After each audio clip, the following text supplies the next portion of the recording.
All set. Good evening, everyone. This is Lori Charlton. It's March 16th, 2022, and I want to welcome everyone to the Board of Finance budget hearing. We'll call the meeting to order and ask that we please all rise for the Pledge of Allegiance. I pledge allegiance to the flag of the United States of America and to the republic for which it stands, one nation, under God, indivisible, with liberty and justice for all.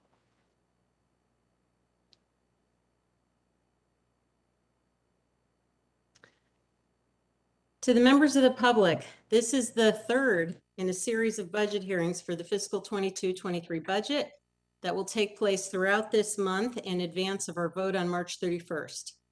Each night of the hearings is devoted to different departments or topics related to the budget, and tonight we'll cover various departments for the town under the categories of health and welfare, culture and recreation, and public works. Residents are encouraged to send their comments before or after the meeting to the following email, bof@fairfieldct.org. If you do so, please include your name and address in your email. We also welcome public comment during the hearings, including tonight. If you'd like to make a statement tonight that's relevant to any of the items under discussion on the agenda, please indicate so in the chat box. I'll plan to call for public comment after each set of presentations in the board's Q&A and ask that you limit your comments to approximately 2 minutes. Finally, I'm going to put this reminder out at every meeting. Residents can provide input on the budget during the public budget hearing. That will take place in person on March 26th, 9:30 a.m. at Fairfield Ludlow High School. With that, we'll move to item 3, discussion on the budget. The first budget we will speak to is the health department. I think we have Sands Cleary here. I'm here. Hi, Sands. Hi. If you can, maybe you can quickly start with your revenue budget, which for the board's reference is on page 9 of the budget book. And then we'll switch over to the expense budget, which is on page 180. So with the revenue, we've gone in all categories with the 3-year average. We think that's probably the best estimate of where we'll land. We don't expect any big changes there. Those categories have been relatively stable through the pandemic, and we expect them to continue to do so. Okay. Any questions? Any board members have questions on the health revenue budget before we move on? Mr. DeWitt? Good evening. Thank you, Chris DeWitt. Sands, thanks for being here. Sure. I'm a little, well, food service licenses. Uh-huh. I'm a little surprised that you think over the last 3 years that those have stayed constant, given the I think there's been an inordinately high number of closures. Is that, am I misinformed about that? Yeah, we really haven't seen that. I mean, it's been relatively stable. I mean, we've had some places go out, but we've also had some places come in. So we really haven't seen, as you can tell by going through town, most of the restaurants are still open, and we've had, as I said, we've had new ones come in. So we weren't sure how that would play out, but it's been relatively stable. Great. That was the only one that I was questioning when I looked at this earlier. Sure. So thank you. Okay. Thank you, Mr. DeWitt. We can move on to the expense budget on page 180. Sands, do you want to maybe just give a brief summary of either your budget or your department's activities, and then we can do Q&A from there? Sure. I mean, I think most people know, I mean, and I don't need to necessarily repeat the budget message that's there in the book for you, but, this year we're asking for, a 0.28% increase over 22.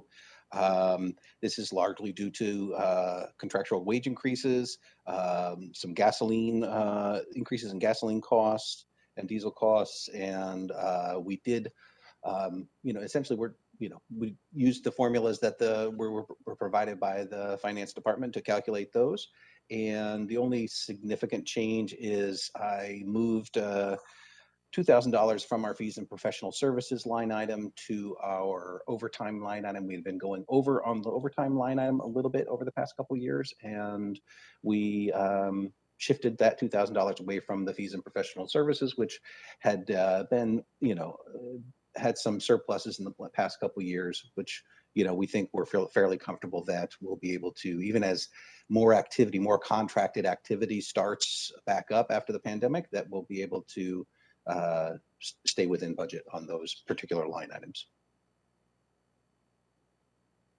And that's really the significant changes in in the line items on our budget.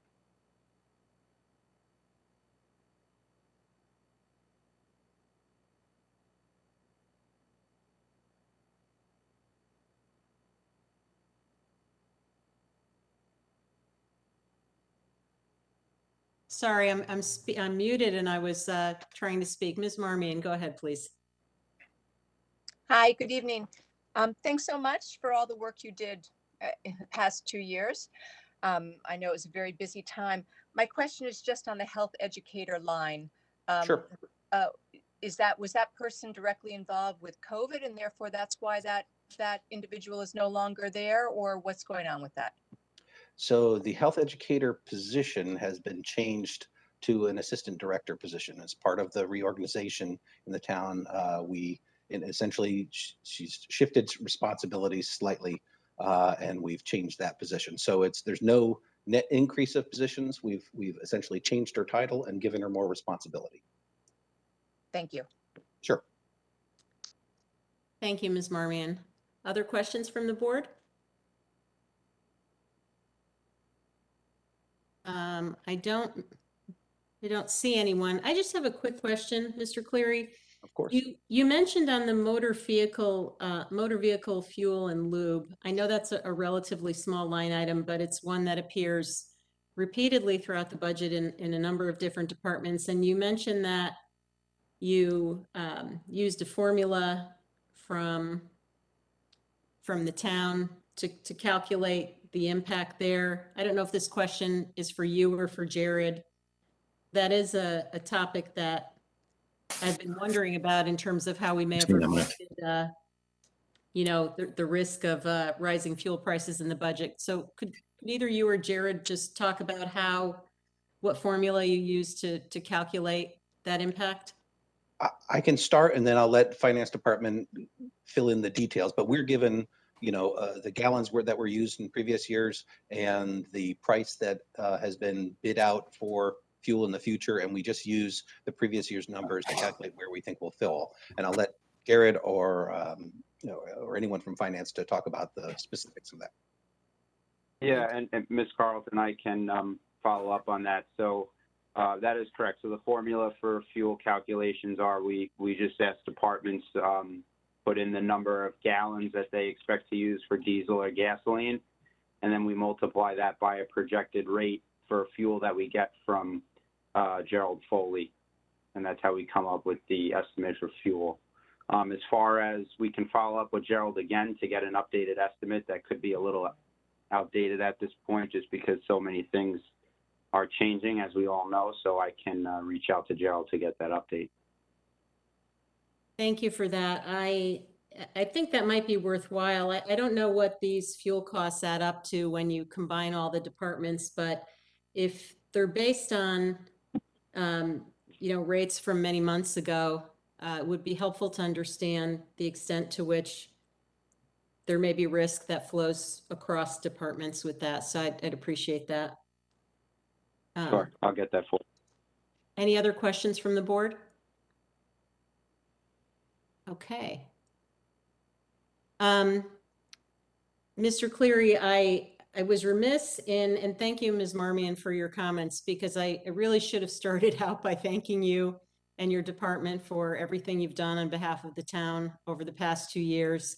I'm sure it's been all hands on deck and trying to deal with the ever-changing environment we live in. So thank you very much for all that you do. Thank you for your kind words. I'll convey them to my staff as well, because Okay, appreciate that. they are the heroes of this. They really stepped up and really made along with working with a lot of people throughout the town who all contributed to this effort to get the town through this. Thank you. Absolutely. I'm sorry, did I miss questions? Mr. Walsh, did you have a question for Mr. Cleary? Yeah, just a couple of things, Sands. So Sure. the getting back to the fuel stuff, I mean, I just want to confirm. So your department, the nurses all get reimbursed for their mileage or use town cars, correct? The nurses, we only have a handful of nurses. Most nurses are based in a school, and so they, they don't have to travel for their work. There's a handful of nurses that work that will cover a few schools. So some of our part-time staff will work, and so when they transition during the workday, we will cover mileage costs for that. So if they're at one school in the morning, they drive to another school, we cover those mileage costs.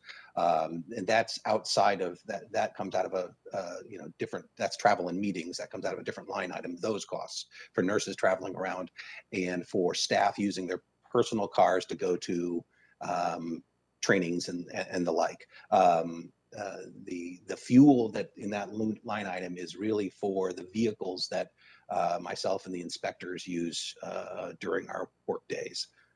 Going to restaurants and doing inspections at restaurants all over town that you have to do and Yep. all that stuff, correct? Restaurants, septic inspections, blight complaints, all those things that we do, hotel, motel inspections, pool inspections, beach inspections, all those things that we do. That's what the fuel costs go directly towards that. You have certain cars that are assigned to your department? We do. And I'd be remiss not to also, and I said this to you last year. Yeah. The vaccination program that the town ran, that you ran through your department, was first class in every way. I know as a taxpayer and as an elected official, and having gone there and seeing a lot of people there, and especially our elderly, I've never seen a better run operation in life. So thank you for doing all of that for the town and making the town proud. We've made a concerted those efforts. Yep, we made a concerted effort to continually throughout the previous years to continue our flu vaccine efforts in a mass vaccination style. So we felt we were particularly well situated to stand up quickly and to deliver that. And we learned a lot going through it and how to do thousands of people in a day. And we'll keep working at getting better each year. The flu ones I've been to over the years, and they've all been great. But when push came to shove, and we really needed your department on that, where you guys stepped up and got everybody in your department involved, the people that do the health inspections, whatever. And those lines moved so fast, and everything was just so organized. Yeah, and that's what those flu clinics do. I mean, we treat those flu clinics every year as exercises for mass dispensing. And so we knew the basics of how to do it and how all our staff were trained to quickly train volunteers, and our medical reserve corps members and our CERT team members all stepped up and really, and general volunteers stepped up and really made it all work in a larger scale. And so, but I appreciate the comments. It's really a collective effort on all the staff of our department who really stepped up and all knew their roles because of the years of doing flu clinics. Oh, yeah.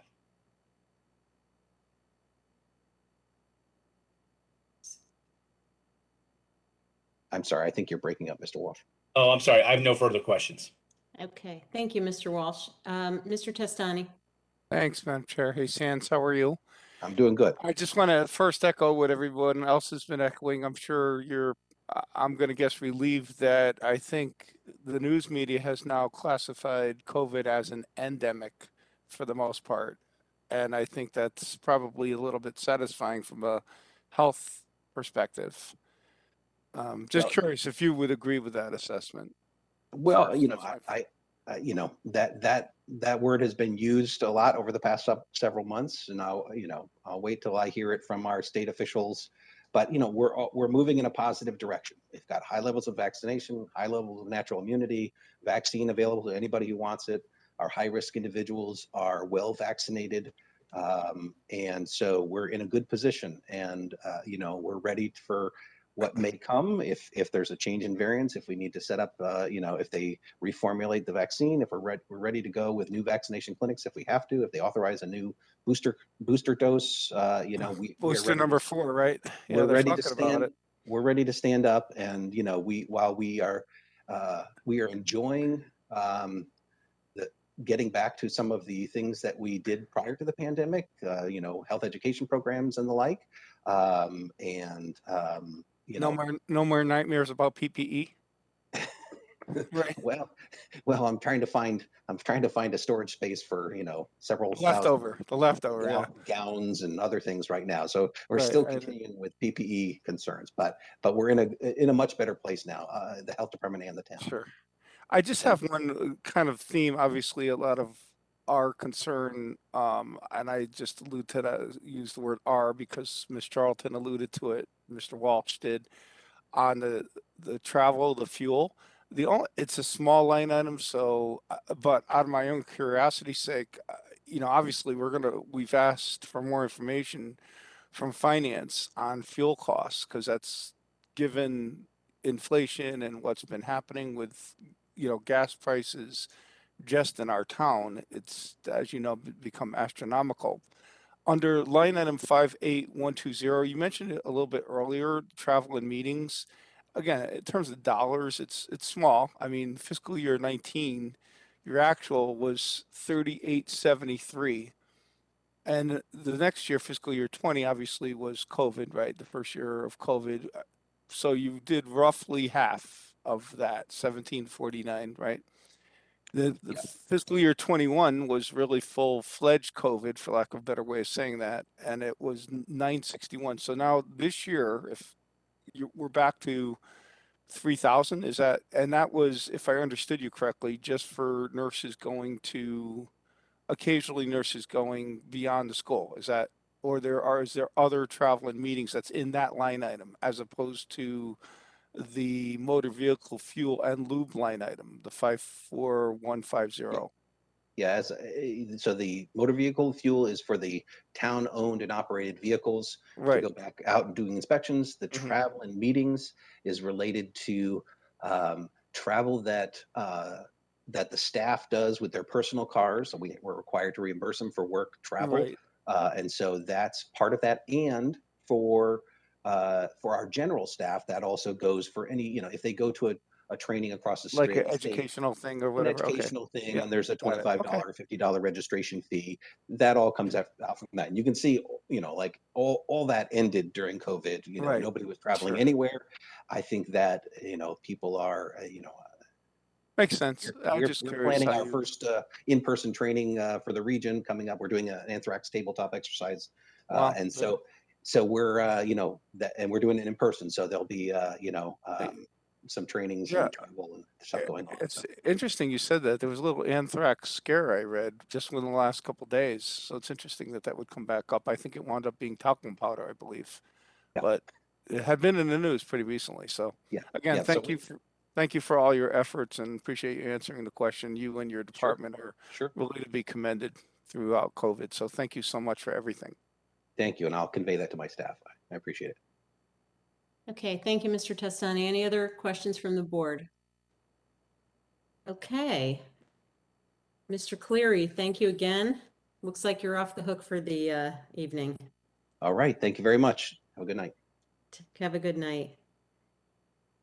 All right, we're going to move on to Human and Social Services, Department 6050.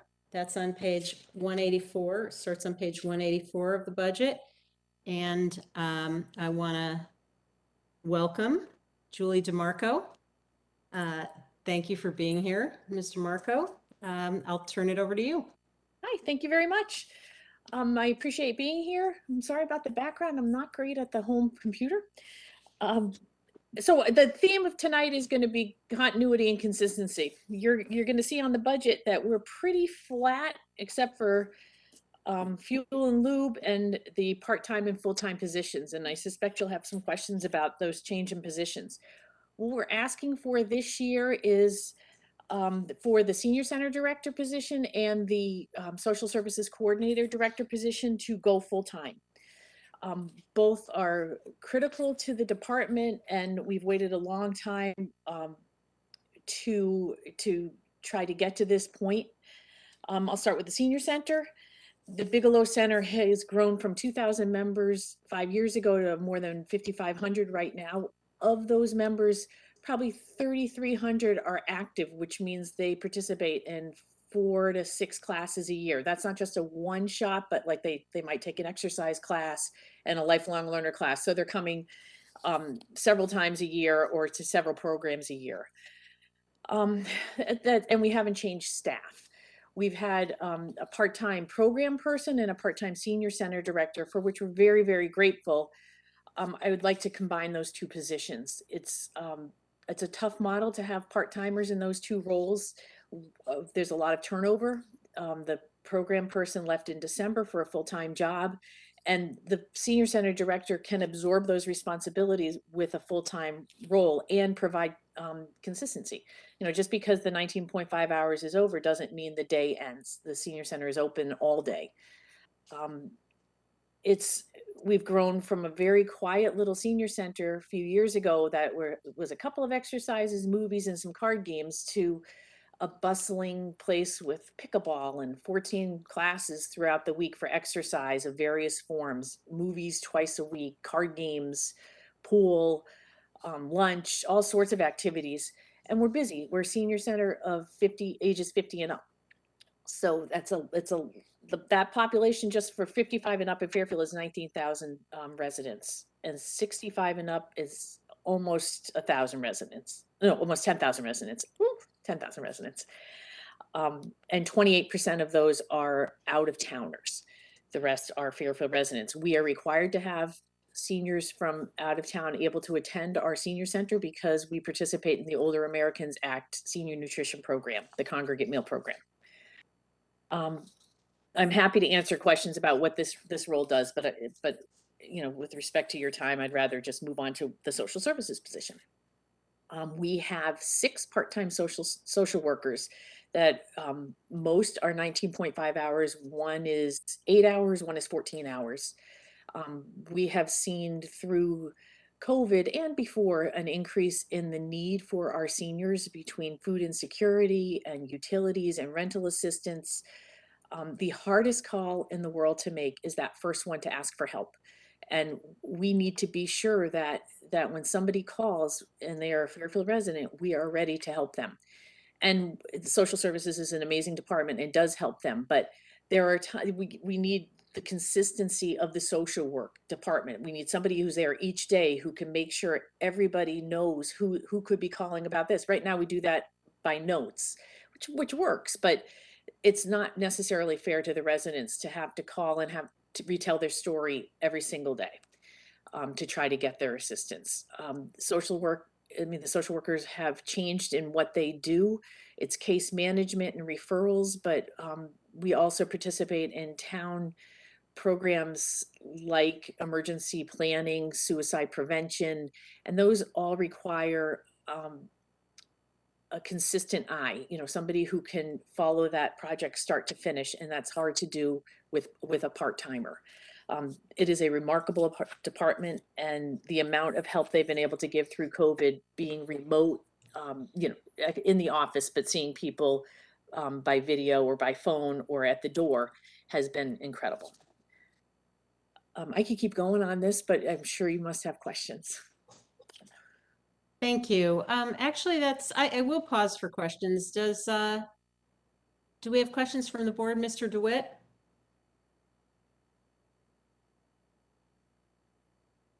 Thank you, Madam Chair. Chris DeWitt.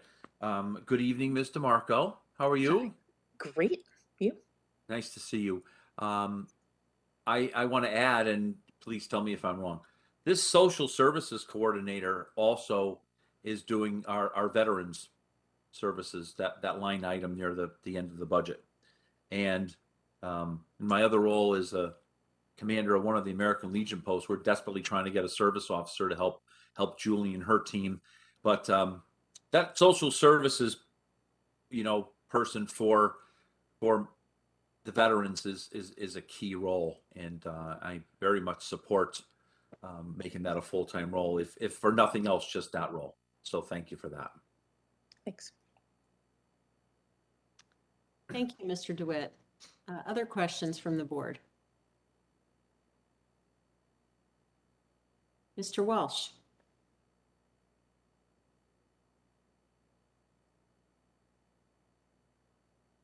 You're muted.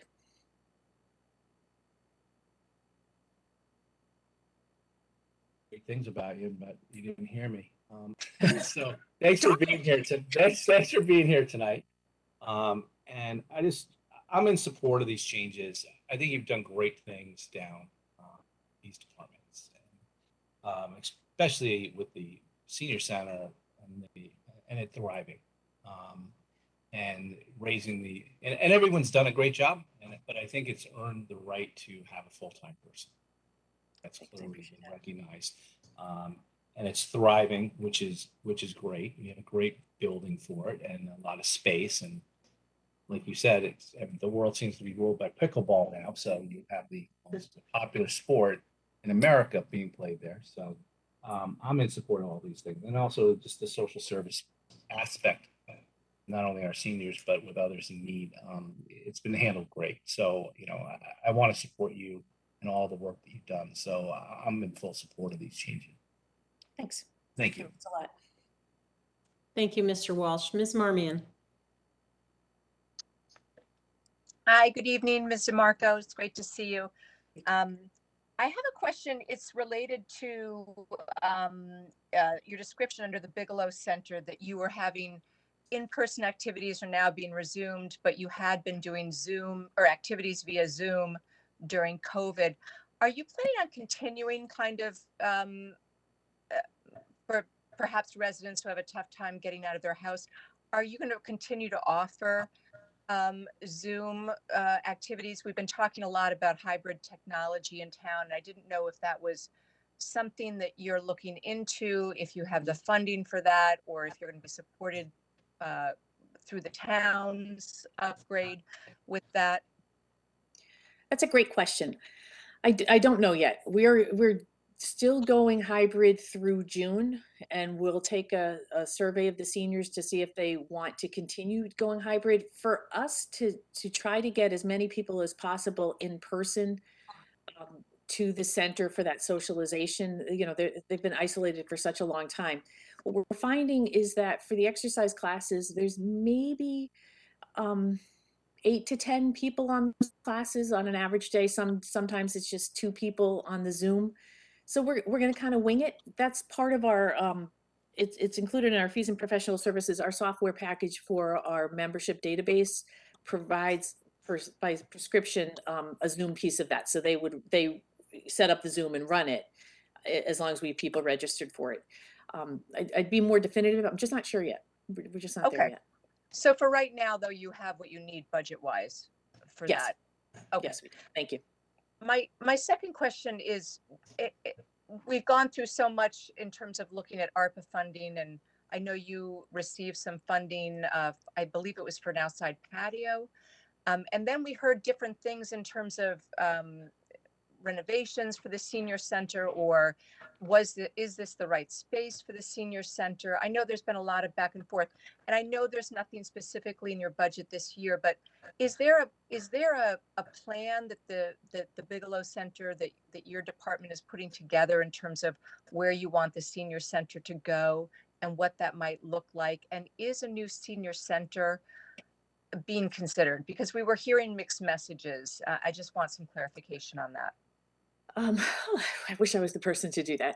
I can tell you that the ARPA funded work and that waterfall work is out for bid, and the patio should be getting going. So that work that you've already approved in that will be taking place. In terms of renovating the building or having a new building, we will look into that probably and not this year, but maybe next year, start looking into that. I don't feel that it's I don't really feel that it's my role to decide where the center goes. It really is what the town's appetite is for the building. I love our spot. I think the building could certainly use some upgrades. beyond what we're doing with the ARPA funding. I think it's beautiful and it has potential to be even more so. But I serve where the town puts us. If the town decides that it's somewhere else, great. But if it's, if we're able to stay there and do more over the next few years, I would love that. Okay. Do you have a 10-year plan or anything like that that you're working on in terms of where you want to grow the center, et cetera? We have a 5-year plan that we finished. I'll send it to you. We finished just before COVID. So like a strategic Okay. plan. So we're on our third, I think we're a 3rd year into it. And I can send that to all That of would you if you like. That would be great. Thank you so much. Okay. Yep. Thank you, Ms. Marmion. Mr. Matola.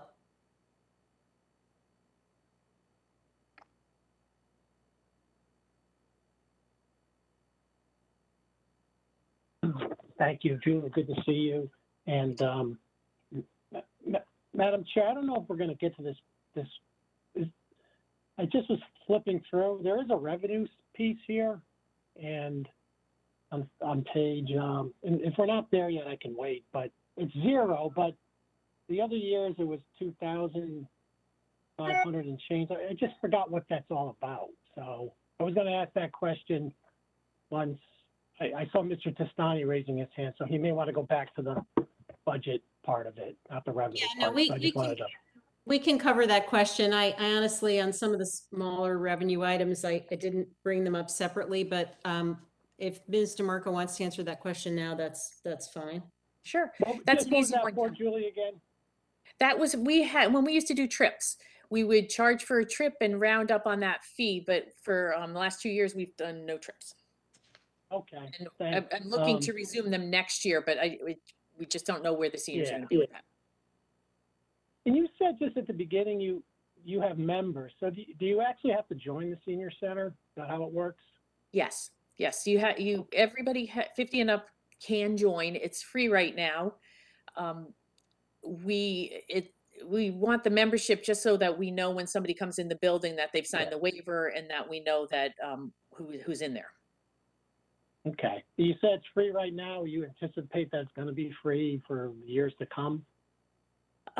The Human Services Commission is looking at a policy change of charging out-of-towners a fee. We haven't come up with that yet. Maybe like, maybe $25 for out-of-towners and nothing for residents. Okay. Thank you. Thank you. That's all I have. Maybe you and I should join before there's a fee. I already did join, Jim. I already did join. I don't know. Is that an I annual do fee, qualify. Julie? Or? I can join. So. Me too. Yeah, it's an annual free fee. Mhm. I've been able to join for several years, right, Julie? 15 and up. Yeah, don't remind me. Julie, maybe I can join 10 years from now too. Yeah. So Save you a seat. I was going to say 20 years for you, Lori. true. That's true. Almost 20. Other questions from the board?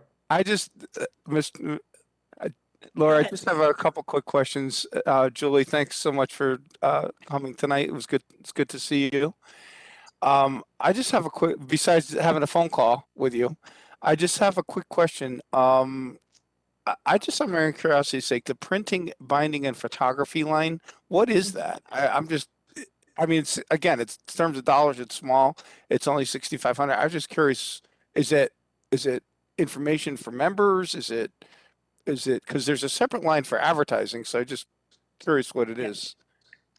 So our Lifelong Learners is an annual educational program. They have a fall season, winter, and 2 spring seasons. And that is their catalog that gets mailed to members to sign up for those classes. It's when we do a fundraiser mailer, it's printing that up. It's our copier. Pretty sure it's our copier, paper and things like that. Okay.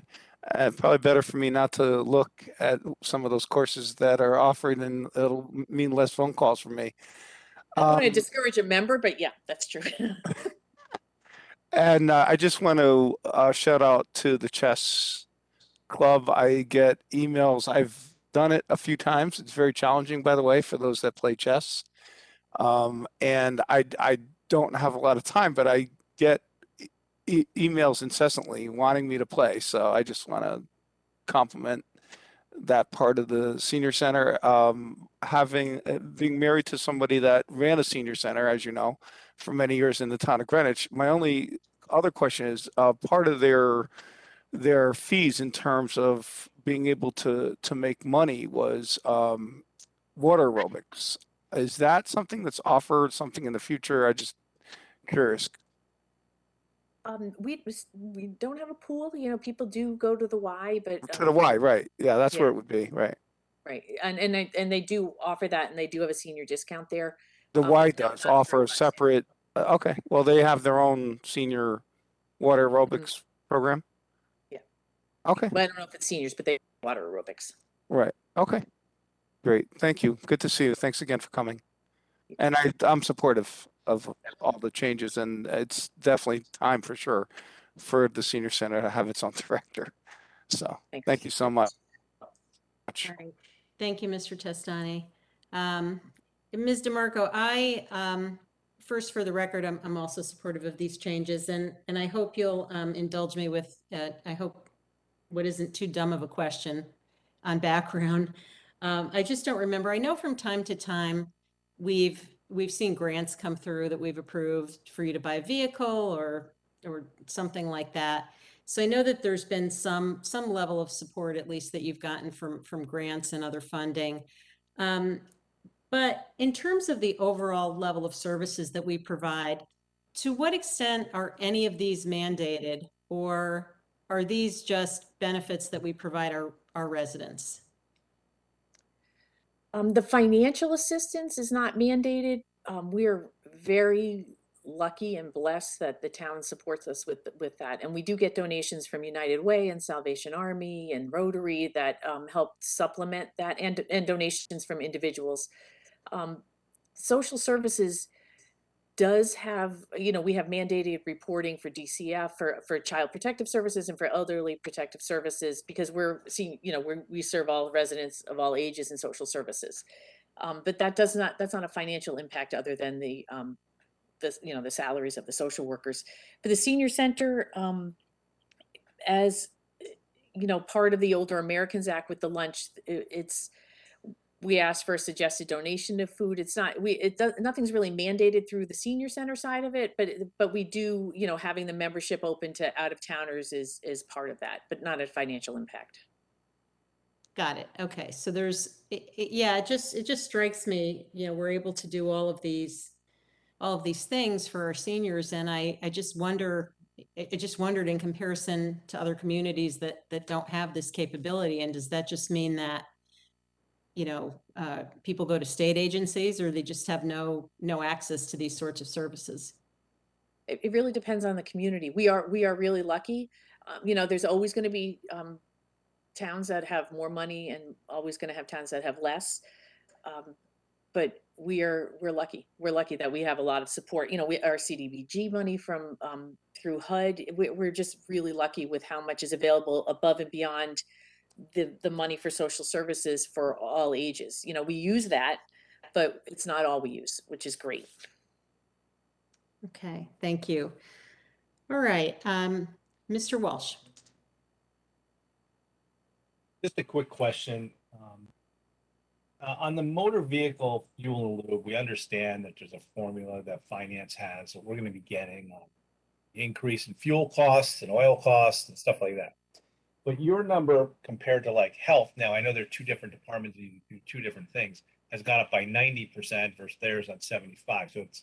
So I presume that means the amount of mileage that you maybe you used last year probably went up, and that's what you're using as your base, like how many miles. Did you add a van, or are you providing more services? Is that maybe one of the reasons why your number has gone up from last year to this year? No, it's the same number of buses. It's just the cost of them. It's definitely more miles. Okay, more miles. Okay. Yeah.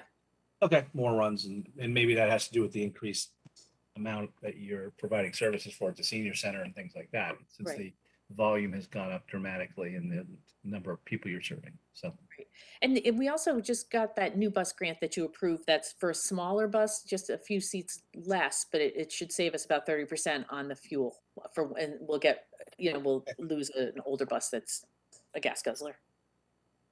Thank you, Julie. Sure. All right, thank you, Mr. Walsh. Any other questions from the board? Okay, well, thank you, Ms. DeMarco, for being here, and again, for everything that you do. This is obviously a great asset that our town is lucky to have, and thank you for your leadership. Thanks, everybody. All right, good night. We're going to move on to Department 710, which is the main library, and that's, we'll start with revenue, which is on page 10 of the budget book. The expense budget is on page 190, and I want to welcome our town librarian, Scott. Please correct me if I get this wrong. Jarzambek, it's okay. Jarzambek, you know what? You should have let me try because I was going to get that right. That was good. That was good.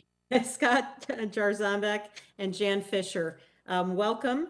And if you wouldn't mind, maybe just quickly walking us through your revenue budget first, and then we'll go to expenses. Sure. Revenue is easy. It's tied to how much we're open and what services we're providing. The majority of our revenue is from meeting room use. We have beautiful meeting rooms. The demand is there, as we saw as soon as we opened it up. So while we had restricted use, we couldn't allow those spaces to be used. But now that they're being used, I think we were cautious in our projection because we weren't sure how comfortable people would be in using spaces and getting together again. But I think, we just kind of used just really kind of a look at how we performed in the past. And then our other big revenue generator is fines. So as our circulation returns, as our physical circulation returns, not our digital, but our physical circulation starts to normalize and return, we will also see an increase there as well. However, it's almost, in some ways, the growth in digital circulation hurts us because you don't return a digital book late. So we are now actively looking for other ways to generate revenue. That includes notaries and looking at passport services.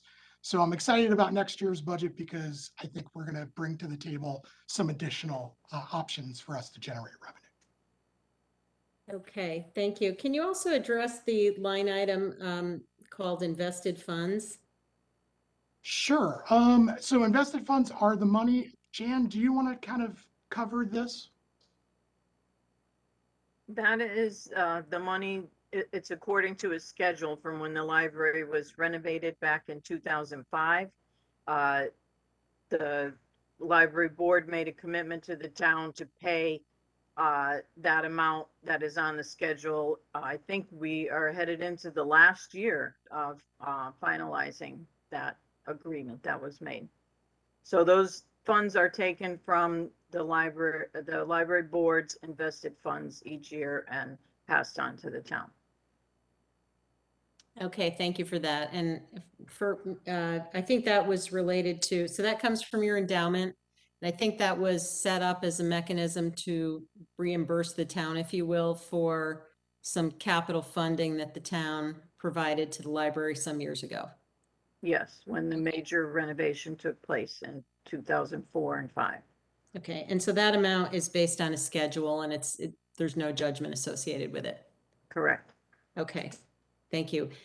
Any questions from the board on revenue before we move to expenses? Mr. Walsh.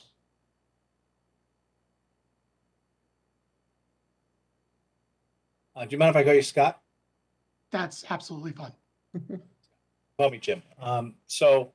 Thanks for being here.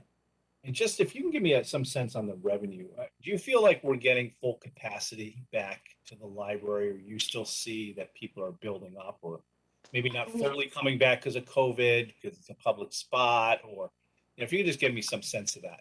So I'll address that when we talk about the expense side of the budget. That's definitely prepared there. I can do that now as an answer to your question. Circulation has already surpassed the 2 previous years and is already above the 3-year average and close to our pre-COVID year. Visits are trending at about over 200% from when we first reopened our doors. I check our door count almost every day. And demand for programming has only grown. We had 375 people attend our OBOT program in person only a few weeks ago, and 130 people still attended at home. And our winter early literacy classes, now that the children's room is fully open, our early literacy classes there, we had such an extensive waiting list that we actually had to add additional classes. So to answer your question with statistics, yes, things are starting to get back to normal. Every day I check the door counts. Every day we build not over last year, but over the previous month as well. So we haven't really, we're still not at 100% hours. Probably the biggest feedback I get from the community is additional hours and more services. So the demand is out there, and we're trying to meet it and trying to meet it as responsibly as possible within the budget that we've been provided. Okay, so how far away from you to have full hours? Like what percentage of the hours are you doing right now? Right now, one of our busiest days is Saturday, and Saturday we're only operating at about half the hours that we typically would be. So, that would give us a pretty good bump. I know that in the budget that will give us some additional funds to open up more hours, and I think we'll see a bump there as well. We only switched the full evening hours at both locations only a month ago. So we're seeing this increase in usage, and we also are competing with everything else that's reopening. So my hope and my experience and what we're seeing both through observation, but also statistics and measurements, is that we continue to grow and that we should be back to normal. Hopefully our conversation this time next year, we'll be talking about our growth. Do you think it's a pretty good chance that during this year sometime you'll get back to pre-COVID numbers? I do, yes. Okay. Definitely within the 12. And obviously I understand that doesn't, you're not going to be open as much still potentially because of the budget numbers. So I'll take that into account. But you feel that during this coming year, that when you come to us next year, you'll be able to say, hey, the revenue's back up again. We're ready to go back into full mode of. Yeah, I do believe, my only concern about revenue is that 42% of our circulation now is ebooks. And again, like I said, with an ebook, if it's late, it just disappears from your device. So because of that, my staff have worked really hard at looking at what other additional services that we can provide that we're comfortable with charging for, which should bring our revenue up. That's, I believe, one of the reasons why I got hired for this job. I pride myself on finding additional revenue for libraries as they operate. I like that. So this 42% number, that's obviously gone up a bunch. Is it gone up a lot because you have more digital material, or is it going up because people are feeling more comfortable with the digital and they're demanding it, or a combination of both? So now I'm going to have nothing to talk about when it comes to okay, I'm sorry. Expense side, but right, we can wait to the expense side. I'll hold the question. Yeah, I mean, if we could, that would be great. That's fine. Why don't we hold it? Thank you. You can make your presentation. It's a great question. That's why I've already been prepared to address it. So no, just something I'm asking your predecessors as we go along, because hear mixed results so we'll get into it. I'll ask those questions then. Sure. I'm done with all revenue questions. Okay, thank you, Mr. Walsh. All right, so just as a reminder, the expense budget is on page 191. Madam Chair, can I just ask a quick question on the revenue? Yeah, go ahead, Mr. Tessani. Thanks. Hey, how are you? Thanks for coming tonight. Just a quick, you mentioned to Mr. Walsh about this class, right, at the main library that you just had fairly recently. So is that something that you would typically, did you charge for that? Was there revenue generated from that? I'm just curious. No, we don't charge for that because it's almost 100% underwritten by our friends group. Okay, gotcha. So we have a friends group which supports us, which is, I will say, I mean, I have now, this is, I believe you're my 7th or 8th library. I have never seen such an incredible friends group. And I think it's really important to understand that last year they covered 63% of our programming budget. That's matching every dollar spent by the town, matching it with $1.68. Oh, that's great. I mean, that is really unbelievable. You know, again, I guess this could be me talking all the reasons why I took this job, and that's one of the reasons. I mean, they do Well, an incredible job. So it's a on- really good investment. So I guess we could charge for those events. I don't know if that necessarily falls really within our mission or really the standards that are set both at a state and federal level and also by the American Library Association. I think when you do that, you drive down participation and you damage our mission of promoting literacy within the community. Right, no, makes sense. On the room usage, you talked about that being a part of the potential revenue generation. How have you driven revenue there or how has the library driven revenue in the past? Like how would people be aware that the rooms, is there advertising? Is it word of mouth? How can you, it sounds like there's potential there to be the revenue to even be undervalued. I just wondered how you could maximize that. Well, of course, it's always marketing. It's a beautiful space. All the spaces that we provide, never mind, it's right downtown. It's Right, by a lot of great bars and restaurants. You know, it is a really great space. Demand was very high before the pandemic. And, you know, we've only reintroduced room rentals only a few months ago. So those are only going to grow. The problem is the biggest competition is the use of those spaces for our programs. So we right, sometimes have to strike a balance between the demand for our early literacy programming or our tax program with being able to provide those rooms for the community to use.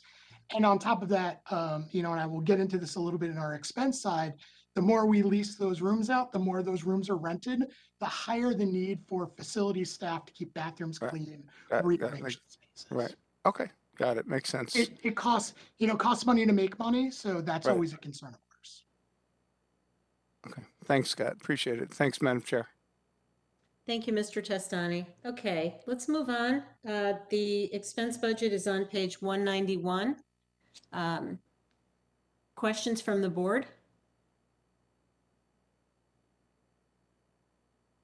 Ms. Marmion?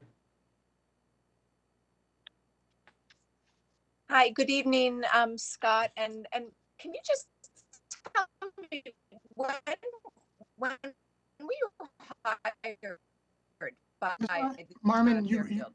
you broke up, so I didn't hear your She question. did break up. I'm sorry. I think she wanted to know when you joined us, when you joined the town. November 3rd. So I've Okay. been with the library 4 months. Okay, great. Looks like oh, Sheila, you're back. Well, welcome. Thank you. I'm back. I just wanted to say welcome to Fairfield, and very happy you're here. And I had a question for you in terms of your materials budget, which we ask this every year. Mr. Walsh would probably ask it, but I'm going to ask it. What percentage, you mentioned that the percentage of materials that are borrowed, 42% right now, is in ebooks, digital, etc. And I'm a total Libby fan, so I'm a digital person. I love it. It's a fantastic service. So I understand I don't go to the library as much to take out a physical book or an audiobook. But my question is, what percentage of your materials budget is devoted to digital versus traditional books, you know, physical books, tapes, videos, etc.? Sure. And I'm going to hand that over to Jan, but first let me just preface it with this. You know, new and old patrons have become familiar with the digital library collection over the last 2 years. It definitely drove people in that direction. And it's important for the board to understand that while these digital copies may displace some of the physical collection, they are 3 to 4 times more expensive to purchase Right. per circulation. And that's really important to understand. A physical book, a $24 book, a James Patterson book that we purchase, costs us $24, but it goes on our shelf. And over the course of its life, it will circulate, especially if it's James Patterson, hundreds of times. So that drives down the cost per circulation to 25 cents. With ebooks, we don't physically own the books. These are not our items. We need to renew their license annually or biannually. So I know people get really excited. Every board I've served, every budget presentation I've ever done, there's almost this, oh, well, you know, if it's all ebooks, do we need buildings anymore? The reality of it is, one, while maybe with adult books, ebooks will displace some of that collection. However, we are finding with parents and children, they want a return to physical books. They want that tangible experience. And I'm going to talk about, I will continue to hammer on early literacy. That's something that's very important to what we do. So before Jan gives us a number, it's really important to understand that it's really a cost per circulation model, since we are leasing those books, not purchasing them and adding them to a collection. Jan, do you want to give us an idea of how much of our budget is used to purchase that material? I think we're getting close to about 50% at this point for digital and databases and that kind of thing. But we do have 2 locations to cover for physical materials. So that does mean we need to still, the physical materials are still very, very popular with people in Fairfield. Books anyway. Our DVD circulation has dropped tremendously. So we will be budgeting very little for DVDs in the coming year. People have taken to streaming. We do provide some streaming video services as well. So we'll be putting more attention to that. But we track all this stuff based on circulation patterns and what people are asking for. And our circulation for digital material has actually dropped since we've reopened.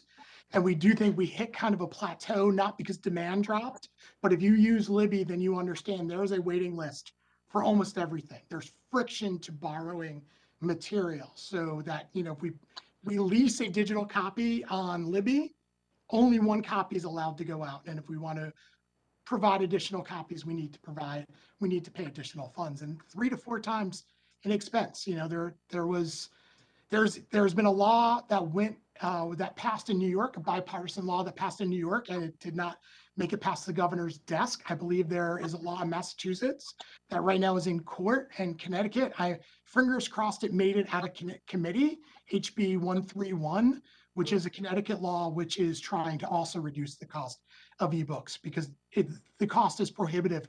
We're lucky, we're in a community that really supports us. In some of the smaller communities, they just cannot purchase, a significant portion of ebooks. So we're very lucky that we have the support of the town in providing this resource. Okay, and just because I'm interested, when you talk about digital materials, are you purchasing just new books that are coming out, or are you buying, say, a book from 5 years ago that you will buy as a digital? Like, how does that work? It really matters on the demand. So, there are staff who are behind this purchasing and do the work of purchasing the material, deciding if the material should be renewed. Most of our money is going towards new books because that's where the demand is.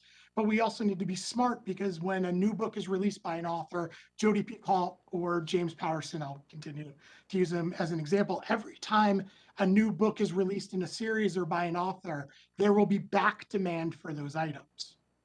Okay. So, Right. sometimes we won't have the license for a particular book, but a new book, that author releases a new book, and we go, okay, we need to go back. The license was up. We need to go back and relicense for a year or 2, because there's going to be a demand for those items.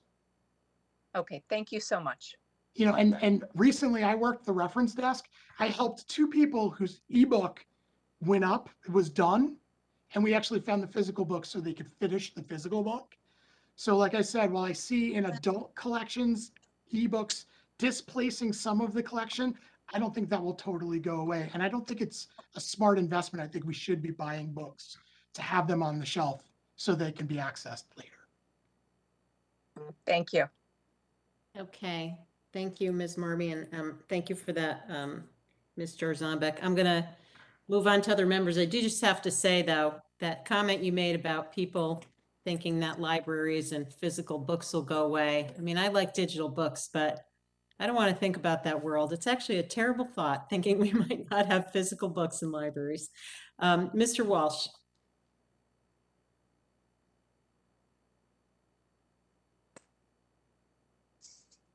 Mr. Walsh, you're on mute.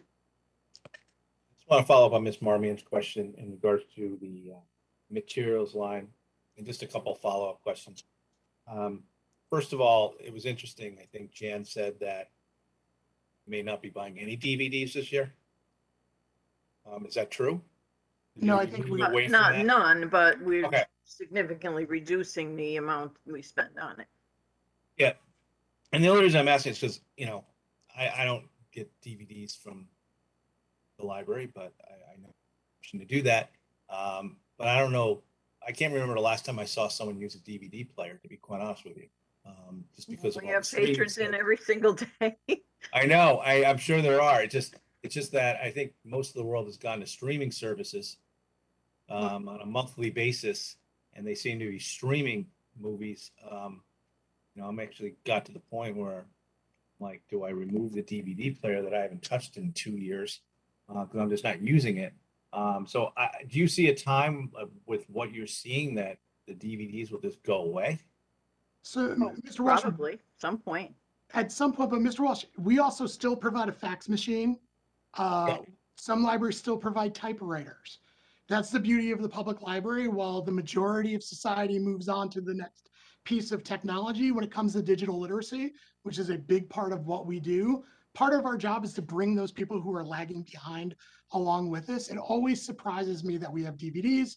It always surprises me. I almost always see someone browsing the DVDs. As inflation increases and some people are giving up all of those streaming services, I think we're actually going to see a little bit of a bump in DVDs. We still have CDs. There's still a CD section and people still come and borrow them. So I think what you see is you don't see things disappear. You see them slowly kind of trickle down. I think, we finally got rid of typewriters, only a few years ago. So our job is to kind of measure and see how long do we still provide these services.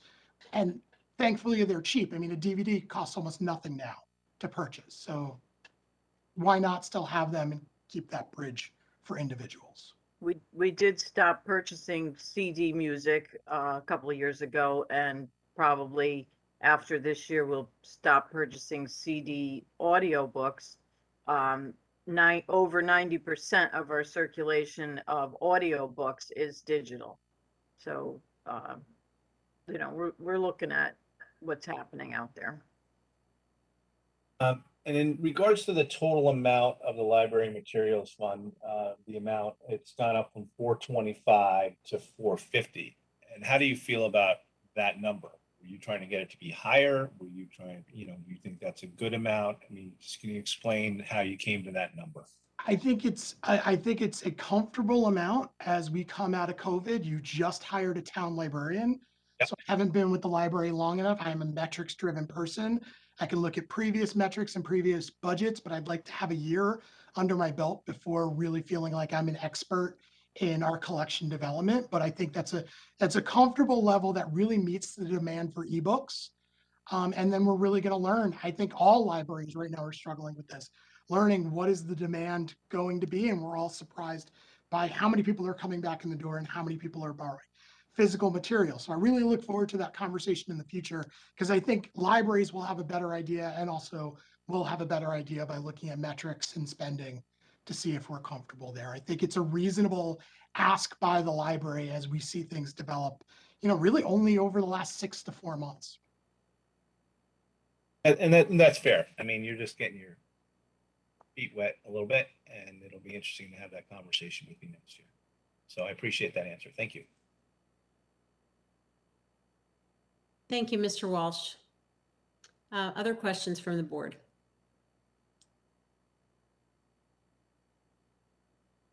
No one? Okay.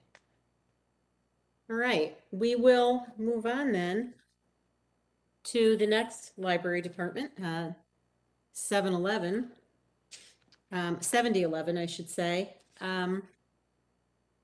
Jarzombek, is there anything you want to walk through on this budget in terms of insights, significant changes from last year, et cetera? All I can say is when it comes to the metrics, our Woods branch is actually not outperforming, but definitely its pace. If you're going to compare the pace of reopening for both locations, the Woods branch is vibrant. I mean, it is really coming back full steam. Every time I'm there, it's packed full of, youth, it's active, its programs are full, its circulation's doing fantastic. So it's really the same narrative. My suggestion would be moving forward in the future that you have a single library budget as opposed to two separate library budgets. At my last position, I operated 7 branches, but all of those branches were put into one budget. It's the same organization, a lot of the same staff. The services cover both locations. So that would really be the only thing I wanted to throw in to this conversation. But it's really performing so incredibly well over All right, thank you for that. Mr. DeWitt, you have a question? I can't let that last comment go. Thank you, Mr. Jarzambek. I agree with you. We should have one budget because I feel like, so we talked about library materials and we're talking about library materials here again.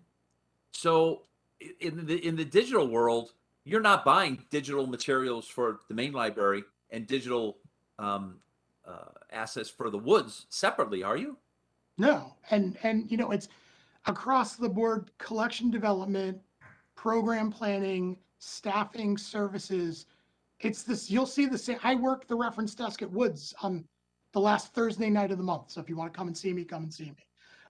It's the same staff. Collection moves back and forth. I'm a little disappointed that Mr. Walsh didn't ask about gas increase, the 78% gas increase for our vehicles, remembering that we're moving material back and forth between both buildings and also assisting Pequot and sending material to Pequot. So it really, for Woods and the main library, I would love in the future for it to be one budget because it really is one organization, same staff, same services, just one wonderful library. I think that's a great idea. So you brought up Pequot. I'd like to know your thoughts, being the new 4-month-old librarian. What are your thoughts on Pequot Library and how that is a contributor to our overall library system? Well, Mr. DeWitt, I'm almost 25 years in the profession, so I'm new here, but I'm got good genes from my mom. Oh, absolutely. Even though you don't look like you've been that long. Yeah, it's been a while. I've been doing this for a while. I don't know. I think Pequot is a private association library. Their service model is different than a public library. I've spent 4 months here. I have gotten to know the staff there a little bit. I'm a big fan of libraries in general. So I think if the community can support a private library, I think that's, an association library, I think that's a wonderful thing. I've heard great things about the building and the services over there. And once I get to know my staff and the services here, I definitely will engage with them a little bit more.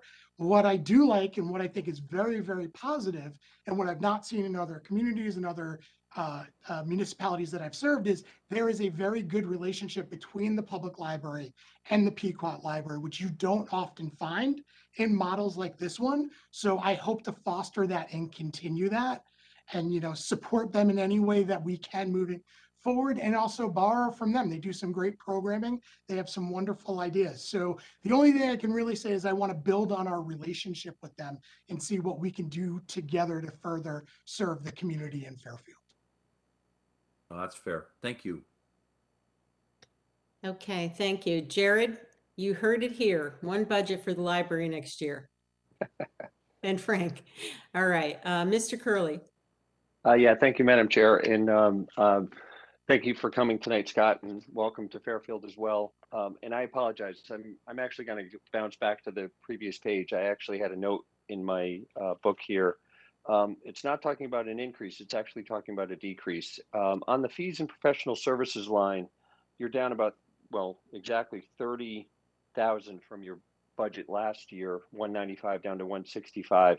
It is in keeping with the trend, but I wondered if there was a reason why that was coming down, or if there was something that went away. It was just a bigger dollar amount, so I wanted to ask. No, thank you for picking up on that. In our ask to actually hire someone in-house to do the weekend cleaning, that means we reduce those professional fees down, because the original idea was, and I thought it was a good idea, was to have somebody come from the outside and clean the bathrooms at night, bring in a cleaning crew. However, what we realized was we actually need somebody in the building while we're open. We do story times with toddlers. We had somebody lose their lunch the other day and, needed a facilities person to come in. We have great facilities people who need to take vacations. So we've been scrambling for the last week because, one thing I really wanted to touch on is we've been looking at our statistics differently, and people coming in the door are staying longer. It's more of an experience than a transaction now. Many people think of the library as you come in, you borrow a book, you check it, you say hi to Sue at the desk, you check it out, and you go out the door. But from what we're seeing from the software we use for door counting and what we're seeing from our Wi-Fi software is people are spending up to an hour or more in the library. And if you have someone using a study room for 2 hours, using a meeting room for 2 hours, they're using the bathroom, they're probably bringing in their drinks. Right now we're not allowing food, and the nannies in the community would absolutely love us to allow eating in the library, but we can't do it because we don't have the cleaning staff. We don't have the people to do the cleaning, to empty the garbages. So we moved away from this model of maybe having somebody come in at night and do the bathrooms to a model. And I am very appreciative of the town and the select woman for really hearing our concerns in this regard, of someone who's in the building who can be called upon and move between both buildings if we have a young participant who ate too many fish crackers and throws up after story time, or if a bathroom's overflowing, or things of that nature. So it's a little bit of moving money out of that line, but I think it's a really good, responsible use of those funds. That's great. Thank you for the explanation. Appreciate it. No further questions. Thank you, Mr. Curley. Other questions from the board members on either budget? Mr. Walsh. Yes, Scott, you've said you've worked at a number of different locations, and one of your specialties is raising revenue. So do you have ideas already of ways you want to raise revenue, and are there any categories that you would be able to discuss? And also if you can combine that into, I've suggested to people in your previous position, because with Pequot, we've kind of run this library system as one library system. I know it's separate. I know the management of Pequot is completely separate, and they raise approximately 75% of their own funds for their operating expenses. And they've been able to do that because they raise revenue. They have to. They do have an endowment that sheds some revenue, but they also have plenty of fundraisers. And from what we understand, that happens in some other communities as well. Stratford runs their own show up there. They don't get any money from the town. So do you have ideas that you could share with us, like things you're going to be looking into or that you've seen successful other places? Sure. I mean, not at the level in which you're looking for. I'll be completely candid in that regard. And again, a reminder how much money the Friends raise every year and give to the library, which is the traditional kind of library model for raising funds. I will say we circulate, if we look at statistics, we circulate a significant more items than some other of the examples that you give and provide more services. But some ideas that we have thrown around that I think will generate some income is passport services and also notary services, particularly at times when banks and other businesses aren't able to do them. So when we're open in the evening and on the weekends. So that's right now what we're looking at are these ways in which we can generate revenue. Just to be clear, Scott, because you said you directed it to me saying not the level that I'm looking for. Oh, no, just in general. I'm not looking for anything. So if you took from my comment that I was looking for you to raise your entire budget on a yearly basis in revenue, I'm not. So well, good. No. I'm just looking for some ideas that you might have, because you said one of your specialties was, and one of the reasons you thought you were hired was because of your revenue expertise at other locations you've worked, which I thought sounded great. And anything helps, and anything helps that we could maybe even put back into the library, that if you could raise revenue for it. So that's why I was bringing it up. I want to be clear that I'm not expecting you to sit here and raise, the entire budget amount for, to $2.5 million. So. Yeah, I mean, again, it is always good to raise revenue. It's always good to generate revenue for the municipality. And that's definitely a goal of ours. But I always like to remind, I like to remind people that we are raising, especially when it comes to programming, we are raising more than half of our budget for programming through our Friends group. And a lot of the capital improvements that have gone into both buildings have not been with the municipal dollars, but actually through the endowment from the library, close to, I believe, $500,000. So I think we're answering some of your question or some of the question of this body. I just think we need to kind of present it in a way that is a little clearer. And that falls on us. Agreed. And I compliment the Friends group and the support that they've given the town into the library, because they have given a significant amount. And I think it's great. And I think it's great that there's people out there who want to really invest in the library. And, Pequot's seen the same. And I think it's all great. So I just want to ask you some questions on the side because you brought it up. Absolutely. I'm here to answer. Okay, thank you, Mr. Walsh. Other questions on this budget? Mr. Testani. Thanks, Madam Chair.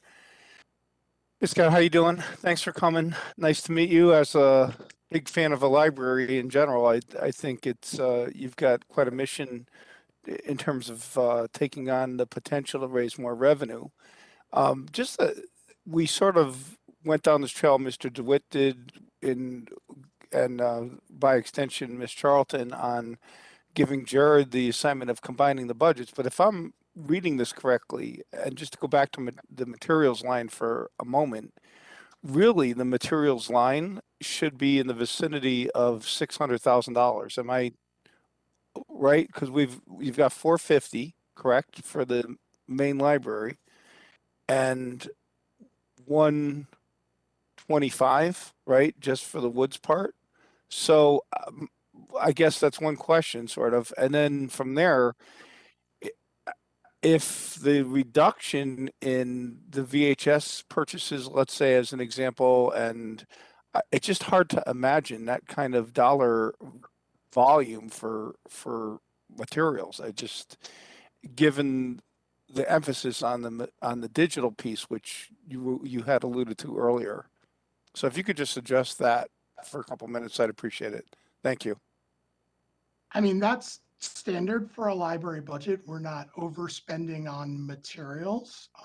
That's, how much most libraries in the state spend. I did an analysis of libraries in the state of Connecticut and the ones that are closest to our size. So between 50 and 70,000 people in a service population.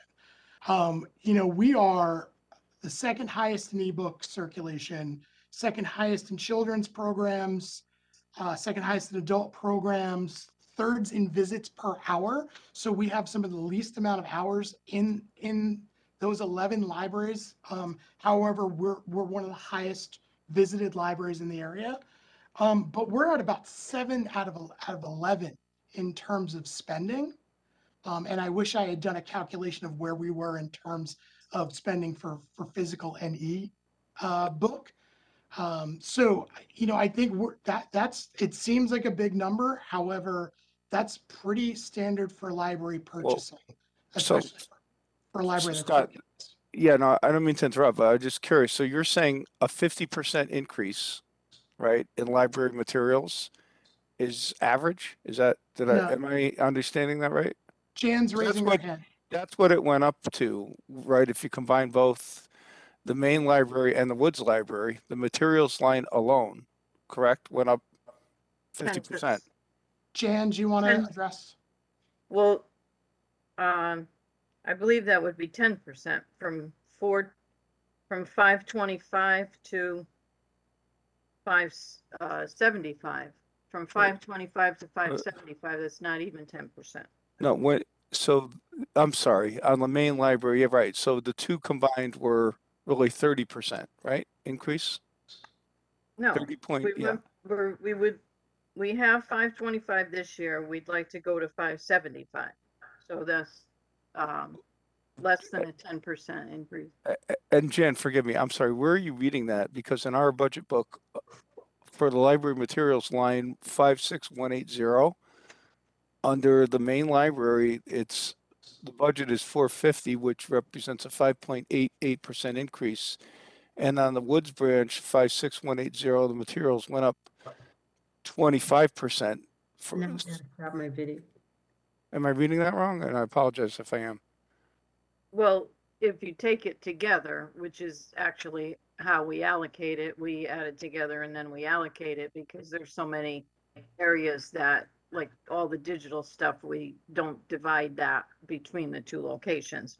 Right. So cumulatively, our current budget this year is 525 for materials, and we're requesting 575. I mean, it looks like the percentage is higher because half of the additional amount is put onto the smaller budget. It's 575. Again, forgive me if I'm reading that wrong, but right, it's 125, right? Both in the department request and in the first select woman's proposed budget. It's 125, right? And the main one is 450, so that would be 425. It's an increase. that would be 575, correct? Right, an increase of 50,000 on a current budget of 525,000. Less than 10%. I got you. I don't. Okay. Oh, I see. On the current budget. Okay, I'm with you. So Okay. that's a 9.5% increase, not a 50%. And Scott, just to give some perspective on that, in FY16, our materials budget was 600,000, and in FY17, it was also 600,000. So think about costs, and we're really doing a lot with a little. And Scott, you alluded to the other towns earlier. Was that one of the metrics you measured as well, the expenditures on library materials and how we compare to other towns of equal size? Because if you have that, I would love to read it. Let's see if I have it up. I mean, I don't need you to produce it right now this second, but maybe if you get a chance to send it to us or to me, Yeah, whatever, absolutely. I'd appreciate it through the chair if that's okay. So. Yeah, absolutely. I can get you. I have the spreadsheet in front of me and I can get it to you after this meeting. That'd be great if that's okay, Madam Chair. I appreciate your time and I think you're doing a great job. Thank you so much for coming to Fairfield. It's nice to meet you. It's nice to meet you as well. Thank you, Mr. Testani. Other questions from the board? Mr. Walsh.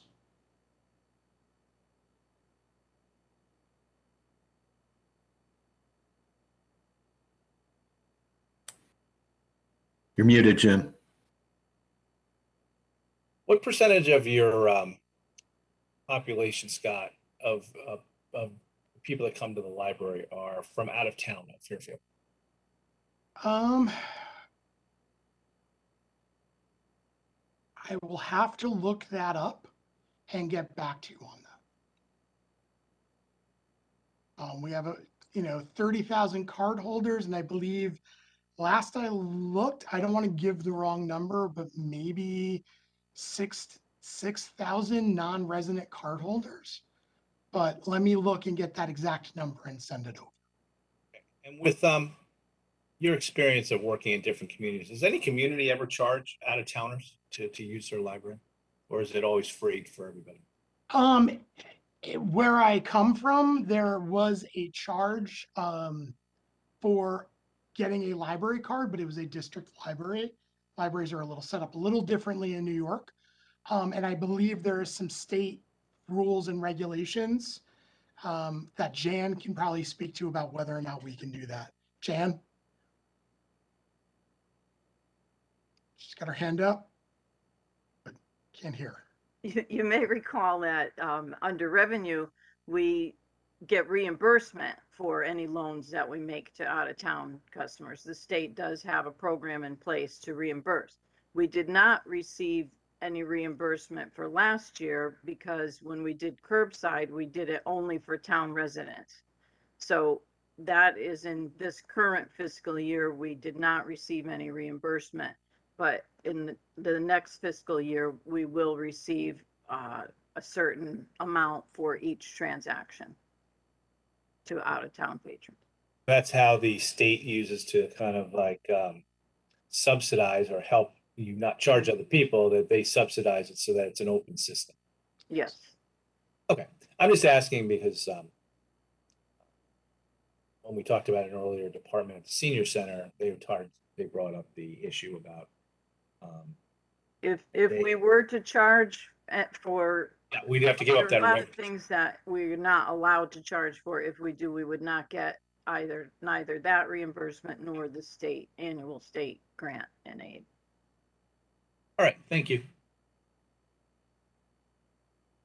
So just to answer real quick, our total active cardholders right now is 28,541, and that was 28,541, and our resident cardholders are at 25,416, so a little under 3,000. Okay, thank you for that information. All right, thank you very much. I don't see any other hands, so we are going to move on. Thank you, Mr. Jarzombek, or maybe I should just say Scott, because I No, kind you of nailed it. All of you did really well. hesitate a little bit, but thank you for being here and for the overview. It was good to meet you. Glad to have you here, and thank you again. Thank you. Okay. We are going to move on. The next budget we're going to look at is building. We have Sean Reed here, and that is on page 172. Hi, everyone. Okay. Okay. Ms. Charlton, I'm gonna sit out this budget because I use the building department for clients, so I'm gonna sit out on this budget so that to avoid the appearance of impropriety of hearing their budget. Okay. Okay. Mr. Walsh, maybe Ms. Leclerc, would you mind texting Mr. Walsh to return when I'll just keep looking in to see whether you guys are still on this matter. So. Okay, appreciate it. Right, thank you. We'll try to reach out as well. Okay. All right. Ready to go. How are you tonight? Very good. So like Sands, for the revenue for the upcoming year, I went with the 3-year average. I haven't seen anything or heard anything that would indicate any significant changes either way. So I thought that was a safe estimate. For the different line items, I only have a couple, maybe three changes. The first one was in line item for the communications. So I'm sorry, are you going onto your expense budget? Yes. Okay, I'm just going to pause. Sure. And maybe, given that the revenue number is relatively significant in terms of our non-tax revenue, I'm sure some board members have questions, and I see Mr. DeWitt's hands. So let's pause Sure. on revenue for a minute. Chris? Absolutely. Hey, thank you, Madam Chair. Thank you, Mr. Reed. Like Sands, I'm gonna ask you about the 3-year average on building permits because Sands I thought was low, but the last 3 years our building permits have been really up there. Do you really think we've got another year of this level of building permits? I do. I expect it to at least stay the same, if not go up a little bit. So you have literal not. I mean, we've been talking about Sacred Heart over the last couple of years in Fairfield. So there's a pipeline that's generating that kind of revenue. There's talk, yes, absolutely. Excellent. All right, that's good news. Thank you. Thank you. Okay, that is good news. Any other questions on the revenue line item line items from board members? Okay. All right, let's move on to the expense budget then, which is on page 172. All right, so the first item, since the building department has gone completely online and gone paperless, I was looking for an increase in the communications budget. So we have an additional 3 iPads that we purchased. So the increase would just be for the monthly cellular service for those iPads, so that the inspectors can look up permits, conduct inspections, and upload photos while they're on the job site. The next item under educational, it's a small increase. I think it's only $1,800. That is for all 5 inspectors, including myself, to take monthly electrical classes that are online to further our ability to do more inspections. All of my inspectors have a building official license, which means they can conduct inspections for every trade. But most of the inspectors, unless they have an electrical background, tend to have a little trouble with electrical inspections. So we've been taking courses for that just to make the department better as a whole. And then the third item under clothing and dry goods, the state of Connecticut will be adopting a new code cycle, supposed to be October 1st or right around there, maybe a little later. So that increase in that budget was just for new code books for all the inspectors. So the code cycles go every 3 years. The state doesn't always adopt them every 3 years, but since they're definitely adopting a new one this time, we will need new code books. That's it. Okay, thank you, Mr. Reed. I might just ask a question and then open it up to the board. Glad to hear that we're completely online with permits. I know that this was an initiative that the administration was very excited about in terms of how it would help. This first selectwoman uses the word customer service. Wanted to make it easier to do business with the town. And it wasn't necessarily pushed as a cost-saving measure in any way. But I just wanted to ask you about that in terms of the changeover to that process and any efficiencies, and what are you seeing? I know that this is helping those who want to do business with the town, but in terms of internal efficiencies, do you see anything? Are you expecting to see anything in terms of your own cost structure? Well, we used to have to print a different permit application for each type. There's quite a few of them. So there's actually a reduction in one of the line items for postage, I believe. But we don't have to print as many pages or any pages at all for the paper documents, for the certificate of occupancies or for the permits themselves, because everything is presented digitally. So any document that we generate gets emailed right to the applicant. So far I'm finding the whole process a lot more efficient for my staff. And as soon as everybody gets really used to it and comfortable with it, new things are always hard. It takes a little while for some people to get used to it, but I think we've done pretty well as a whole. Okay. Other questions from the board? Mr. DeWitt. Thank you again, and thank you again, Mr. Reed. Does full digital, that's great news. I was not aware of that. That's really great news. I know that was an objective of the administration, so that's wonderful. Does this mean that there's no more teller hours, if you will, or hours at the countertop? No, the hours have stayed the same for people to come in and review stuff with us, ask us questions. We have a kiosk right outside our department in case a homeowner or a contractor wants to file an application online. We can help them right there and walk them through the steps. So you can completely not go into town hall or Sullivan Hall, or you can go in town, and if you need that physical interaction, there's still somebody at the counter. Yes, absolutely. Those hours have not changed one bit. I guess there's some things like if you want to pull a card or something like that, you still need some interaction, right? So absolutely, and it's only my department at the moment that's fully online. So IT and myself are working on getting the other departments up and running. I think conservation and zoning are very, very close, and then health will follow, as well as engineering, the fire marshal's office. That's great news. Thank you very much. contractors may still need to come in for those departments a little bit, Mhm. but for the building department, they submit everything online. That's great. That's a great milestone. Thank you. Thank you. Thank you, Mr. DeWitt. Other questions? Mr. Testani? Thanks, Madam Chair.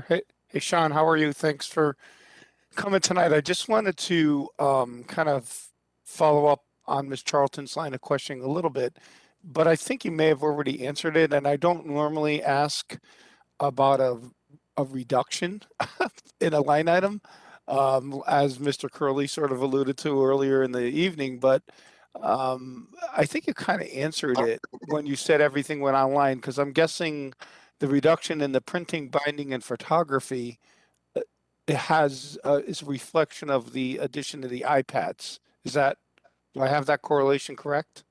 Partly, but mostly the reduction is due to the fact that we don't have to print out paper applications or certificates of occupancy.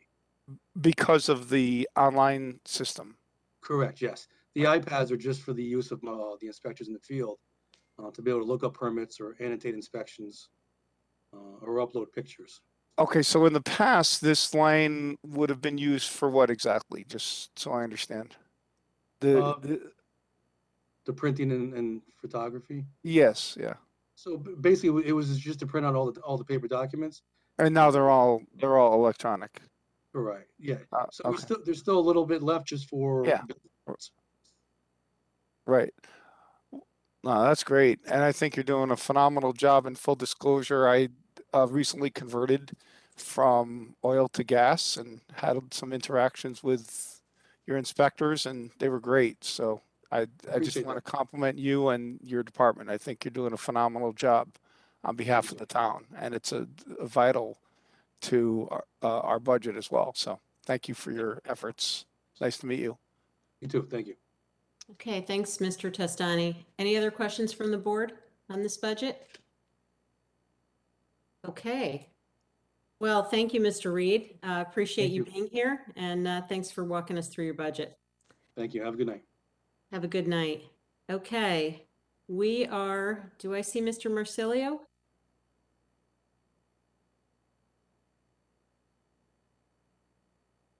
Is, John, are you there? Mr. Marsilio? John Catello's here. Can you hear me? I'm here. I can, Can you okay. hear So, me? yes, Okay. I can now. Thank you very much. So, welcome. We are going to move to the solid waste and recycling budget, Department 6070. And why don't we start with the revenue, which is on page 12 of our budget books, and we'll go from there. Mr. Marsilli, if you just want to give us a quick overview of the highlights, your assumptions, et cetera, and then we'll go from there. Madam Chairwoman, for the most part, my Deputy Director, John Cotel, has taken over the budgeting and management of this portion of the Public Works budget.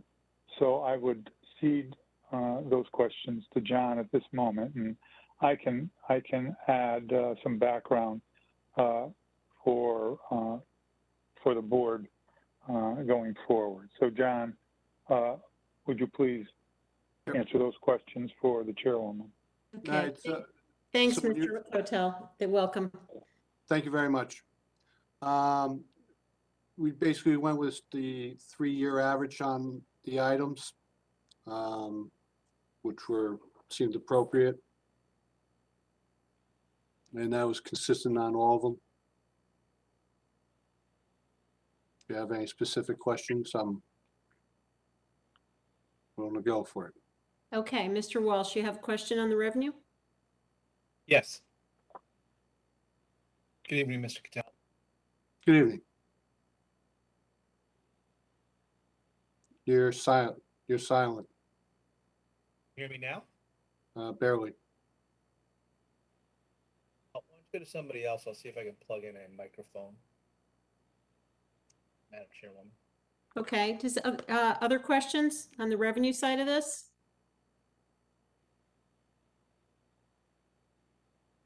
Okay, I don't think we do. Mr. Okay. Curley. Yeah, Thank you, Madam Chair. Sorry. On the scale weighting or scale weighing, obviously it's a big number. So we're seeing about almost $100,000, roughly a $90,000 decrease in the projection versus last year's budget. So while I appreciate using the average, but I guess given the magnitude of that change from last year's budget, I just wanted to get some insight as to whether there was a trend here that we might need to worry about, or whether there was something in last year's budget that warranted a higher number. Just a little insight on the scale weighing would be helpful. I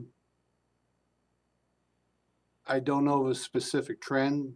We do still take in a lot of the garbage. I know we are also working on reducing our back pay from, that is the overage accounts or overdated accounts. But I just went by the 3-year average on that just to be conservative. So I guess my follow-up to that would just ask, obviously not tonight, but maybe we can just ask for some information at a later date before we vote, to just better understand the trend there a little bit, and understanding that a $90,000 drop is pretty significant. So I'm not, I just don't want to accept a 3-year average on a big number like that unless it's fully understood. Okay.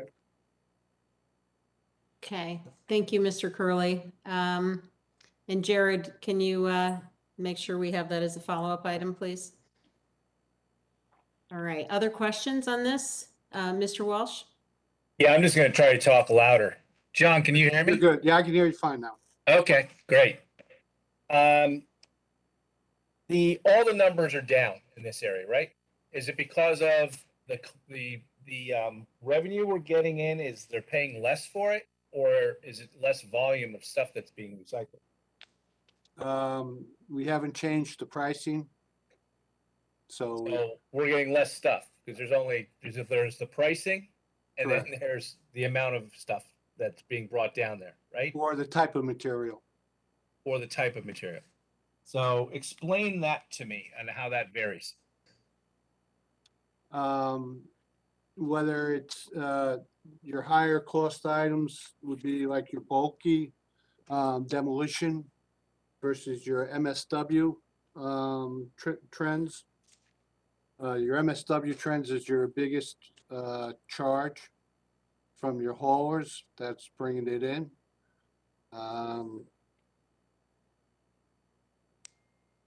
That's pretty much how I would say. Why is electronics off 17%? It depends on how much they bring in to drop off. Okay, this is. I mean, last year was high. The 2 years before that were very low. Okay. Brings it over. And you have no idea why these trends happen. Not from at this one year point. to the next. I'm just over going the like I 3 said, years. I was going by the 3-year average on it, based on the conservative of it, to where that last 2 years were low, and then this past year was high. I don't know if that trend will continue to be high.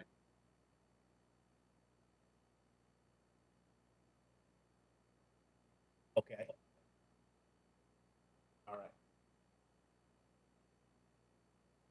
I have nothing else to ask because I don't really understand this, but move on, I guess. Okay. It's not a lot of information. I mean, I kind of agree with Mr. Curley. Like, we're Mr. relying on- Walsh, would you like to, is there some, I don't disagree. Is there some additional data that you'd like to ask for that could help us help you answer your question and maybe help the board?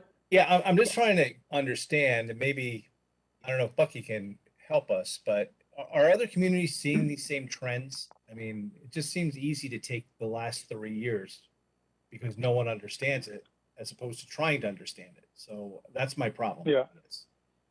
Jim, you know, can you hear me? I can hear you. Thanks, Bucky. Okay. You have to understand that electronics and glass and MSW and all of those things that are brought to the transfer station are commodities. And in the electronics world, it's so many units times so much reimbursement, and that's what the town generates as a revenue. And, you know, to try and budget for those items and to lock down numbers is very difficult to do. You take a guess, and we'll get into this a little more when we start talking about recycling and the cost of recycling and what we're doing now, because it's all driven by commodities, whether it's plastics, whether it's fuel costs, whether it's any of those things. So if you're going to ask, look, how many widescreen TVs were delivered to the electronics bin over there versus the year before, that's not the way it's tracked. It's just tracked by volumes and weights and the like. So, you know, to try and come up with a formula of how we get to a number for budgeting purposes is, you know, very, very difficult to do because it's a moving target throughout the year, Jim. I mean, I don't know what else to do. I think I it's get a legitimate it. process. I guess my question and my issue with it is the pricing hasn't changed, right? So the price, that's a fixed number. That's fixed. No, that's I thought we just pricing said for that. what? I asked John, and he said that the pricing hasn't changed. For what we charge. Okay, for what we charge. So I guess the question is, if the numbers are going up on electronics from last year versus last year, are more people you're starting to see recycle electronics? Or is it just you don't know what's going to happen year to year, and sometimes it goes up and sometimes it goes down, and we're not trying to promote the recycling of electronics, we're just letting whatever happens happens? Yeah, I think we have an obligation to provide a disposal area for electronics. I'm not And, saying you know, provide that's one. what I'm we do. saying market it, or you know, are we trying to tell people, hey, bring your 55-inch TV in to us when it's time to get rid of it? It's, Well, you know, the simple answer to that is no. I mean, Okay. there's no promotion done for the transfer station virtually, other than bring us your recyclables, which costs us money and doesn't make us money, but okay. So the cost to recycle a 55-inch TV is the cost is more than the revenue we're getting for it. No, no. I don't know. I don't know the exact Electronics, answer. electronics, the people are not charged to bring in electronics. They bring them in for free. And this is, and they, the company that collects it, pays us based on the weight of all the electronics. So there's no charge to the residents on this. It's a collection from us disposing it. Is there any other of the recycling areas that does not charge, like that works the same way as electronic, where there's no expense? We don't charge for recyclables. We don't charge for bulky metals, but we have expenses for recyclables and revenues for metal. You can go down to the transfer station without household garbage. You could just walk in there with recyclables and there's no charge. Correct.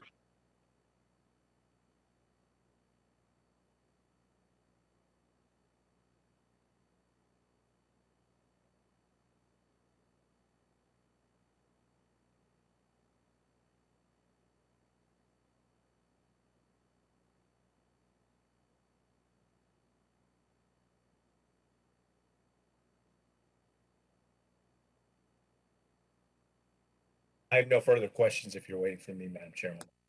I was. Thank you, Mr. Walsh. Does anyone else have questions on this budget?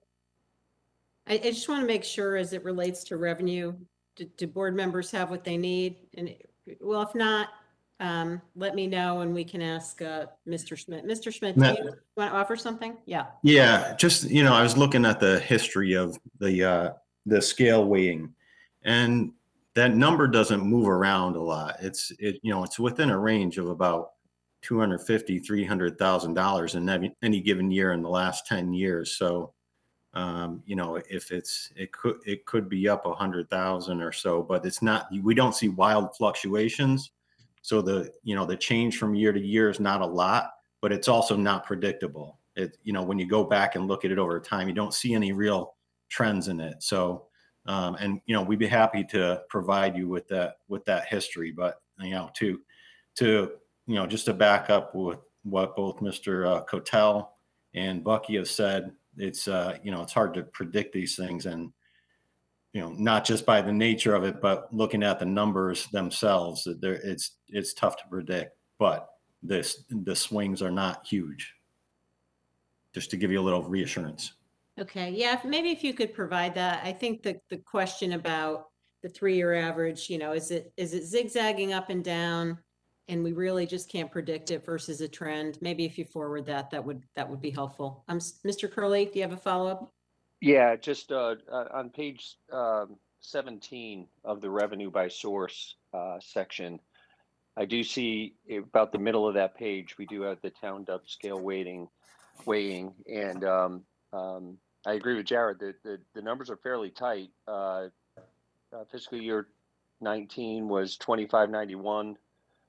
Next 2020 was 2572. 2021 was 2529. So it is fairly tight, and the proposed number is actually in line with a fairly tight trend. I guess it begs the question why the budget for last year was $90,000 higher, because that's not consistent with the trend. But as we look for opportunities to help try and make these numbers work, I'm not sure that it's going to be on the scale weighing. So thank you. I appreciate that. Sure. Okay, thank you, Mr. Curley. All right, so we're going to flip over to the expense side of the budget. And that is on page 188 of your budget book. Mr. Cotel, are you going to walk through this, or would that be Mr. Marsilio? I'll walk through it. Okay, thank you. I'm just getting there.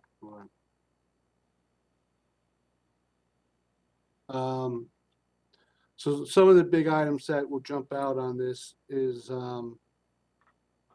your fees and professional services has an increase. A lot of that is contractual, that's based on CPI index, which are increasing. Mr. Cotel, I'm sorry, I don't mean to interrupt you. And thank you for addressing the increase, but maybe you could help explain to the board members the nature of what's included, what types of fees and professional services are in there? Certainly. So under the fees and professional services, you have hazardous waste operations. You have police for hazardous waste collection.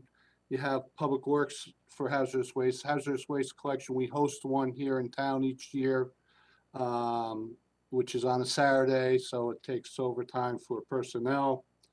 You have police to support it. The overall hazardous waste company that we use has increased it. We're in a third year of the 3-year contract is what we'll be entering. That total amount of that increased about $15,000 to continue using them. Continuing on, we have special police that we have down at the transfer station on Saturdays to help maintain the order with all the amount of people going down there. Waste disposal, which is your tip fee, that is a key one and key driver. where you have the material being taken to Wheelabrator. We are in a contract with them. That's a multi-year contract. It's a 10-year contract. That fee is based on the CPI, and I think, as you know, the CPI has been jumping up quite an amount. The hauling fee to take the trash, MSW, from our transfer station to Wheelabrator is also based on a CPI index, which has been increasing. That's done by Enviro. Your single stream recycling is another item that with the increase in the amount of recycling, which we don't charge for that to be dropped off, but the fees associated with that increase. And along with that, we have deep permits. We have certain licensing for the scale, and also for use of disposal of safety clean for oil and antifreeze. Those are the main ones that make up that. And what are the bulk of the dollars? You mentioned a number of things, and some of those are tied to CPI indices, but what's the bulk of the dollars? The big one is your waste disposal fee. Okay, and how much is that of the total? $2,267,000. And that's the one that you said is under contract? I thought you mentioned that one went up by $15,000? No, that one went up by about $91,000. Okay, so that's 2 million plus out of the 3.5, and then your hauling fee is $546,000. That went up about another $40,000. Your household hazardous waste, that went up about $15,000. The others are relatively the same. okay, thank you for that. And sorry to interrupt you. I just I think you had just started out and you zeroed in on that line item. There's probably a number of line items in here that there'll be questions on, but is there anything else you want to highlight before? Sure. Another key one is the maintenance, repair, building and grounds. We put $90,000 in there. This is a 40-year-old building that's deteriorating. We have a lot of issues to address. We have stairs that have rotted out and that have to be replaced. I have doors that do not operate. So if you ever drive by, it's always continuously open. We have drains that are not working, so it's difficult to keep the area clean. You got some minor leaks on scale house. I got exposed rebar on the tip floor where that's popping up through the concrete. And I have drains on the upper floor also that at some point were removed that need to be reinstalled. So I'm not saying the $90,000 is going to take care of all that, but I want to at least start addressing some of the major items that are to help clean the thing, as well as prevent some injuries that go along with it. Okay. Other items that are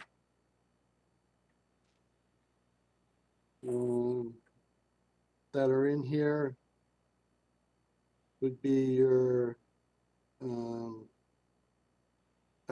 it's a small item compared to the other ones, but I did up the printing to start getting some more educational awareness of our single stream recycling to try and clean up the single stream. So there's some money in there for printings for educational purposes of the public. Another item in there is your contractual property services. Again, this is the actual operator of the transfer station, which is tied to CPI also.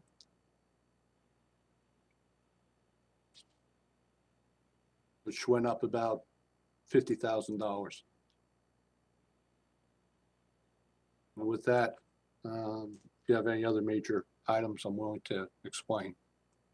Okay, thank you for calling out those items. Mr. Curley? Thank you, Madam Chair. Yeah, I have some questions around the scale house and the $90,000.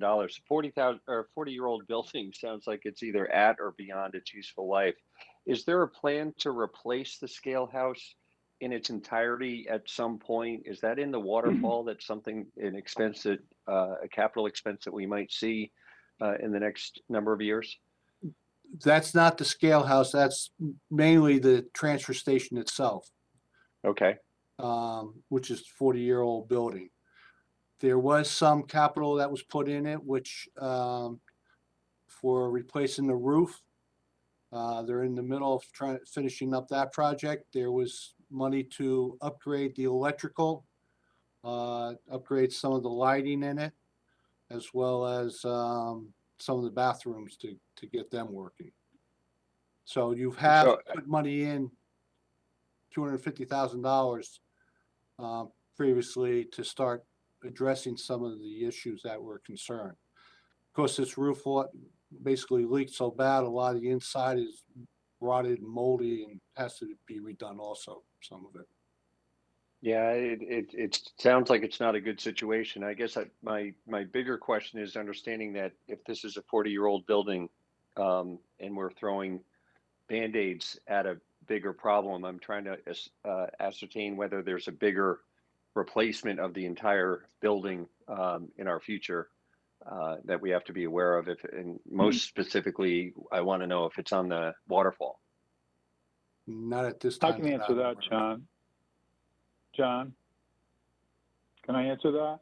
Go ahead. Okay. So when that same building was built, in the last 40 years, there was 6 or 7 of them just like that were built. They would cost over $4 million to build those. That's the first thing that you have to know. And the bones of that building are really pretty good. The problem with that building is that it's never been properly maintained. But the money that should have been dedicated to keeping that building tight was never put there. And so we're facing that right now. The other thing is you can't put a transfer station just anywhere. It has to stay there. And to do anything with that site, we become impacted by the quality of the materials on that site, which no one wants to engage in any disruption of. So I think our hands are tied. I think if we take some money out of the operating budget in the next couple of years and just address those things that we see have to be done and have the skin of that building secured, tight, make sure everything's up to OSHA standards, I think in short order we'll have the building where we want it. But to build a new building, Craig, is an enormous expense. I mean, the concrete walls are 12, 14 inches thick, and the machinery in there you've just replaced for, well, let's say it's $350,000, but it was more than that. So that's where we stand with it. No, I appreciate that, John, and I don't want anyone to misunderstand my line of questioning. I'm not suggesting that we should be replacing this building. I recognize that a 40-year-old building may be at or beyond its useful life, especially given the usage for this transfer station. But I also appreciate the point that you make about how we're somewhat handcuffed. My concern is that I wanted to confirm if we did have a plan to replace this building, we'd be potentially throwing good money after bad to put Band-Aids on this until we got to a point where we were replacing it. It sounds like there's no imminent plan to replace that building. So upgrades and repairs are appropriate, especially if there are safety concerns. So I don't want anyone to misunderstand my questions. However, $90,000 is still a lot of money, and I wonder if this is something that perhaps should be $2 or $3 million to address some of these issues, and if it is part of a longer term plan, perhaps it should be capitalized and not part of the operating budget. And maybe that's a question for Jared. That's a fair appraisal. Well, that's a fair appraisal, but I can tell you there are no plans to replace the building. It's very low technology. You take materials, you put them in a compactor, you put them on a truck, and you haul it away. So there's no economies of scale or anything you're ever going to take advantage of, by replacing things there. So, we're just trying to, as I said, make the building sound as we can. But the bones are good bones, the whole building, but it hasn't been maintained properly, and our goal is to try and address those issues. Understood. Thank you. I appreciate the color. All right. Thank you, Mr. Curley. And thank you, Mr. Marsilio. I know Mr. Mottola and Mr. Walsh have questions, but just as a quick, I just want to follow up to Mr. Curley's question. Is there, I'm not suggesting that we try and bundle the next, several years of repairs on this building into one thing, but Jared or John, whoever wants to answer, is there a larger expected spend? I mean, was this one of the items in the town building summary? And is there a larger level of capital spending attached to this that's out there somewhere? Not the replacement of the building as Mr. Curley asked about, but just a bigger capital project associated with this in that town building plan? There was a facility audit done by Silver Petroselli, the same individuals who did the rest of the facilities in the town, and it's a tome. It's a very, very large audit, and it is far in excess of what we've budgeted to this point. I didn't agree with everything that they recommended. I'm not into cosmetics and those kind of spendings for something like this.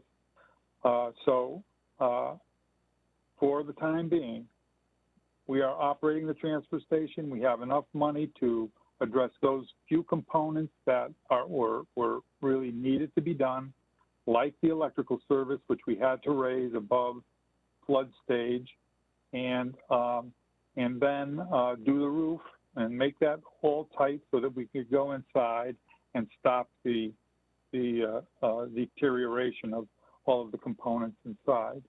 So for the time being, with the new compactors in place, with the new electric system in place, if we could secure the building with new doors and the like, we'll spend the $90,000, I'm sure, and we'll do what we can do in-house, and I think it'll be perfectly adequate for the needs of the town.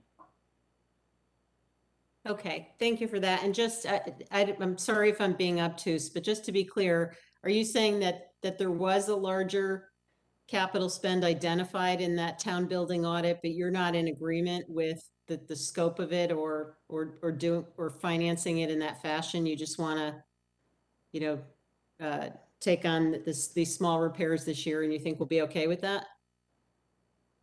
Well, they weren't small repairs. The electric service was $100,000. The roof repair was $140,000. So, I don't want to be extravagant with something like. I meant the 90. Yeah, and I'm sorry, John. As we looked at that audit, that building audit, we sort of viewed that as kind of the, I hate to use the word universe, but that was supposed to be a comprehensive plan of what needed to be done, and then those projects within there would be prioritized, and we expected them in their entirety to hit our capital plan somewhere over the next number of years. So all I'm trying to understand is, was a fix of this building in there in some different amount, and you've decided that the appropriate way to deal with it is to spend this $90,000 to do what you're suggesting next year versus whatever's in that other plan? I would agree with that, yes. Okay. All right. Thank you. Mr. Mottola, you had a question?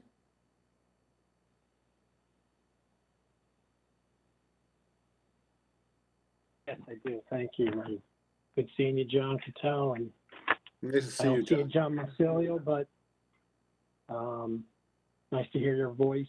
Hey, John, the one thing that you didn't touch upon was on the regular payroll, we have a lead scale operator that's going from $41,000 to $60,000. What is that all about? That's a gigantic jump.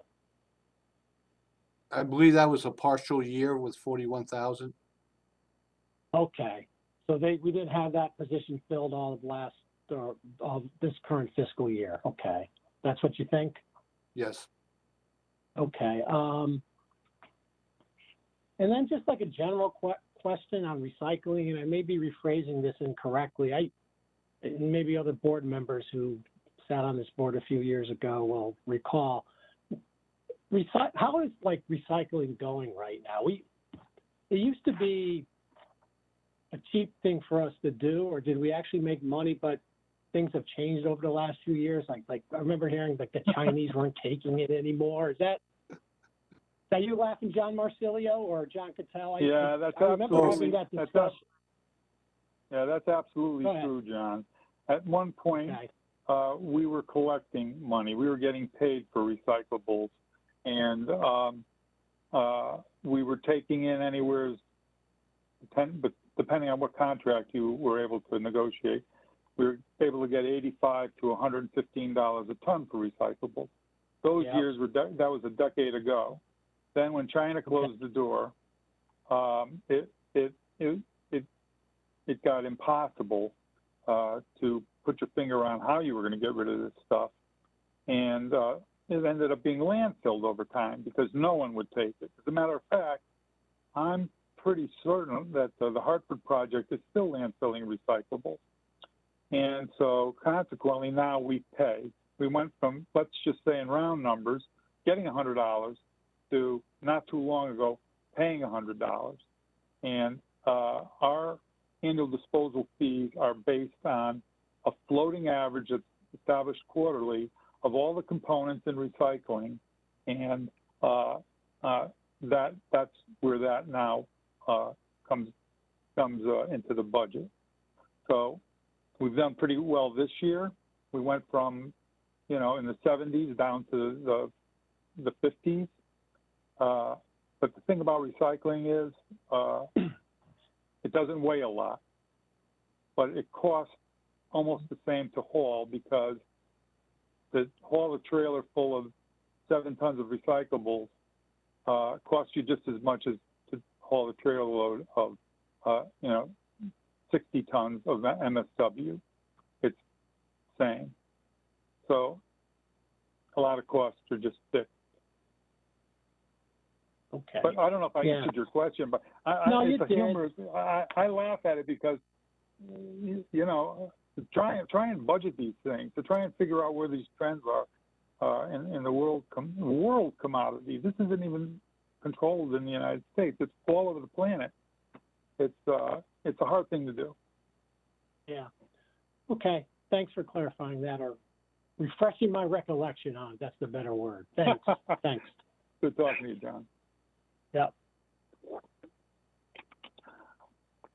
Thank you, Mr. Mottola. Mr. DeWitt, do you have your hand up? No? Okay. Mr. Walsh. Yeah, I have 2 follow-up questions. One was on John's last question, so why don't I just start there? If that's, I understand people explain this whole recycling thing and how it costs us money, and we were sold a bag of goods on this whole thing that nobody was ever really recycling it. They were just sending it places. And putting it in landfills. So if that's the case, well, I guess the question is, why do we even separate it anymore? If it's really just going to the same landfill, why do we even State statute. What? State statute. But they know, the state knows, the state knows that we really don't have to do this, right? I mean, this is all like a game. No, to make no, everybody feel no, they don't know that. No, they're still standing by Gina McCarthy's 2006, reduction plan that they generated, and we're going to be reducing our MSW by 60%. I think in another 2 or 3 years, according to that plan. 2025, we're going to have 60% less MSW. Well, that never happened. I have personally testified in Hartford on some of these policies that the DEEP still have in place and haven't been willing to adjust or amend. But there's lobbies there that you just can't speak over. For instance, the commissioner of DEEP. They still embrace this policy. They still think they can get it done. It has cost us millions.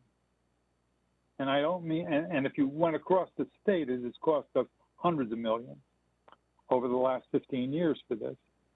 But nobody wants to revisit it. They have commissions and committees, and it's, if you ask me, I don't know, they're intransigent in their stance on this. So really just feel good that's legislation. my answer.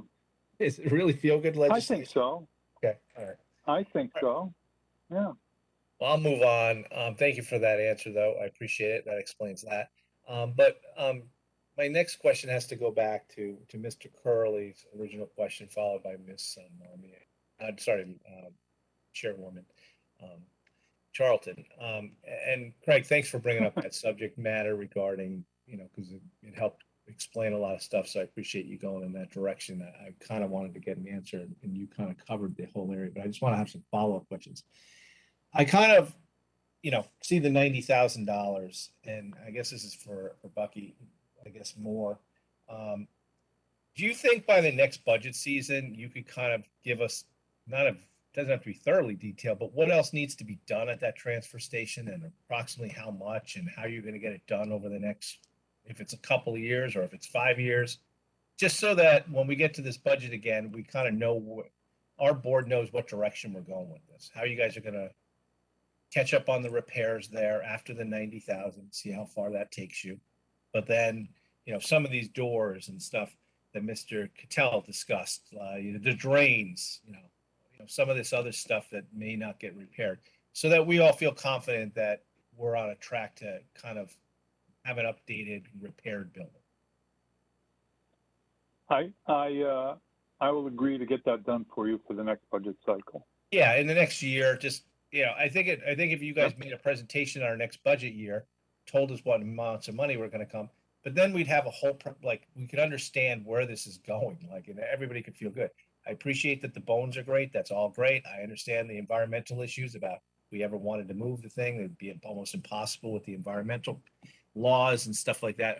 That all makes sense. It just, I think we'd all feel a little better if we just got some update on, how much repairs you're estimating approximately need to be done and how we're going to get them done. This way, next budget season, if the number is 110,000, you can easily make your presentation and easily explain that. Well, we can easily generate when we get to next year's budget, it'll be more granular than this. It'll give you, Mr. Cattell, a little more time to figure out what really needs to be done. Well, and also what you failed to add into this is what we can do in-house, because we do have a program that that's in the wings as soon as the roof is done for items that our in-house people are going to address. So whatever's left over after the $90,000 and our in-house contributions to making the place safe and reasonably attractive to the population that uses that, we'll begin making a list of other things that have to be done that are significant, and you'll get a budget next year and it'll be granular. You'll see what everything we're including in there that we want to get done. Fair enough? Yes, fair enough. That's fair enough for me. My last question has to do with the operation of that whole, like if I go down there to the dump and I bring stuff down there, what I've never understood, and if I'm using the wrong terms of what things are called, just let me know. So I apologize for my ignorance. But when I first pull up, I don't know if that's the scale house or that's the tipping area, whatever it is, where I pay my $6, right? Scale house. The scale house. I pay my $6. All the members of the public pay, and the commercial people get weighed and whatever. They're very nice people. It's a, you guys have recently done the road down there. Everything looks great. I have to say, I compliment you on that. It looks a lot better. But if I pay my money, I get a receipt. Now, for some accounting reason, you keep the scale house keeps a receipt and they give me a yellow copy. And then I have to drive about 40 yards and I get to another place. And that guy's sole job is to collect my yellow receipt so that you guys can compare and make sure no one's stealing cash. I think that's the reason, so that the scale operator is not stealing cash, whatever.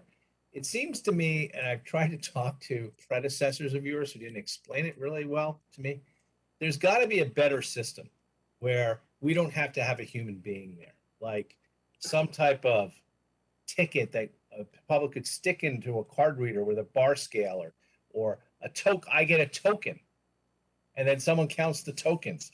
It just seems like I'm not saying that the person's not doing a good job who's collecting the receipts. It just seems like a waste of a job, and in this day and age, we can't get around that and cut that position out. I'm totally in agreement with you. Okay. And that was one of the things that I scratched my head about when I first got here several months ago. Excellent. There was a feeling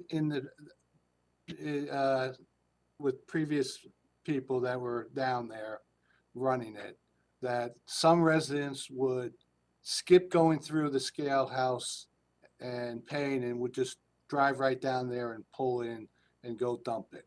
And once in a while, you might get someone who does that. So that's why they ended up, their reasoning for putting a person there. If you've been down there lately, you'll notice I'm changing the traffic flow for the transfer station.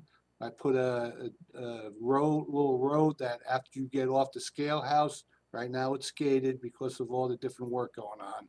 Yeah. Where it's going to actually be reversed. So that person that was down in the booth collecting the piece of paper to say, yeah, you actually did pay, is going to be relocated to up into the transfer station area to give better guidance as to where things go.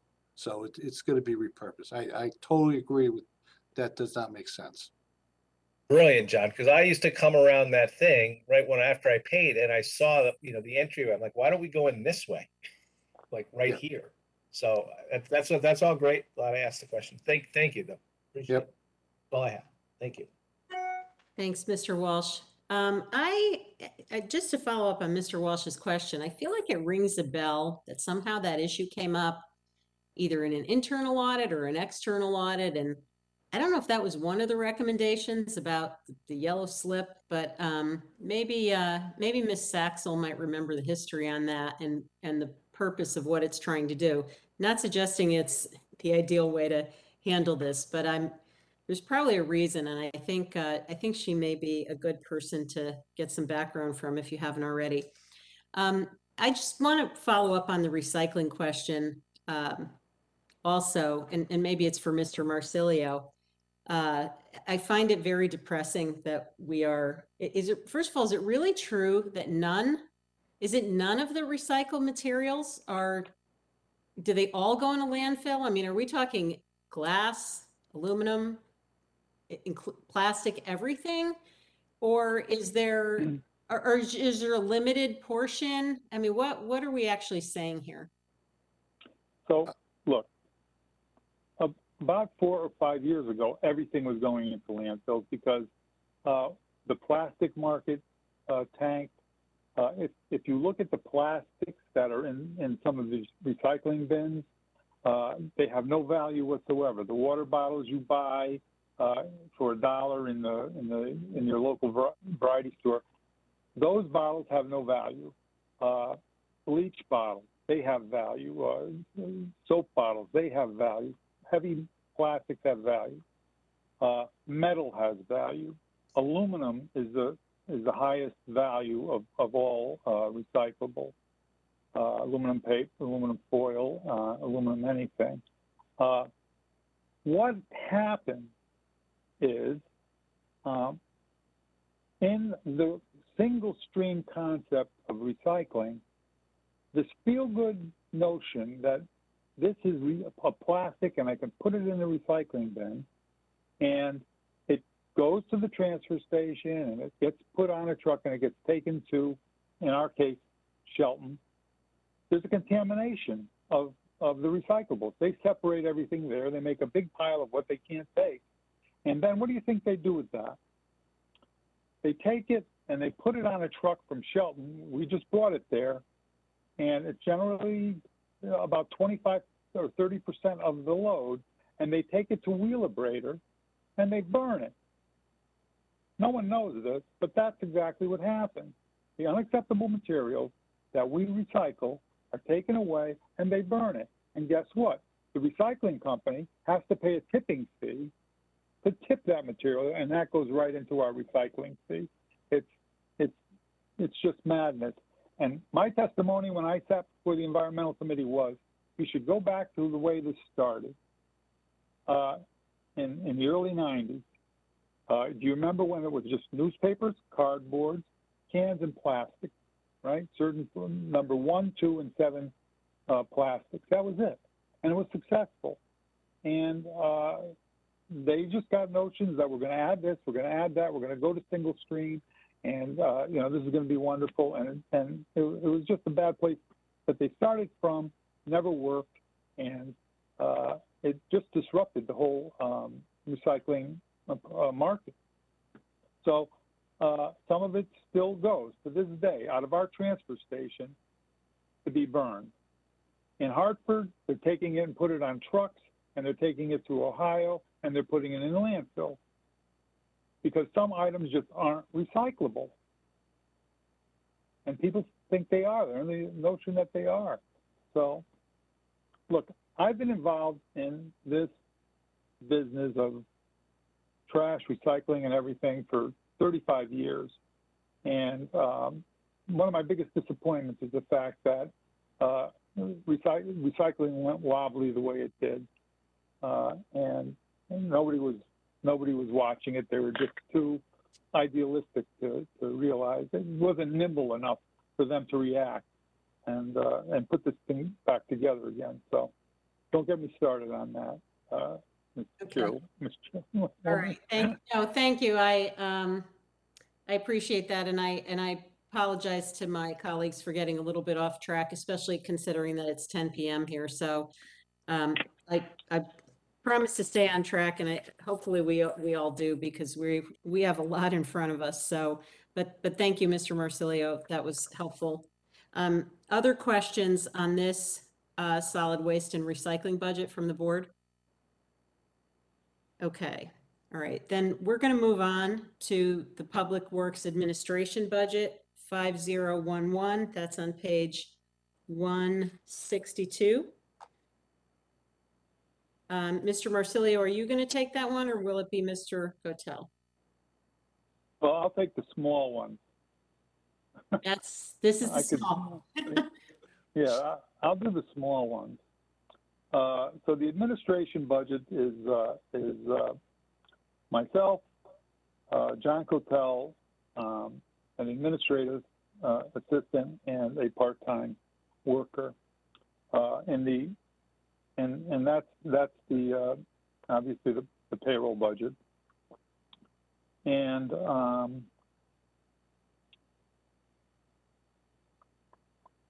okay, let me bring this up again. Hold on. So it's a rather small budget, and it reflects what's left, what we have left in the DPW department. And I don't know if you have any questions on any of these items, but they're pretty clear. So what is the role? I don't think we want to go through any of the prefaces or anything else to these budgets, but Yeah, no, that's fine. essentially, yeah. I do have one question on this budget. Do any other board members have questions though first? Okay, and I know that we covered this when we talked about the finance department, but the DPW finance person role, which is being transferred from this department to the finance department, that was a position, and maybe something that had been requested for a long time, but I do recall that it came about at least partially because we had the DPW audit done, and it was a recommendation that we have a finance person in the department to deal with various issues, whether they be billings that were done out of this department or contracting procedures or whatever. And so I guess I'm wondering how this role works with the finance department. Is there a dotted line? How, you know, is this person or any finance related functions actually all moving out of DPW now and going into the finance department? I just would like to understand this a little bit better, particularly because, at least as I remember it, I thought the objective of the recommendation that came out of the audit was that it would be helpful to have a finance person sort of embedded in the DPW department that then, you know, worked together with our finance department rather than just adding this position to the finance department. So if you can help me understand that, I'd appreciate it. Sure, I can address that. It did come out of the audit. That was the genesis of it, and the audit wanted the position to be actually in the finance department, but to obviously help to track some of the expenditures and projects and that are going on in DPW. We are going to do that, but also we want to expand it as well to look at some other departments too, where there might be, especially where there may be heavy capital projects, engineering and other places. And so that's going to be, so that's why we're putting in the finance department. So it's not strictly dealing with DPW, but can also you know, sort of be the liaison to other departments, because we do spend, we find that our staff spends a lot of time, you know, communicating, interacting with the other departments just to try to nail down, you know, what's actually going on in some of these projects and some of the budgets. And so with a person, with a, you know, a single person who can be that that mediator, to help, you know, for lack of a better word, translate what's happening in some of these other departments into the finance department is going to be helpful to us. And, you know, there may be some other functions, and I know we've talked about this in previous meetings about some of the other things that are going on in the finance department that should, you know, probably when it comes to reconciliations and things like that, and it may be another function that this position could take on. So we thought that this was a good place to start. And also, given that I think, you know, there was a need for some more project management in the DPW engineering realm of things. So that was a move that was made. Also, instead of making it more, instead of a finance position, make it more of a project management position. And so that was for those reasons, we had a need in the finance department for certain tasks. And I think DPW and engineering in that realm had a need for something else. And so we thought it made sense to to transfer this person into the finance department.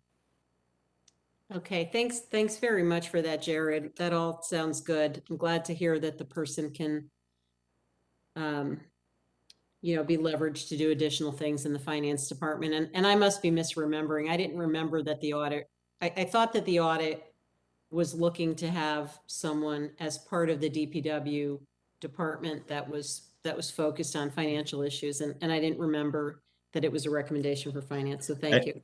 And just to clarify, we haven't hired this person yet. So that will be forthcoming. Yep. Okay. No, the plan though, I mean, I've sort of been vocal about the fact that I hate that we have to have our internal auditor doing all these miscellaneous tasks. And so if this helps free her up, I think that's great. Anybody else have questions on this budget before we move on? Okay. All right. So the next one is Public Works Operations, which is on page 165 of your budget book. Starts on page 165, 166. This is not the small one, Mr. Marsilio. This is the big one. So do I take it you're going to delegate this one down? No, I'm going to punt. Okay. I'll punt this one.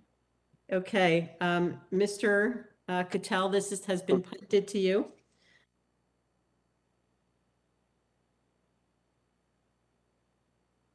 You're muted, John.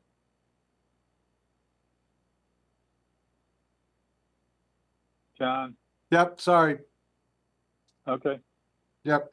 The first thing and the biggest thing is that needs to be pointed out is many of the personnel, along with some of the expenses associated with them, have been relocated to the Parks Department budget. So there's kind of a breaking out of several of the major lines. Your salaries, you have a big decrease on that because of the individuals that went to parks. And then the associated costs of Social Security and all those items. And worked with Anthony on this to what he feels he needs for his operations. We maintain some of our own. And kind of it's like the best shot as to make sure that the two of us come together to meet the current needs and without a exorbitant increase or change in the major budget overall. That being said, some of the things that actually did change after pulling out what went to parks, communication, I increased that, and that's to add additional GPS transponders in more of the equipment. Right now we have them in our basic snow fleet, and I'm looking to add them to the rest of the fleet, our loaders, our backhoes, and sweepers, and other major equipment. Another issue was a small increase in the educational membership, where I want to increase the knowledge of some of our employees. Transfer Technology, which is a spin-off from UConn, they work under their umbrella, offers a lot of public works training. They actually have a public works academy where they give a basic fundamental training of professionalism, working with the operational skills, road fundamentals, chainsaw operation, work zone safety, winter operations. So usually I like to try and send a couple guys to that each year, and that's about a $400 expense. It's a 6-day course that's spread over 6 weeks. That is pretty much the increases that I put out there. I also increased, I think, some of the clothing and dry goods, dry supply to make sure that our guys are meeting the OSHA requirements and as far as having the proper reflectivity when they're out there, either on the railroad ramps, clean them in the winter, or working on job sites.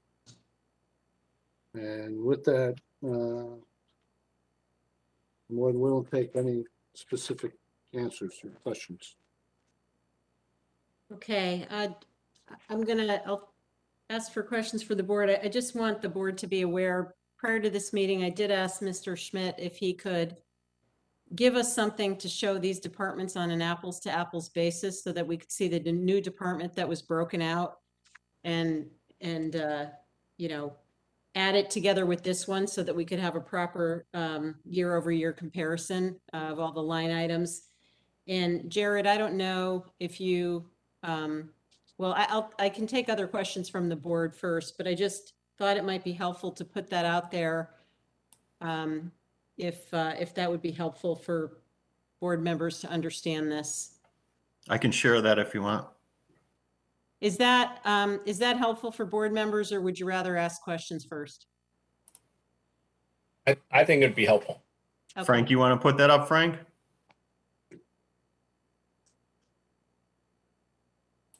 Yeah, I can put it up. Just give me a few seconds.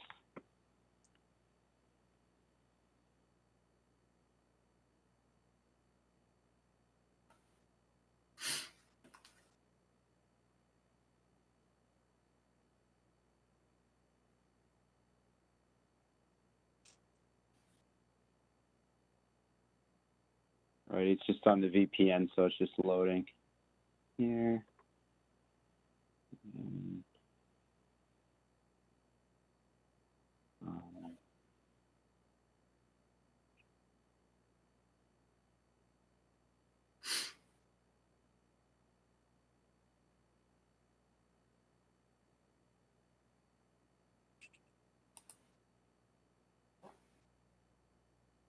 Okay, so can you guys see it?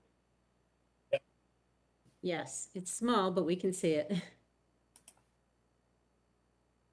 You should be able to blow it up on your screens too. Okay. You'll be able to see less of the lines, but I also, you know, I can just scroll down as you request, but.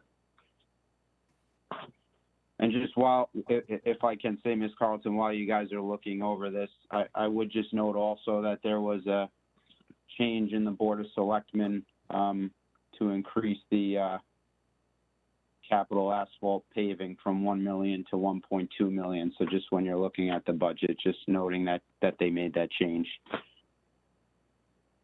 Okay.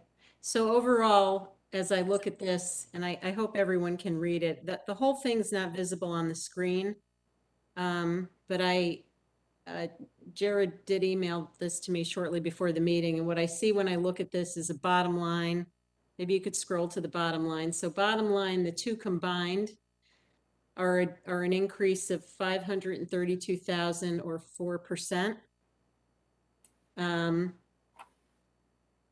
I can actually, I don't know if I can actually try and drop this on email to our board members if it's helpful, but maybe what we can do is focus on those things that are driving the increase, the largest of which is capital.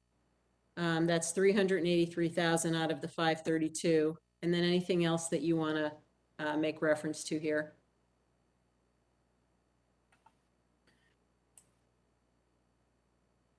So I guess I'll say something about the capital outlay. When we, I think it was in the first meeting, when we brought to light some of the increases that we're anticipating in the area of medical expenses for town employees. One of the things that the first selectman put out there was the possibility of reducing this line. And we've had a number of conversations with Mr. Marsilio about this. You know, to the extent that this number could be reduced some, whether it's $100,000, $200,000. What he's asked for is the ability to select some of the items. So to keep the menu of items that's included in the budget, but to reduce the amount. So, so whatever are the priorities to the department, and also whatever is available to be purchased based on the market situation and the availability of certain pieces of equipment, that he would have the ability and flexibility to purchase those, but within a lesser dollar amount of what's budgeted there now. So essentially, if you decide to reduce this line item, the capital outlay amount, and I don't want to speak for Mr. Marsilio, but I think that he has indicated that he's okay with that, but to still have the same items available to him so that he can. Yep. Okay. Gotcha. So basically we have last year, the capital outlay in the budget in the comparable budgets was 277,000. This year it's 661,000.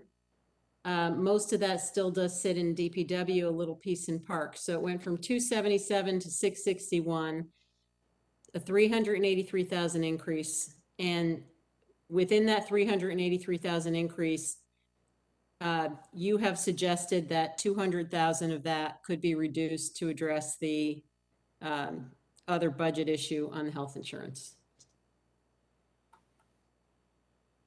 Everybody got that? Okay. I'm just repeating this because I don't know how well everybody can see the screen. So go ahead, Mr. Marsilio. I'm gonna try to email this to everyone in the meantime.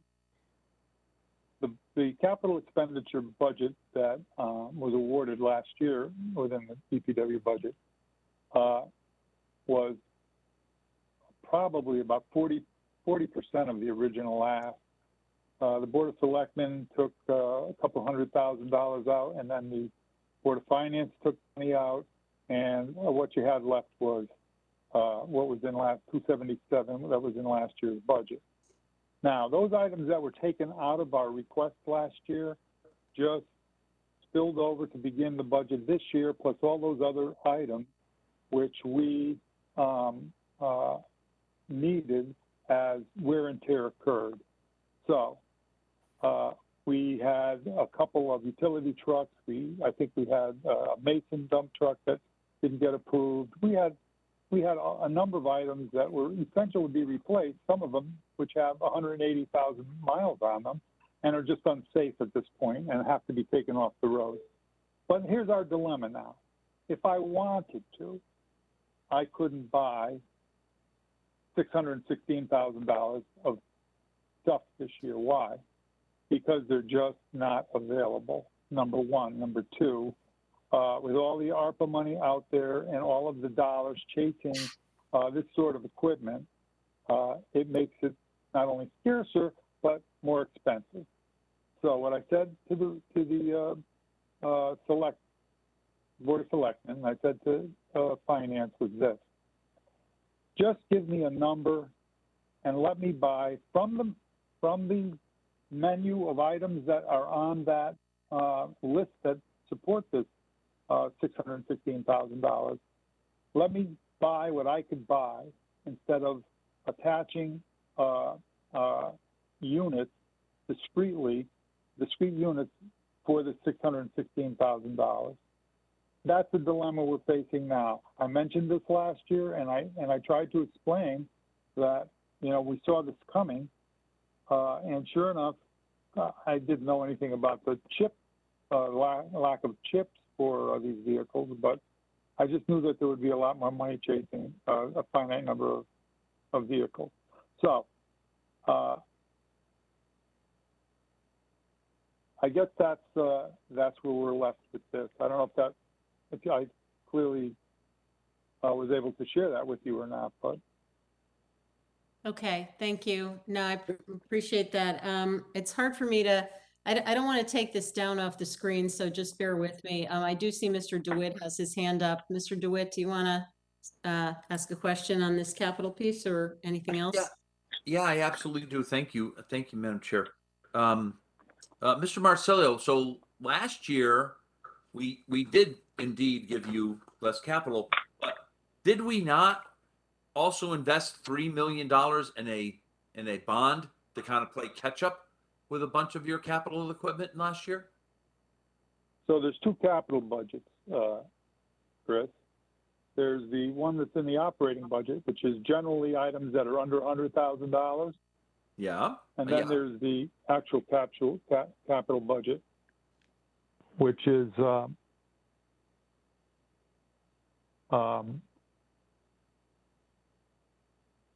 you hear me? Because my earbuds just Yes, went I can dead. hear Can you you. hear Yeah. me? No, Okay. listen, before Yeah. before you go further, I understand the difference. There's things that go in the operating budget and larger going to the, are bonded. But my recollection last year was we took $3 million and bought equipment that normally would have been in the operating budget, maybe over a series of years, because you had portrayed a dire situation in DPW where if we didn't buy this equipment, we were going to be really behind. Correct. Am I remembering that incorrectly? Yes, you are. No. Here's what we're talking about: two different universes of equipment. These are pieces of equipment that run at $50,000 to $60,000 or $70,000 each. That always, traditionally, I mean, this is the way it was done, so this is the way I budgeted it. That is how we budgeted last year for the smaller equipment, less than $100,000, that may not have a life of more than 10 years. The larger equipment that we bonded for, we said, look, snowplows, they'll last 20, 25 years. So that's a sound investment from a bonding point of view. So you're correct. You did approve it. I can tell you that, again, we were impacted by the market forces. Out of 7 snowplows we ordered, I think we've only been able to get 3 so far. And I don't know what the status of the remainder of them are. But Okay. the Board of Finance took. No, Okay. I guess you answered the question. May I continue, Madam Chair? I'm excited. Another question. Yes, please do. So in regard, in not so much, well, it could have a consequence of capital, but when we're talking about the laborers, the maintenance, repair, and the foreman, basically the workers that are going to the Parks Department, right? The equipment that these people use, right? Are they still going to go to the same place and work every day now that they're, working in the Parks Department versus DPW? So guess what I'm asking is, if I'm the mechanic or a maintenance guy and I got a big nice toolbox in DPW today, but now I'm working in the Parks Department or Parks under the Parks budget, do I have to get a whole new set of toolbox over in the Parks and Rec Department? Well, I don't know about the toolboxes. You can ask Anthony that when you're discussing his budget. But I can tell you that many of the present operations that exist will continue to exist. We'll always, DPW will maintain Parks equipment the same way we maintain police equipment, fire equipment, or anything else. And we'll get their fuel from us and any other items that DPW can collaborate with them on, we will. Where they're domiciled, that's a whole issue for Anthony to determine. So is it safe to say that the everyday operation and the everyday, goings on of these people in these new roles going to parks probably doesn't change a whole lot? It's more administratively how we're controlling the budget.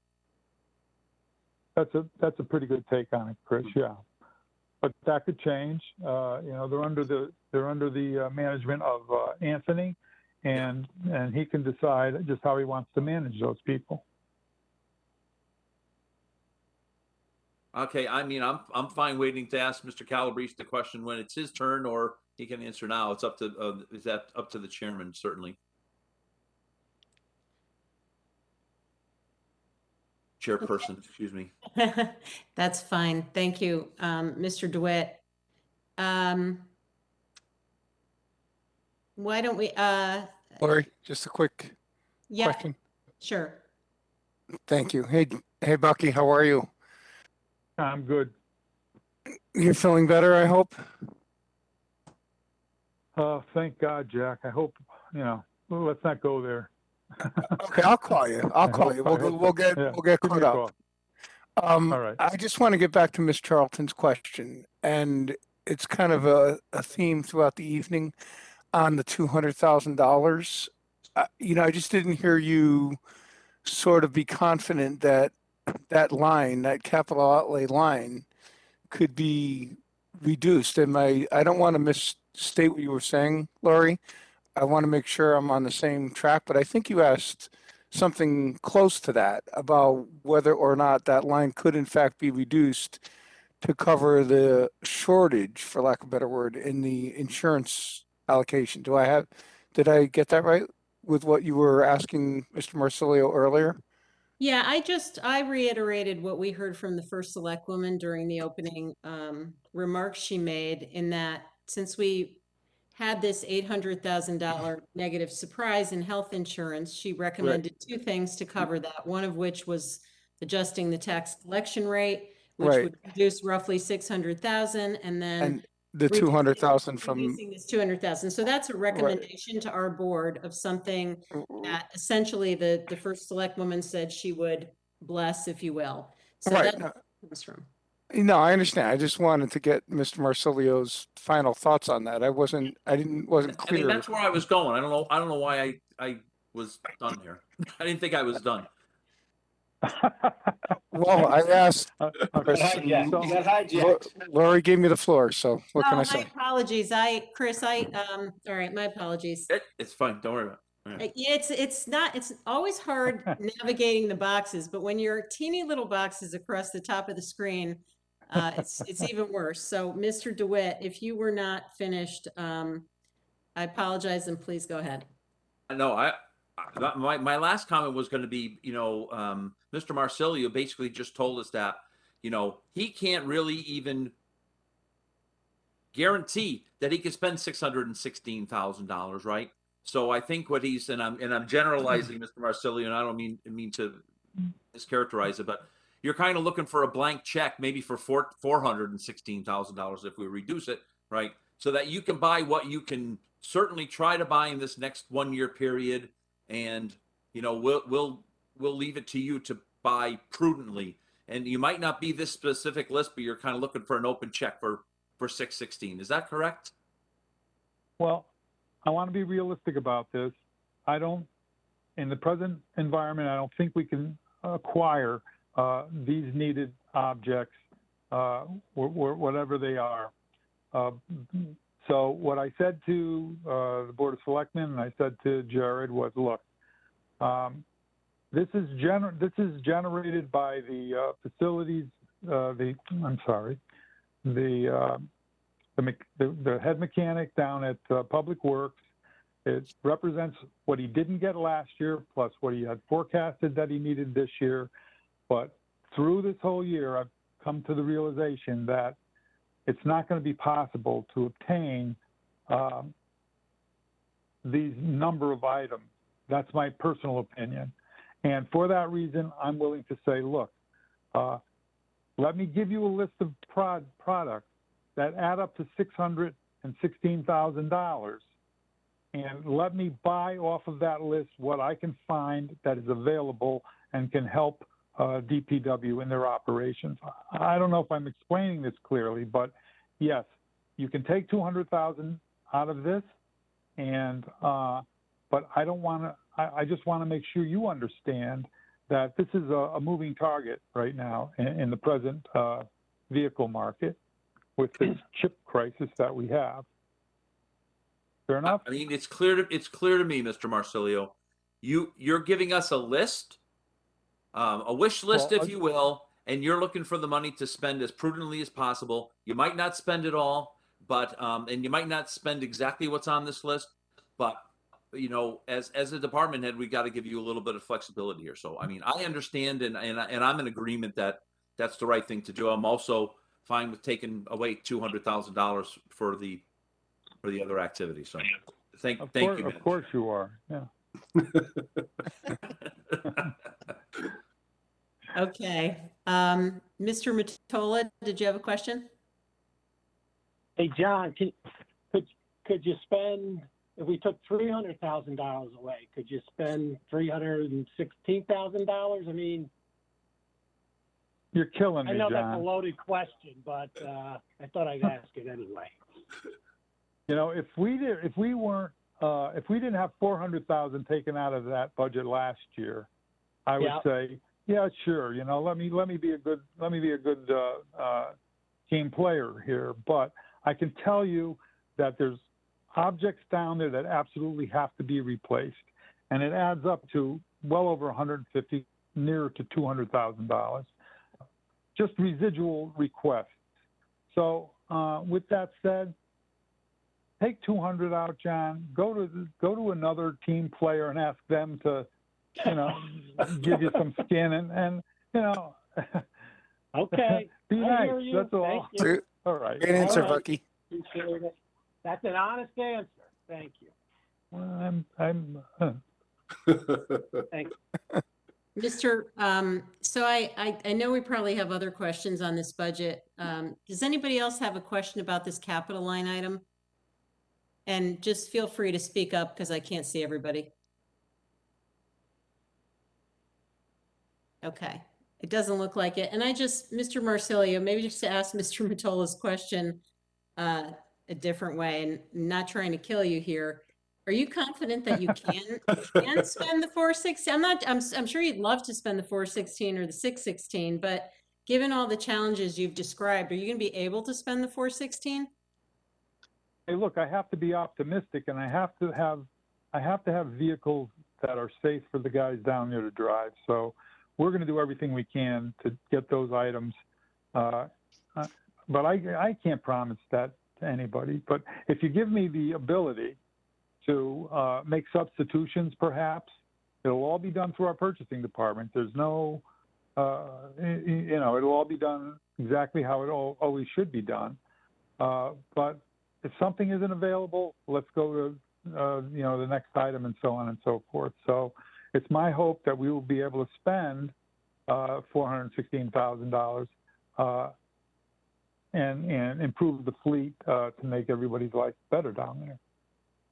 Yeah, I don't think anybody's going to advocate that we are using vehicles that are unsafe. And I don't want to harp on this, but you use the word optimistic. So just trying to understand in the context of that budget, you know, how realistic that is. And if I understand you correctly, with the 416, assuming it gets down to 416,000, what I think I heard you say is that give me some flexibility, because you're not asking that you can prioritize within the list on here. If you can't buy any of this stuff, you want to spend the money on other things that are not on this list. Is that what you're saying? Well, I'll tell you this. I would be willing to commit to this schedule of replacement vehicles. And if you wanted to restrict me to just items that are on that list, I'm okay with that. You know, and spend to 416. Yeah, I guess, and if that were the case, right? These are the important items. This is what you've been authorized to buy. And I appreciate Mr. DeWitt's comments, so I'm not trying to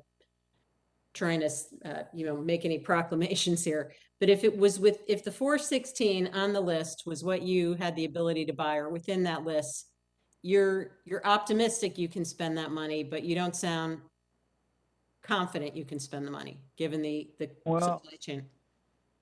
Well, look, we've been beat up pretty well this past year for, you know, trying to buy what we need to buy. And so all I can do is be optimistic, Madam Chairwoman, because otherwise I don't know what we do.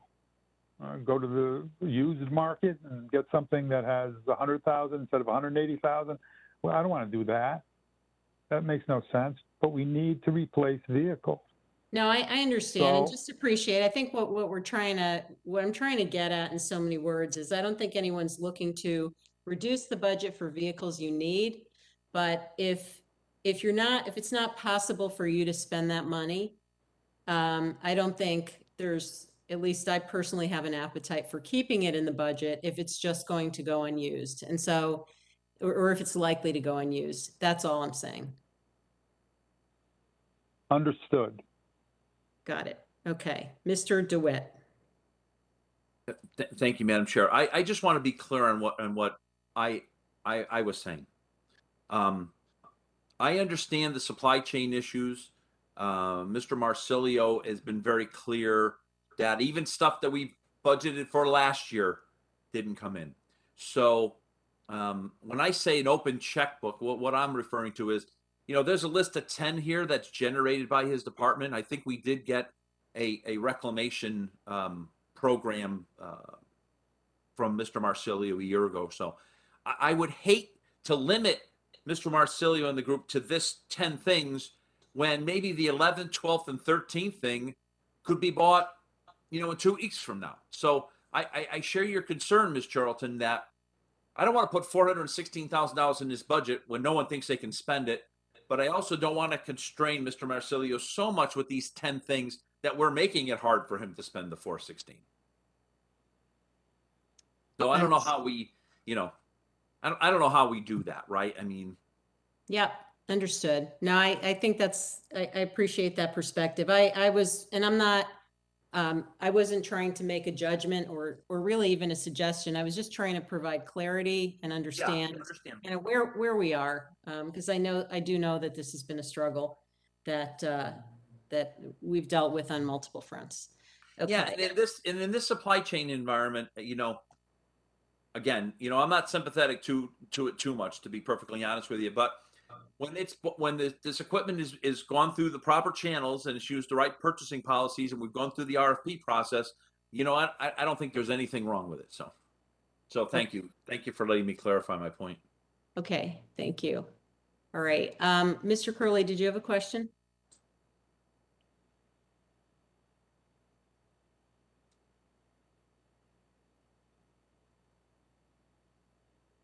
Sorry, had trouble coming off mute. Yes, thank you. If we're done with the capital, or at least the equipment, I did want to ask a question about the paving. Is that appropriate? Yes, thank you. So I recognize that the town spent a lot of money and effort and time on the paving plan, and I think it's a good one. My recollection for this year or this upcoming year is roughly a $4 million spend. And it's the first select woman split that into different categories. And Mr. Walsh, I know that this is close to your heart too, so we'll definitely have to have a discussion amongst this group about how that should be paid for. But I guess my immediate question relates to whether, given the rise in oil prices and the like, whether the $4 million will get you what you need for that plan, or are you concerned whether there's a risk to that plan, that paving plan? Well, yeah, I have a concern. I mean, oil goes from $50 a barrel to $130 a barrel, and there's I don't see a lot changing in the world environment. Again, it's a commodity that is impacts paving.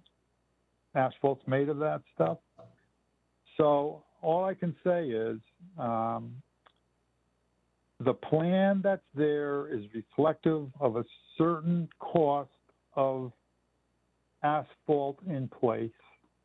And if that cost increases, you're going to get fewer road miles done.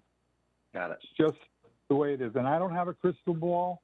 We talk to other public works directors and other finance people. And what do you plan to do? What do you plan to do? And everybody throws their hands up in the air and they just say, it will be what it will be. It's the best that we could come up with at this point. a month ago, that answer would have been different. You know, Craig? Yeah. You know what I'm saying? Yeah. Yep. So, and then a month from now, it might be different again. But that's something we have no control over. We started off with a plan. It's an empirical plan based on engineering input. And we came up with that budget. Okay. And that budget was based on costs. And if those costs change, that budget might change. Well, is it that the budget will change, or is, like, I guess my question is, hypothetically, the town is running a surplus in other areas, and you need 5 million to get through the same number of miles of road instead of 4, so you potentially could run over, or would you stop the work when you spent the 4 million, even if the total number of miles was less than originally hoped for? Well, here's my answer to that. You're going to decide that, not me. We're going to get to a certain point where we don't accomplish the level of infrastructure improvements that we have planned. I would have to come back to you and say, hey, here's what happened. You know, oil is over 100 now. We can only get this much done.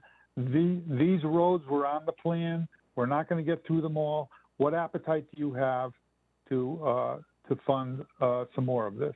And you could talk about surplus then. Yep. Yeah, can I add? Yeah, I just, Mr. Curley, are you?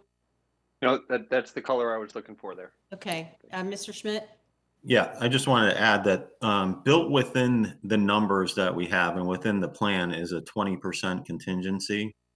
And, I think John Cattell could probably add some more detail to this, but the contingency is to not just account for inflation, but other, other factors and other variables, whether it's the geometry of the road or the depths and humps and bumps in the road that may need to be changed. But there is a certain amount of contingency that's built into this. So that we do have some wiggle room.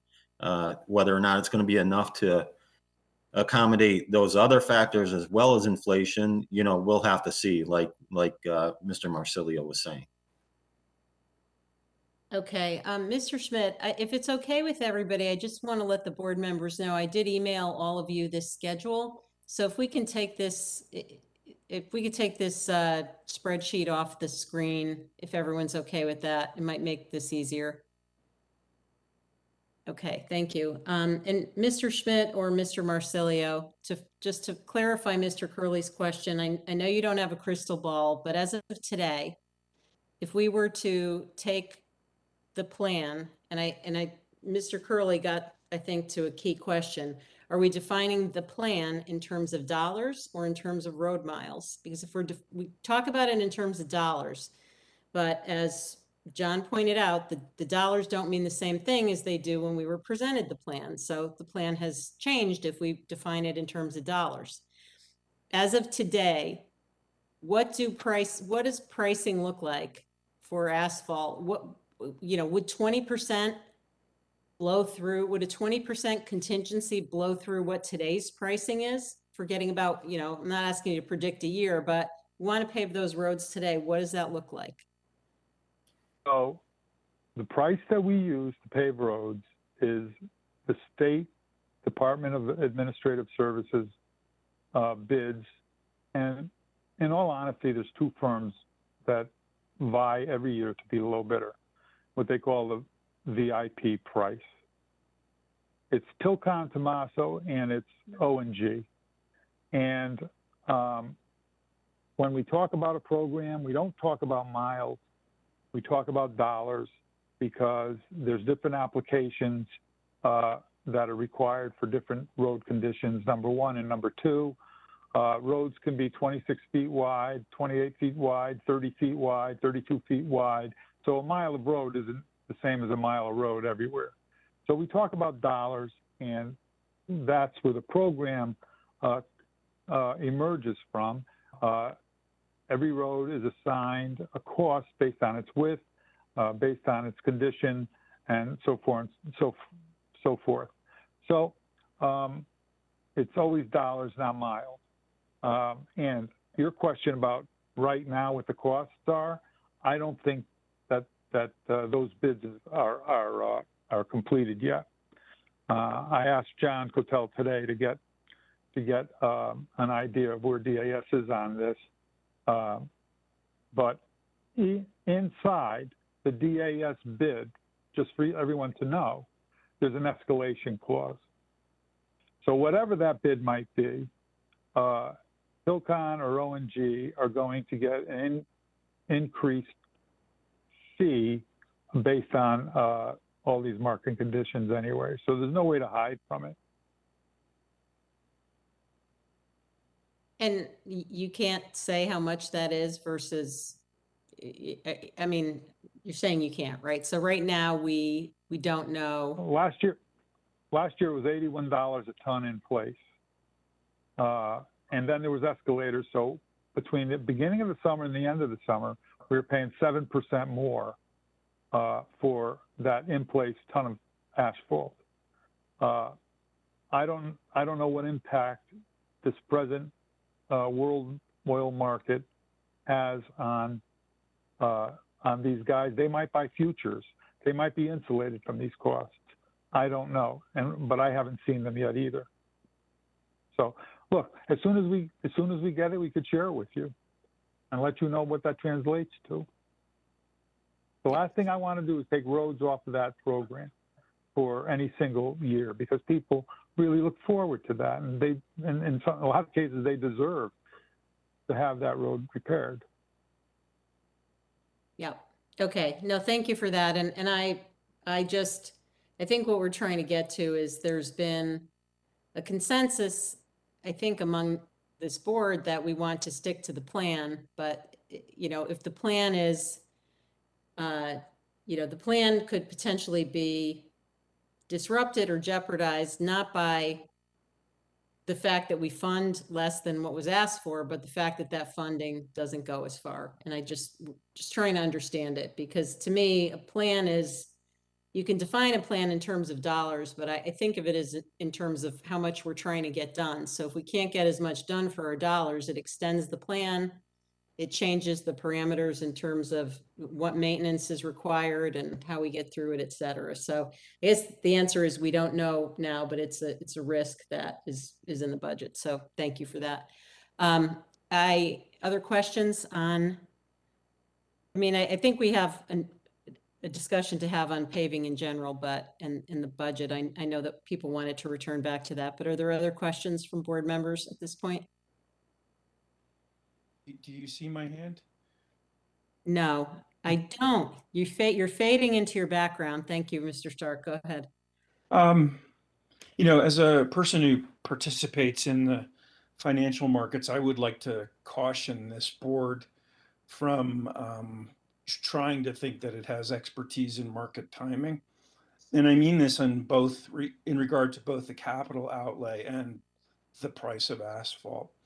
On the capital outlay question, no one here can say they have conviction either way on when supply chain troubles ease and when the global chip shortage ends, right?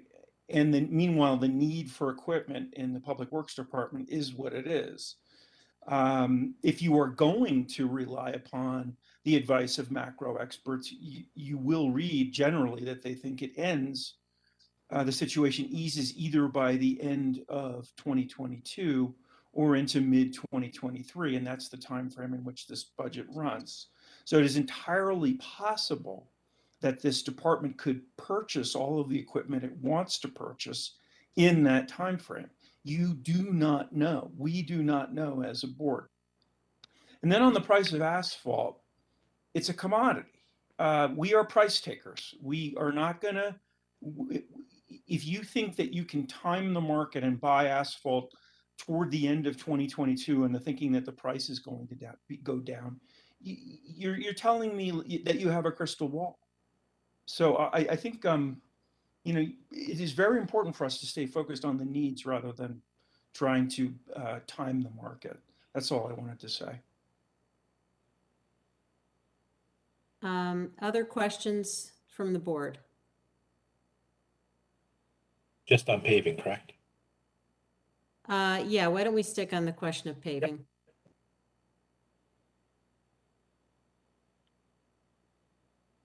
Okay.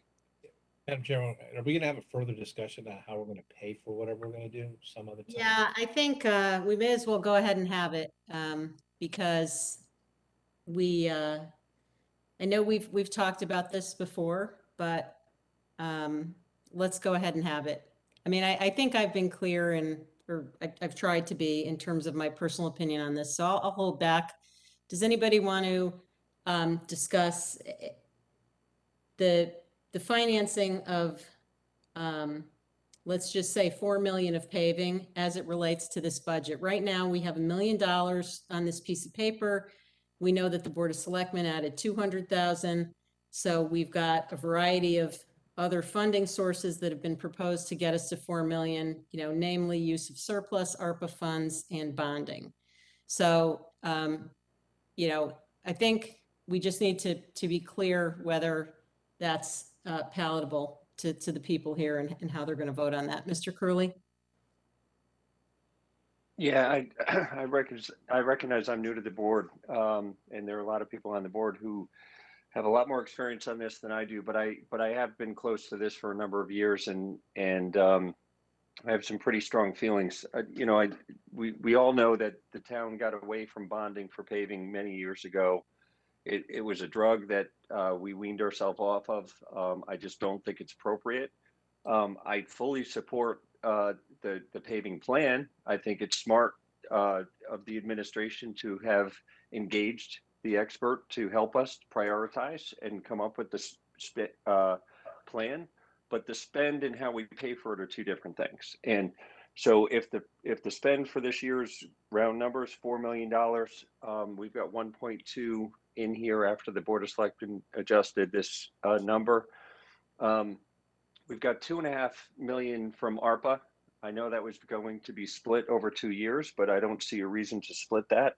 So if it's 2.5 million from ARPA and a 4 million total, my preference and strong preference is to increase the capital or asphalt paving in the operating budget from 1.2 to 1.5.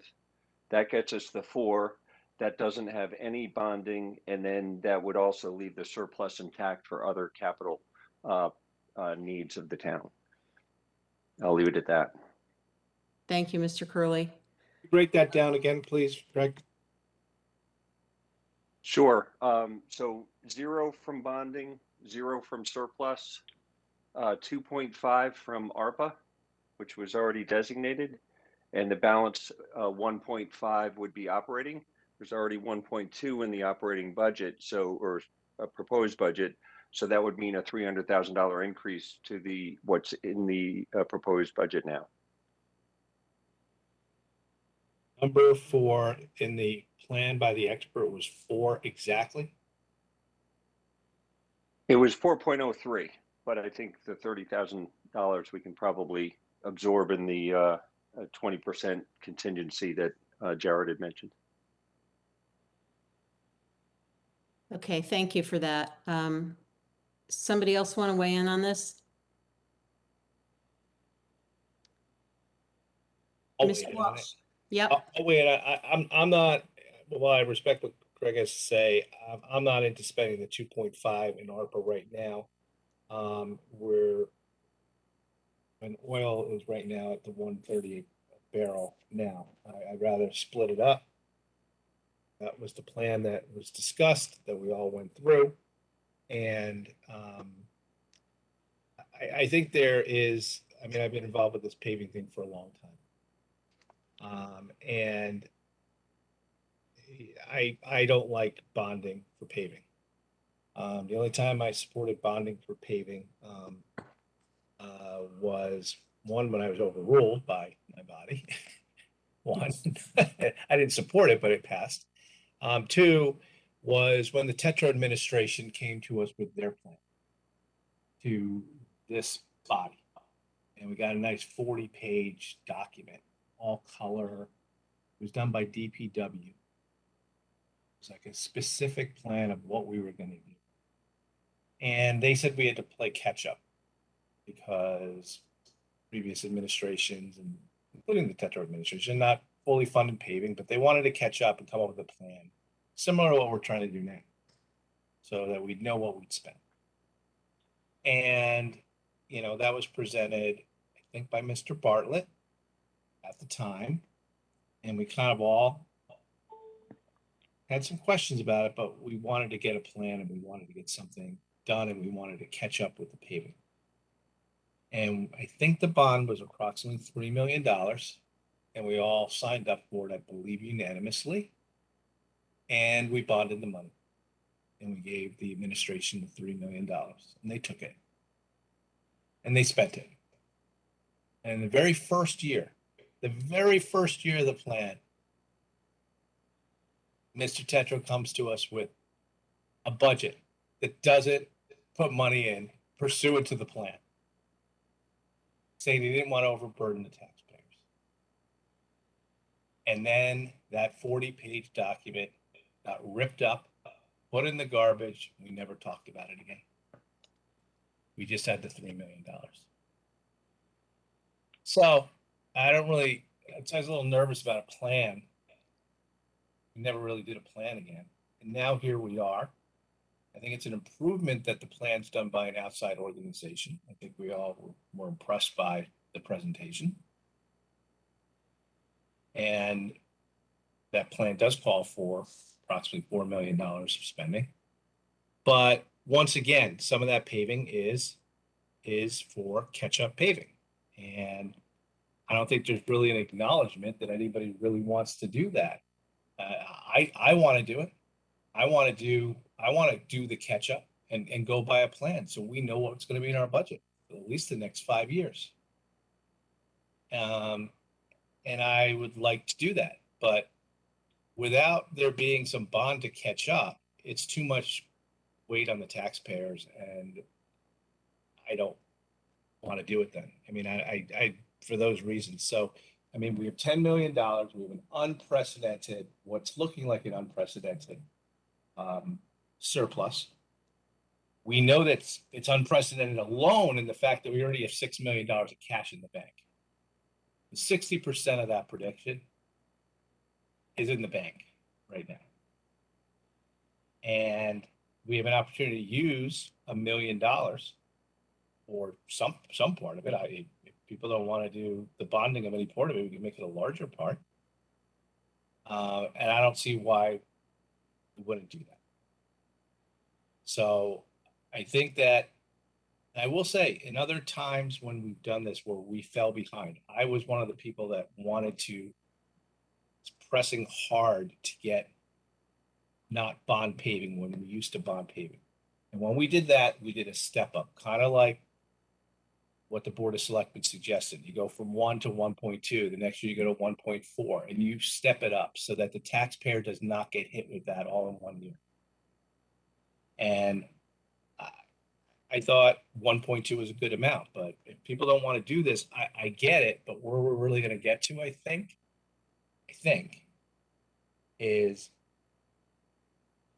I think the ARPA money should be split up. And if we're going to split the ARPA money out, then where does the extra 1.25 come from? It's going to be taxes. And if that's the case, then let's just fund it on a year-to-year basis, throw the thing in the garbage can again, and realize that, politically, it's just too difficult to have these plans. We just can't agree on it. And move forward. And whoever wants to make the motion to increase the operating budget for paving, you want to go to $4 million? Throw $2 million bucks in, a fresh cash. That's cool. Okay. Thank you, Mr. Walsh. I'm not quite as cynical as you on sticking to the plan. Hopefully it's a new day, but Mr. Curley. Yeah, just a quick follow-up. I appreciate those comments, Jim. I do, and I appreciate the history. But I paid close attention to that presentation that was made, and there were a few things that jumped out. One of which was the comment that in the statement that our roads are, the condition of our roads currently are better than average. It's not to say they don't need repair. It's not to say that we can stop paving, but they're better than average. I'm not convinced. I don't think the third-party expert who provided this analysis in this report is saying that we need catch-up. I think that the notion of catch-up is a misnomer.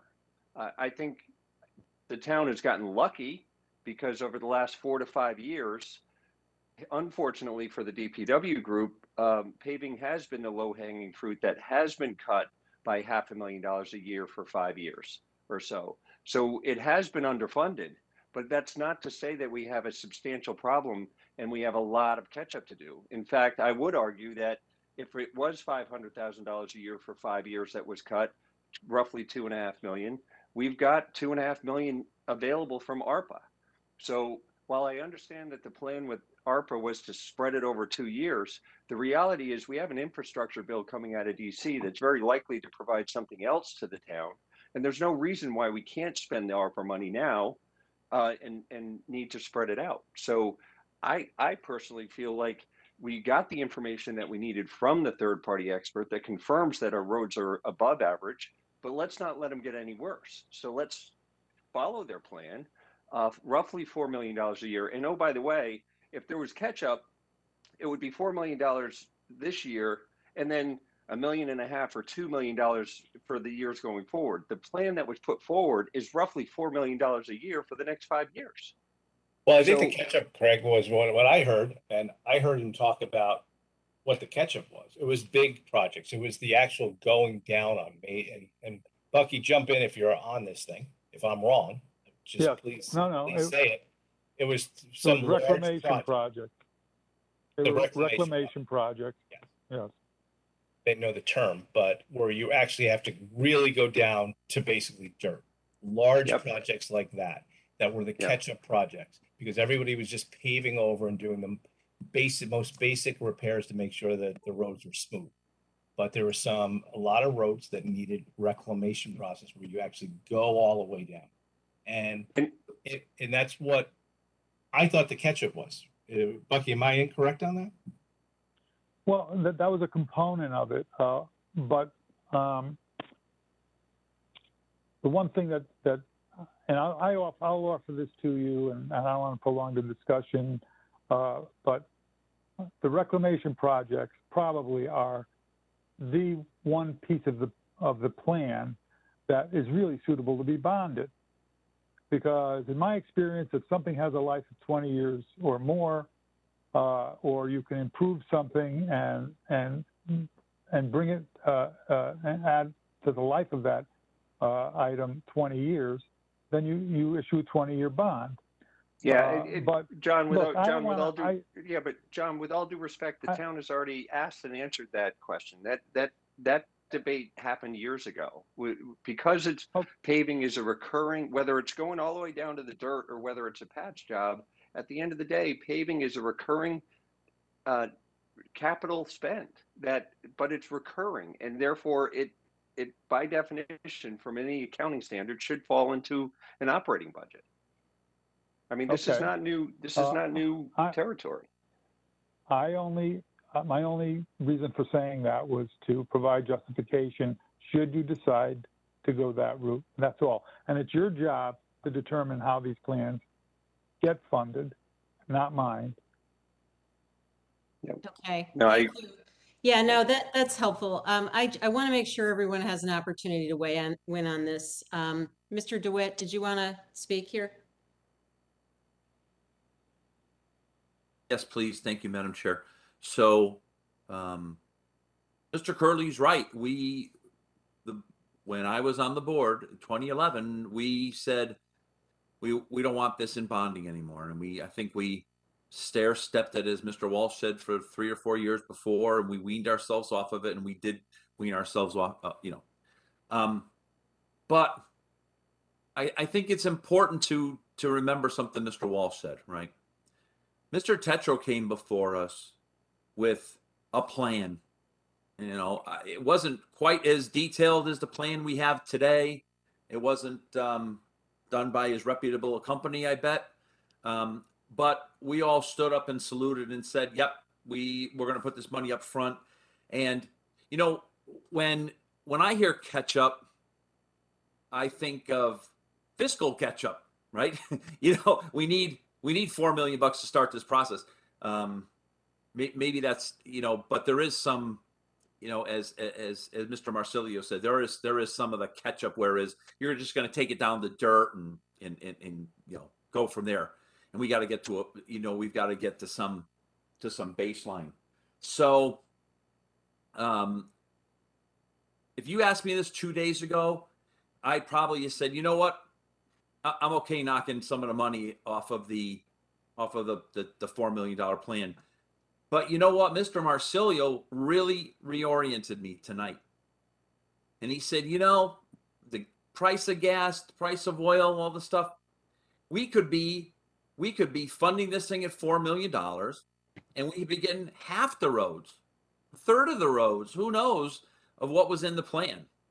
So I'm no longer in favor of doing anything other than that full amount. And I think, just like I thought back in, you know, 2009, whatever it was, when we started getting this presentation from Mr. Tetro, maybe kickstart's a better word than catch up. Kickstart it, we do bonds a little bit of money. So the ARPA fund, splitting it over to 2 years, you know, I don't know if that's a big deal. Maybe that could be used, you know, to minimize the bonding somewhat. But to get to the final number, I don't know if I want to increase this operating budget line.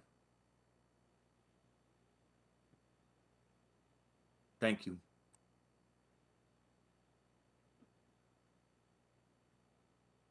Sorry, Mr. Testani, I recognized you and I was muted. Go ahead. Oh, no problem. Thanks, Madam Chair. I just want to dovetail off of what Mr. Walsh was saying, and you know, Mr. DeWitt as well. You know, my previous life, and I know Bucky's will recall how the town of Trumbull did bond, had a program in place for bonding.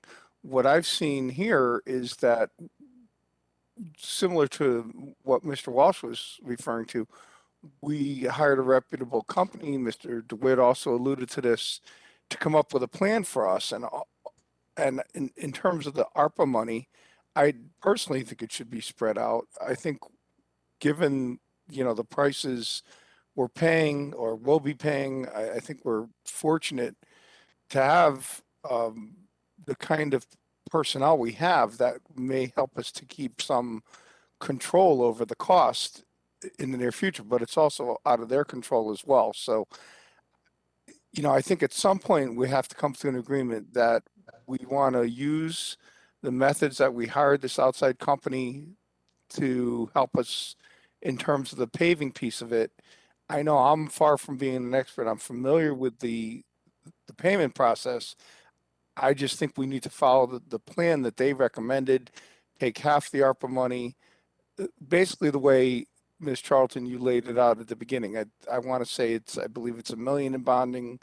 Correct me if I'm wrong, I apologize. 1.2, right? And the ARPA money, I think, is how we got to the 4 million, if I remember from what you said correctly. Thank you, Mr. Testani. Yeah, no problem. Thank you. I'll weigh in myself unless anyone else wants to. Okay. So couple thoughts here. I appreciate everyone's comments. Nobody's saying anything that's unreasonable. I have a little bit different perspective. One, if as I remember the plan in monetary terms, I think it was something like $3.5 or $4 million on average for the first 5 years. And then we were told it was going to level off to $2 million. That was sort of the ongoing steady state.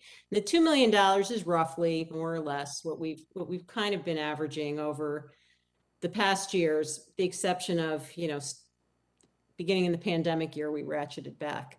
So I think about that 2 million because I swore that after the pandemic budget, I never wanted to hear the word cliff again in my life as it related to these budgets. And I thought some people agreed with me. But I don't think that we should be bonding or using surplus while at the same time continuing to dig ourselves in a hole from what we believe or we've been told the steady state spend is. And if the steady state spend is $2 million, I would advocate spending $2 million because this budget is not a crisis. We're not in a pandemic year. We're not dealing with a 5.5% increase or whatever, like we were last year. Got a very small increase. We, every year that we spend less than $2 million in the operating budget, we dig the hole further. And, I don't feel like we need to climb out of this in tiny little increments in a year like this. I would be in favor of putting in $2 million, which I believe is the steady state, or I don't believe, we've been told that's the steady state of spend, and funding the rest of it with ARPA money. So we'll use most of the ARPA money this year. The other reason I feel that way is, I don't think we have any idea what this is going to look like a year from now.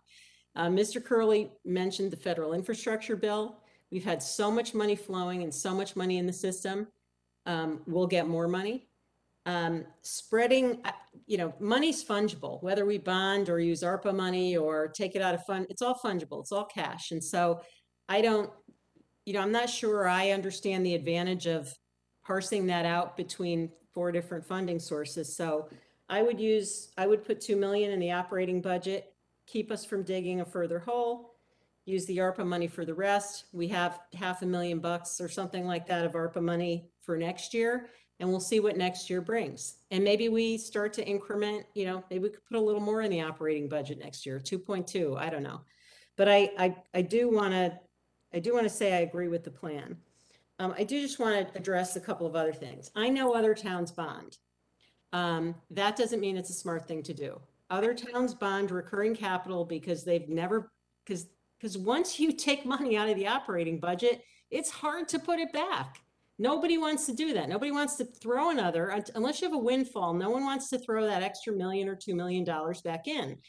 The only thing that bonding recurring capital does is it ends up costing the taxpayer more money. I mean, we know this. We just add interest expense on top of what we're spending. And there's no advantage, none, of doing that.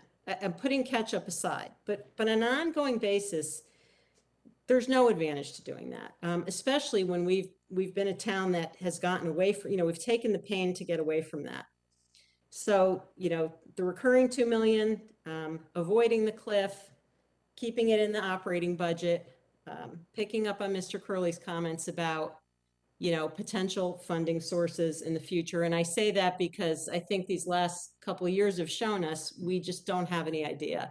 So I wouldn't try to get overly, I wouldn't try when we've got ARPA money sitting in the bank, literally in the bank, to go bond, to leave that in the bank and go bond for $500,000 of this. I personally am not, I don't see the logic of doing that. I would use the cash we have. So that's my, my 2 cents for what Lori, it's. Can I just ask Mr. Marsilio one quick question on the paving piece?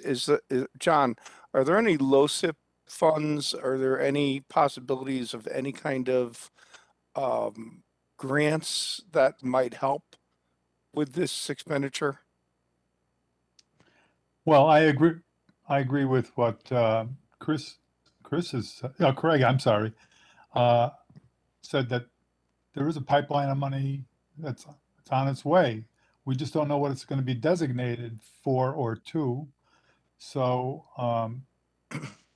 I know of that. In terms of LoSiP, we get the fixed amount of LoSiP money and TAR money every year from the state of Connecticut. And it's incorporated in the budget somehow, and I'm not sure how it's allocated. How much is that, John? And how can we find out how it is allocated? You'd have to ask Jared. So we budget the funding for LoSiP in the general fund. So it's a line item, Jared, is that? That's right. The revenue is a line On item. on the revenue side, right? Now I understand.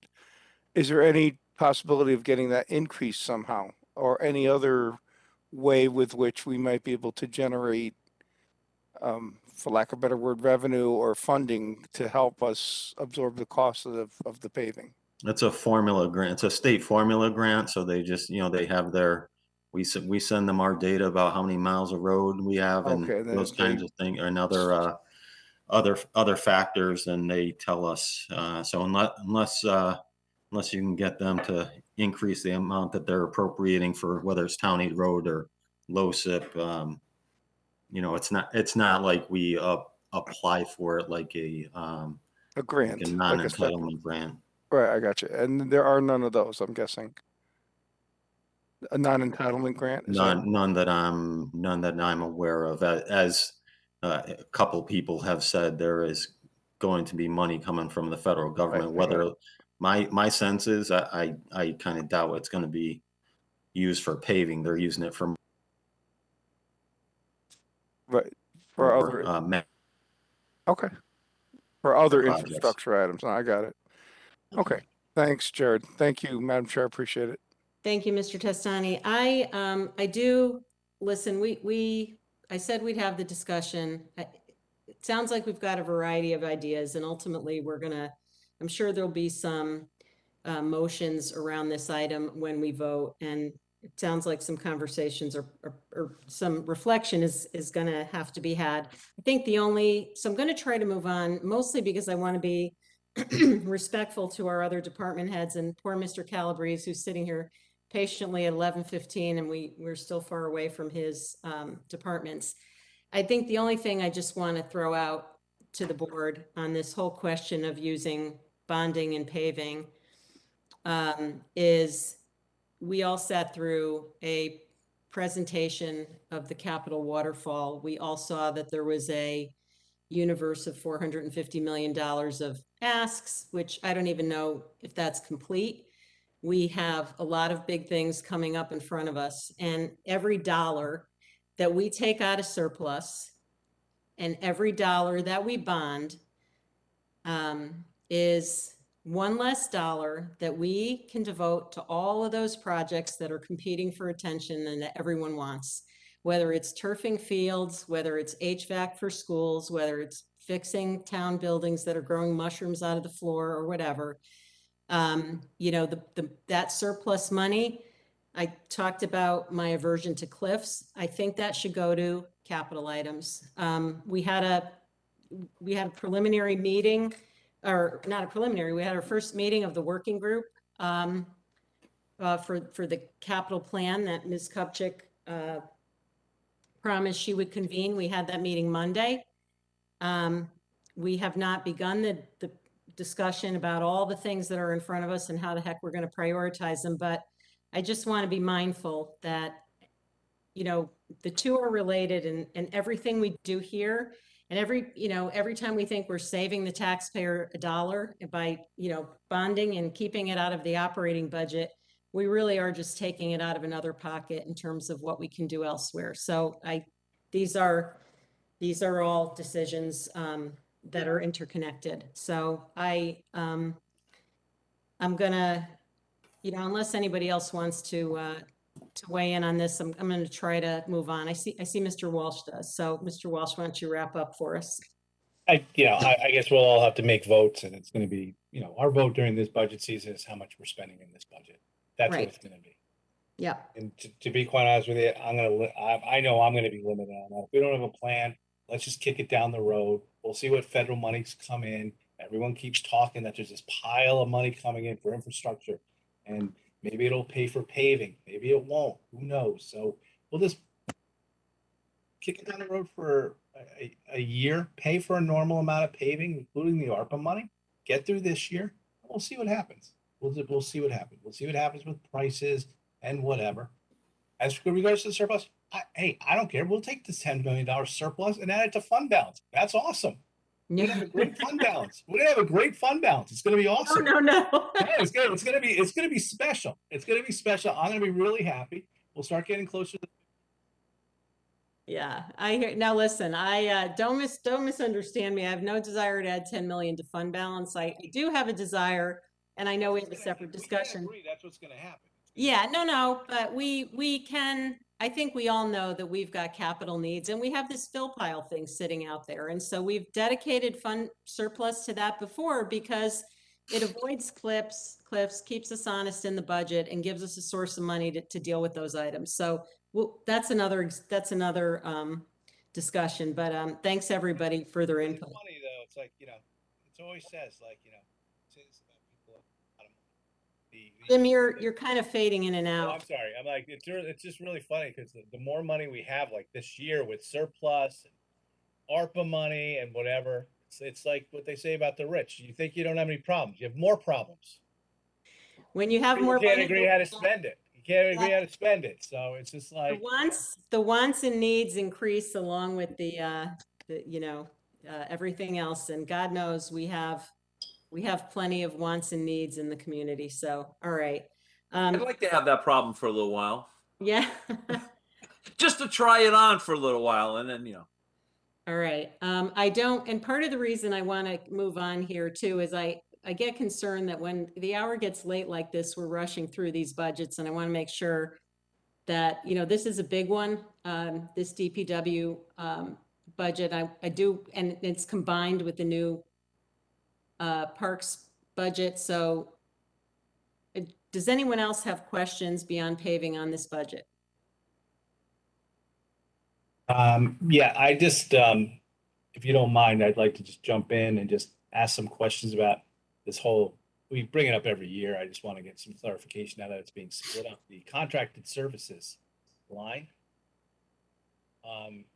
Has there been any change in, Bucky, you're kind of new, you're on the newer side. I know you've been around for a couple of years, but your team, because we were sold this contracted services money, that it was cheaper to hire outside contractors to do the work than for our people and for us to hire more DPW guys on things such as, a lot of the cutting of the grass and things like that. So, the predecessors, like Mr. Bartlett, was big on contracted services.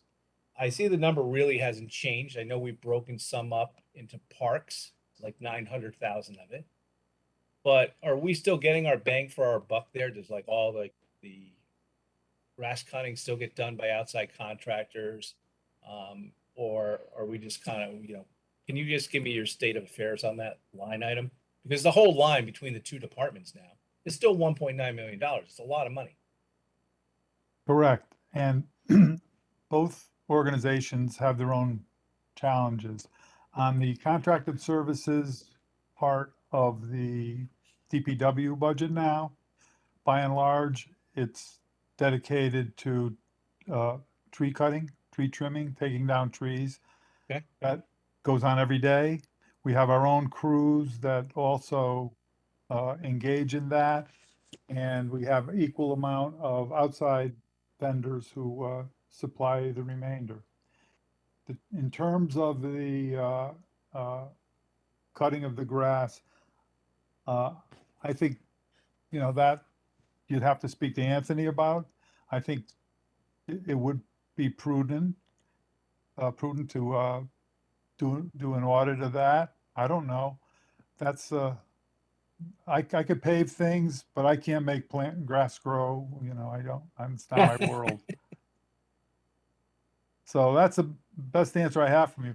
I know that the value of outsourcing in certain discrete operations is just that. It's a value. You call them in when you need them to complement your crews. The grass cutting goes on. It's seasonal. So it's a full court press for 8 or 9 months and then nothing. So it wouldn't be smart to have full-time employees for all of that. It's probably more prudent to outsource, but that you'd have to look at it as a discrete analysis, in my opinion. All right.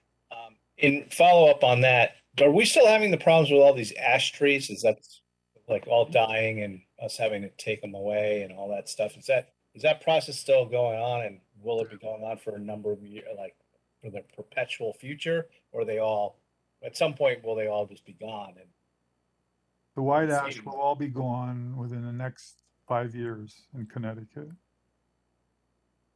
that number should stay up high because of that. And okay. Anthony, do you have anything to say about the grass cutting, since that's now you're in charge of grass cutting now? Yeah, I can make the grass grow, hopefully. And toolboxes, apparently. I think Bucky hit it right on the head. I think since I've taken this over in July, it's really getting a handle on this contract and evaluating it and its value that we're getting out of it. I do think that there is potentially value there, especially for the grass cutting, around buildings and islands and things of that nature, where there's not really I don't want to offend anybody, but necessary skill to that cutting. Where if you're out mowing a baseball diamond or grooming an infield, it does take a different skill set. Not saying they can't have both skill sets, but yeah, I think it just has to be evaluated. And I'm just not at that point yet. 5 months in, where I could really give a solid opinion on it. Understood. Is part of your contracted services that are going to be in parks going to be to do the fields, like line the fields and stuff like that? Is that going to be part of your contracted services under parks? Yeah, I have the grass cutting and both the field maintenance. And the field maintenance contract just came back. That went out to RFP again. Prices obviously have gone up. The way the contract was written in the last few RFPs that I really wasn't involved in, but when I was involved this time around, it was very tough to budget these numbers. I was always getting hit with things that just didn't really jive, and I didn't like getting hit with surprise numbers. I like knowing what numbers are coming at me. It makes the job a little easier. So we broke out the RFP by location. So I know specifically at Sherman Elementary School for the athletic field what that's going to cost me for the entire year. Obviously, it rains a little bit. It's going to be a little less. It's a high growing season. It's going to be a little more, but general idea, I'm not going to get hit with those one-off costs. Thank you, Anthony. That's all the questions I have, Miss Charlton. Thank you, Mr. Walsh. I want to thank you for that question. I also want to know one of the recommendations, as I recall, that came up in the DPW audit was that an analysis be done of this very issue. And I think there was a question as to whether the economics to continue to outsource these services were there. And I think the reason at the time the recommendation came up is because maybe an analysis was done at some point, but there were a lot of overages for various reasons.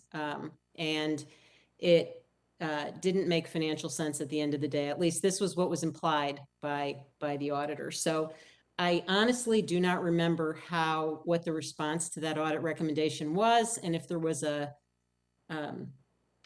analysis done or not. But that might be helpful for Mr. Walsh and us just to get a refresher on that, because it sounded like it was a legitimate issue at the time. And again, I just don't remember how it was resolved. But now that we've got some shift in responsibilities, it's probably a worthwhile thing to take another look at. So, other questions on the DPW operational budget? Okay.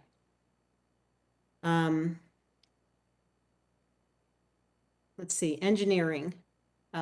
Is Bill Hurley still here and awake? And if so, you can we'll go to page 176 and hand it over to you.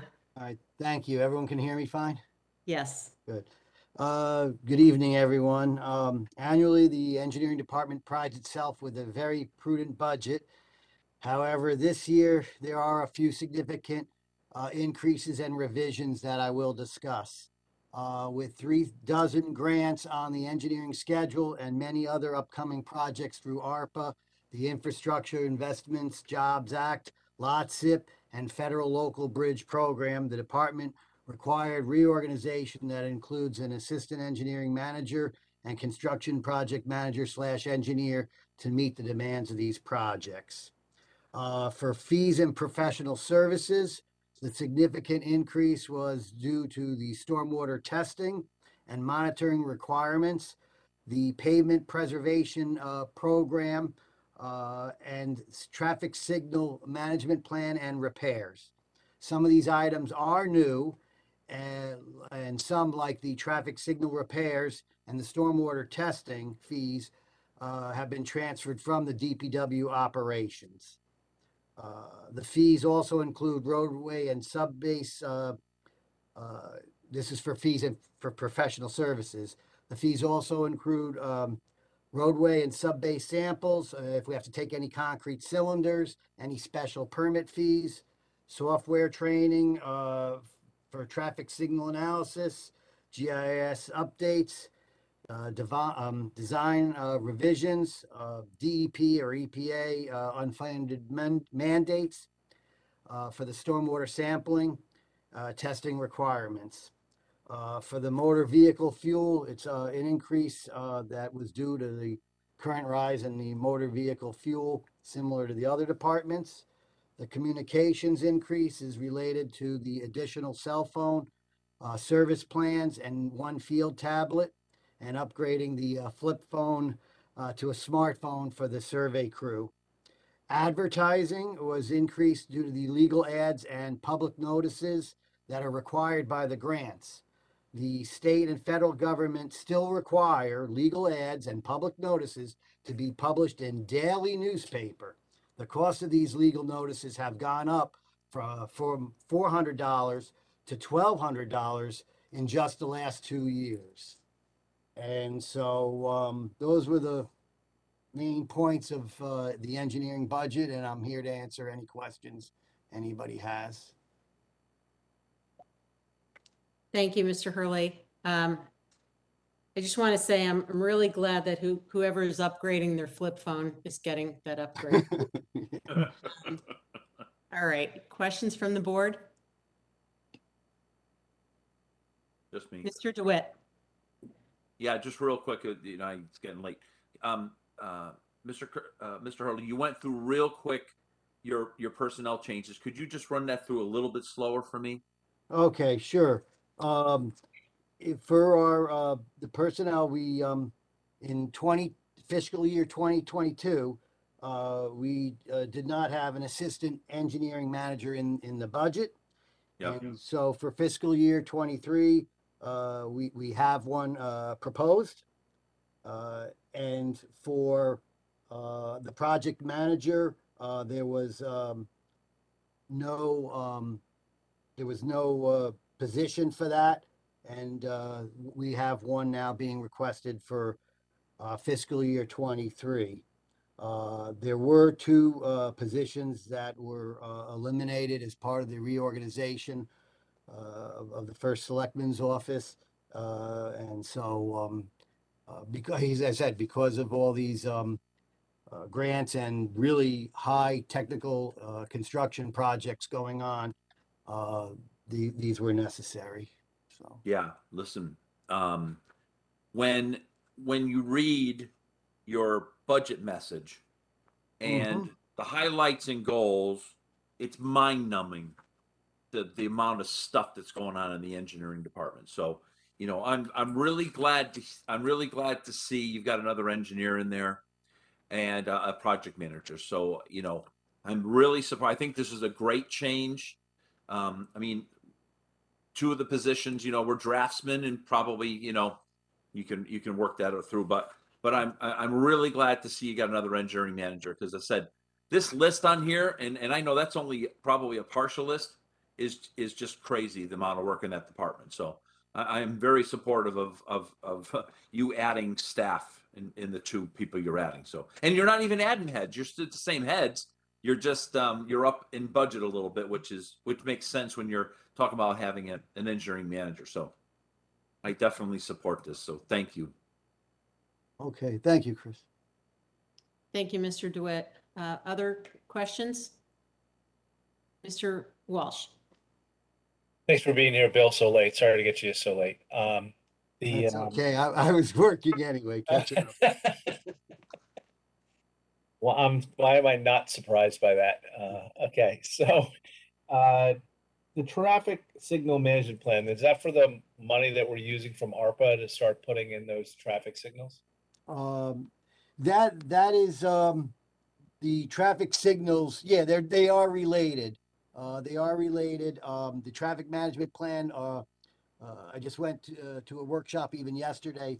We really have to get an inventory, a true up-to-date inventory of all our traffic signal equipment. The town owns 15 traffic signals at 17 intersections. And then from there, the management plan would develop preventive maintenance rather than reactive maintenance. And, and that could also include, upgrading signals for better fuel efficiency, safer components. There probably are going to be some pedestrian safety improvements involved with some of them as well. And then, ultimately, maybe even an intelligent system where there's a company called GridSmart where you can have cameras and relay some of that information back. It will be a phased, plan, but this definitely gets us started in the right direction. Do you know when the ones by Commerce Drive are going to be installed? The ARPA money? Those were put in just around I think 2001. And so, yeah, the inventory and hiring a consultant with that ARPA money is going to help us determine whether they need immediate replacement, or again, we would put it in a 1 or 2 year, or maybe even up to 5-year plan if they still have a good service life left. With seeing all the projects coming up under ARPA that are going to utilize your department, clearly some of these bigger ones that we've been waiting to do, do you think the reorganization is going to be enough, or you think you'll have to add another engineer along the way? There's a possibility of that. I'm not going to lie on that. As we progress, we'll find out. But this is definitely a good start to tackle these projects as they're coming in. Right now, some of them will only be in the design phase, so it's kind of a review. When they really hit the construction phase, and you have to have bi-weekly meetings and things like that, then that's where we'll have a better understanding of what's going to happen and how much time is totally involved. Okay, thanks, Bill. I appreciate it. All done, Ms. Charlton. Thank you. Any other questions from board members? Mr. Testani. Yeah, just real quick. Hey, Bill, how are you? I'm fine. How are you, just Jeff? good. Just real quick on the load SIP funding. I'm gonna guess it's the same formula, right, that we alluded to earlier with the No, load SIP grants. Is it different? Yeah, low SIP is a state reimbursement for town infrastructure, usually for paving roads. Right. Lot SIP is a competitive Lot SIP. I'm sorry, I mixed up the Lot SIP is a acronyms. competitive Sorry, local right. transportation. Yeah, and that usually involves sidewalk connectivity, traffic signals, and bridges. A lot of bridges and roadway intersection improvements, things like that. Is it a similar formula though? Is it based on size or? No, lot SIP is the town is responsible for the design. I got you. Okay. Then 100% of the eligible construction costs are covered with the grant. Okay, gotcha.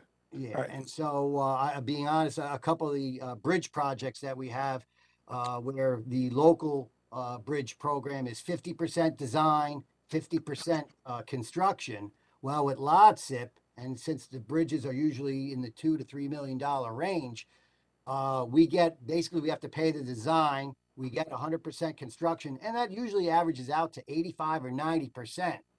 So those are significant improvements in terms of funding for the bridges. So instead of getting 50, we're getting 85. Getting to 85. 90. Yeah. Gotcha. Okay. That's great. Thank you. Appreciate it. Sure. I think I mixed up my acronyms. You're not the only one. Many people do that. Thanks, Phil. Sure. Okay, any other questions? All right. Don't go away yet, Bill. Street lighting. 4070, which is on page 153 of our budget books. Anything exciting you want to tell us about this one? Well, I'm not sure if John was gonna Well, discuss either that. I or, yeah. Look, I mean, I can chime in if needed. now I know all about streetlights. There you Streetlights go, is, Bucky. Go ahead. is a function of the number of streetlights we have times what they call a tariff that's set at the Pura now. And it doesn't change until the UI goes back to Pura and asks for increases. And at that time, you have a chance to dispute the new tariff. But it's pretty a simple formula. So unless we reduce street lights or we increase street lights, that budget will remain the same. Thank you. Hopefully, no questions on this one. Looks like no. All right. Thank you very much for that. Bill, looks like you're off the hook for tonight, so stop working and get some sleep. All right. Well, thank you, everyone. Thank you very much. Have a good night. Appreciate it. Good night, All Bill. right. Good night. Okay, WPCA. Mr. Marsilio, you again, and Mr. Bodie, is he on the phone? I'm here. He's Okay. here. All right, thank you very much. Everyone, this is in your books in the self-supporting section in the back. And it is on page 243. I'll turn it over to you, gentlemen. I will defer to the other John to outline this budget and the requests. Our budget increased by 16% this year. 32% was a town-directed piece, payroll, health, and we're also paying back $153,000 to the town for engineering services provided last year. Department controlled expenses went up. Out of that 16%, 15% is ours. There's a 6% contingency for salary increases and a project manager position, and we had $336,944 for bond interest and principal. And I can field any questions you may have. Okay. Questions? Mr. DeWitt. Oh, just don't forget the revenue. The revenue's on page 245. I mean, that's significant. Since this is a self-supporting entity, any increase is supported by revenue, right? You know, I probably was remiss, and particularly since we have, I don't know if our newer board members want a brief overview of how this self-supporting fund works, but we could take a minute to do that if it's helpful. Craig and Kevin, are you good? Or you? I think I'm good. I mean, I took note of the fact that I figured there was an offset and the revenues equaled the expense. So I think I get it. All right. I'm also good. Thanks. Okay. Just wanted to make sure. Okay. You want to comment on the revenue then? Just that the WPCA sets the sewer user rate. They usually do that in the summertime. And they take into account upcoming bills and expenses, and we do our best to meet it.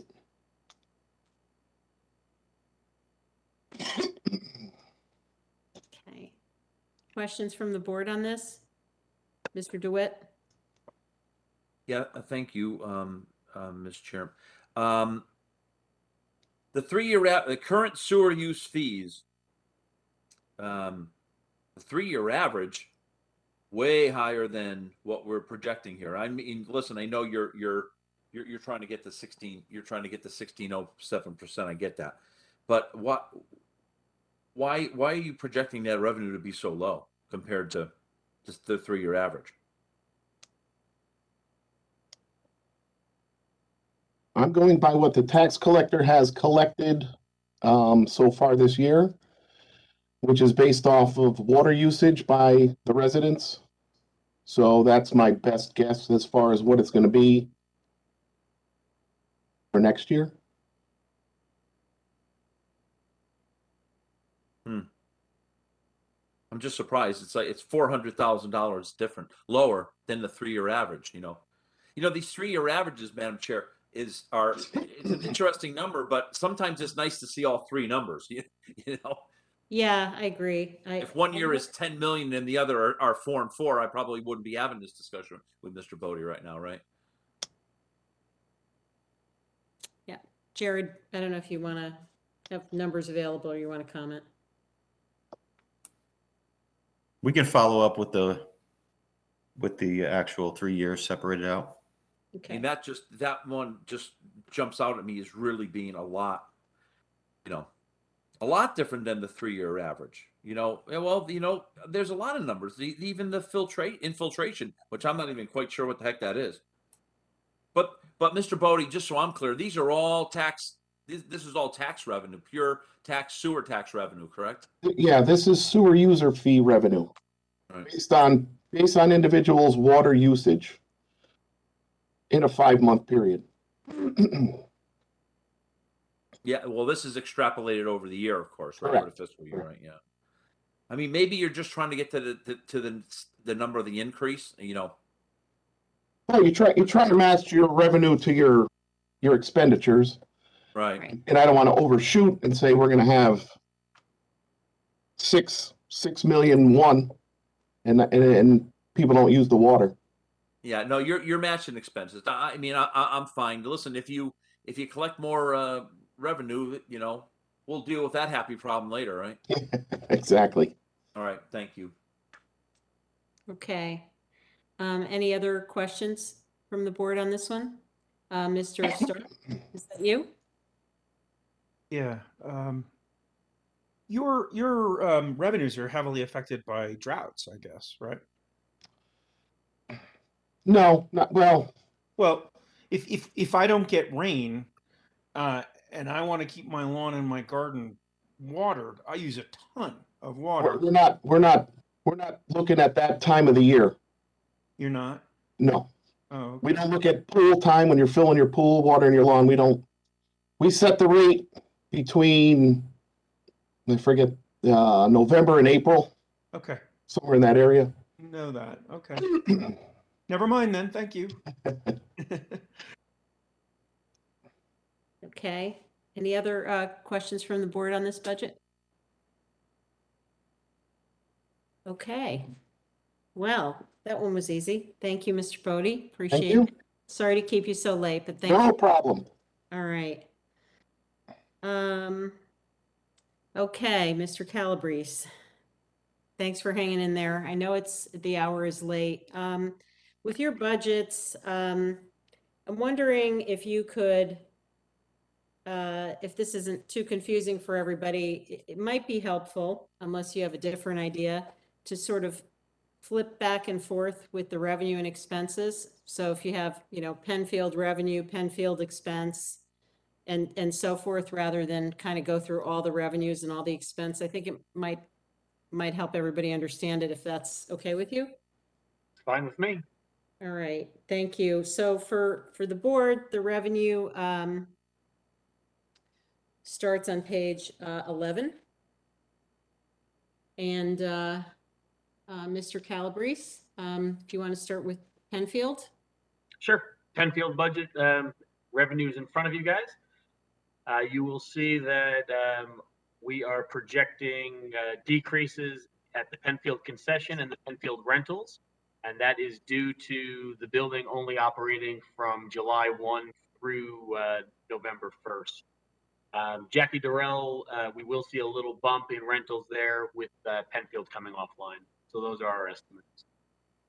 Okay, and I'll hold questions from the board. Maybe we'll discuss revenues and expenses, and then on Penfield, then we could take any questions on Penfield. So you want to hit the expenses? Sure. Expenses, main driver here are the two payroll lines, part-time and seasonal. Primarily the seasonal, and most of that is due to increase in minimum wage. We get hit with $2 increase during this one fiscal year. I've been warning people of that for the last several years. That shouldn't be much of a surprise. Other items that are decreased here really are just contributed to the facility closing 6 months earlier. So happy to take any questions. Okay. Mr. Mottola.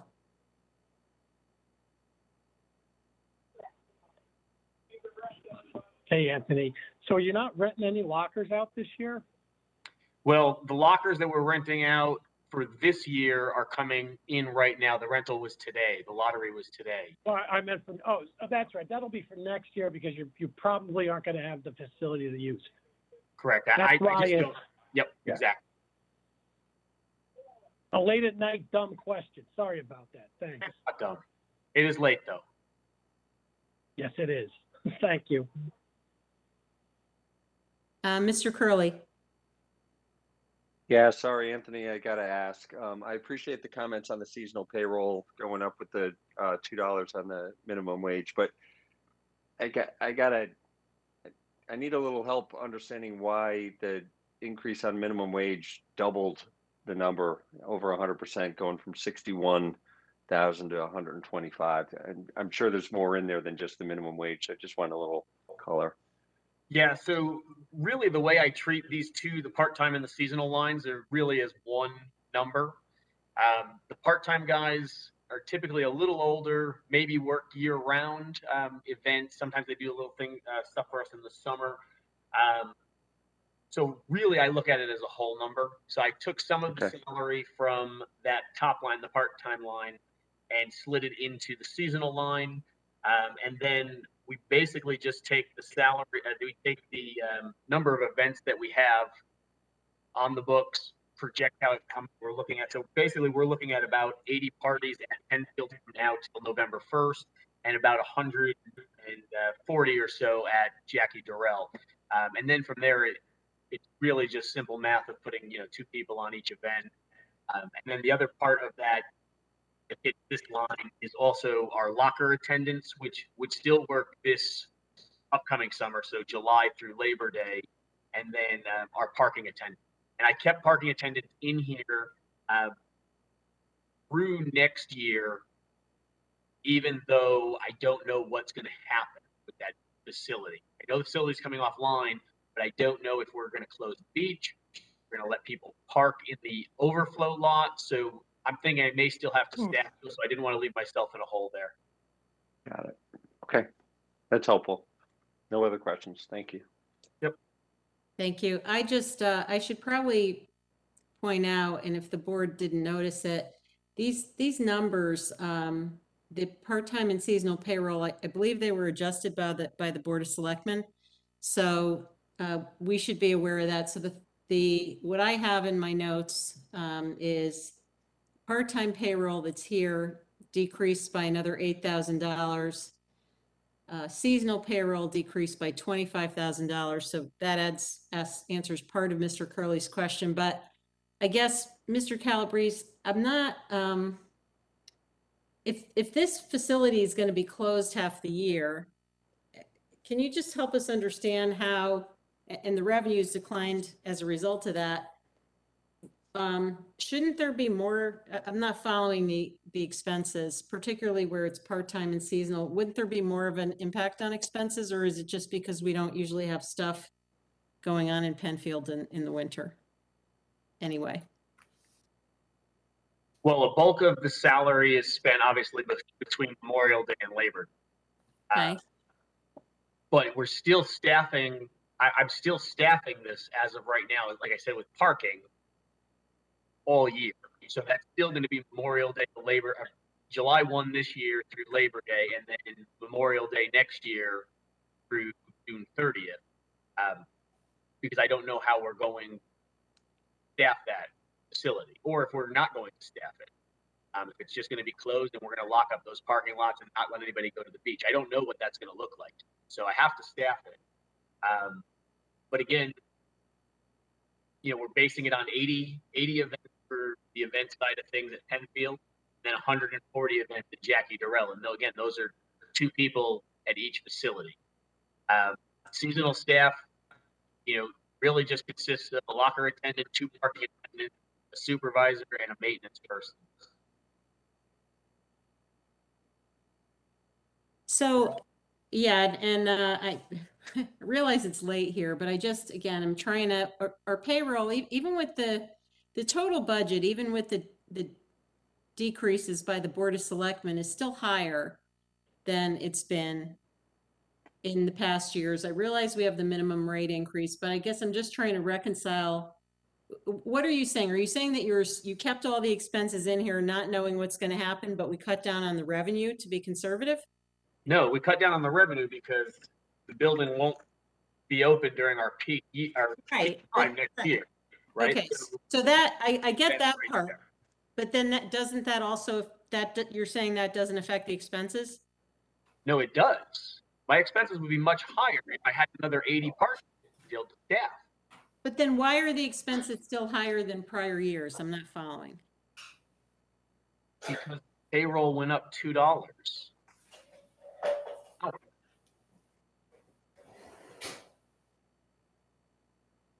Yeah, Anthony, I think that it was Ms. Charlton's getting at the same question I was getting at. If we look at the run rate on seasonal payroll, it was 38,000, 52,000, 74,000. The budget last year was 61, and all of a sudden we're up to 125. Yep. And I get that the minimum wage went up, but unless the minimum wage doubled, it's hard to understand why the budget went doubled from 61 to 125. I've taken this back to my staff. These are the numbers they're giving me, that they're telling me they need to run that facility and staff it accordingly. If you'd like to lower those numbers, feel free. I'm just telling you what I need. This is what my staff is telling me they need at this point. I agree with you 100% that I think we're at, again, I don't have a clean budget in front of me where it lays out the percentage, but I think we're probably in the neighborhood of a 19 or a 20% increase in payroll, which is consistent with my other budgets with minimum wage increases. They're all between 14 and 17%. So, I mean, 19% is out of line. I don't think it is. No, but but on the seasonal payroll, we're seeing 104% increase. And granted that the 25,000 was taken out of it at the Board of Selectmen, so that 125 goes to 100, but it's still it's more than 14% increase.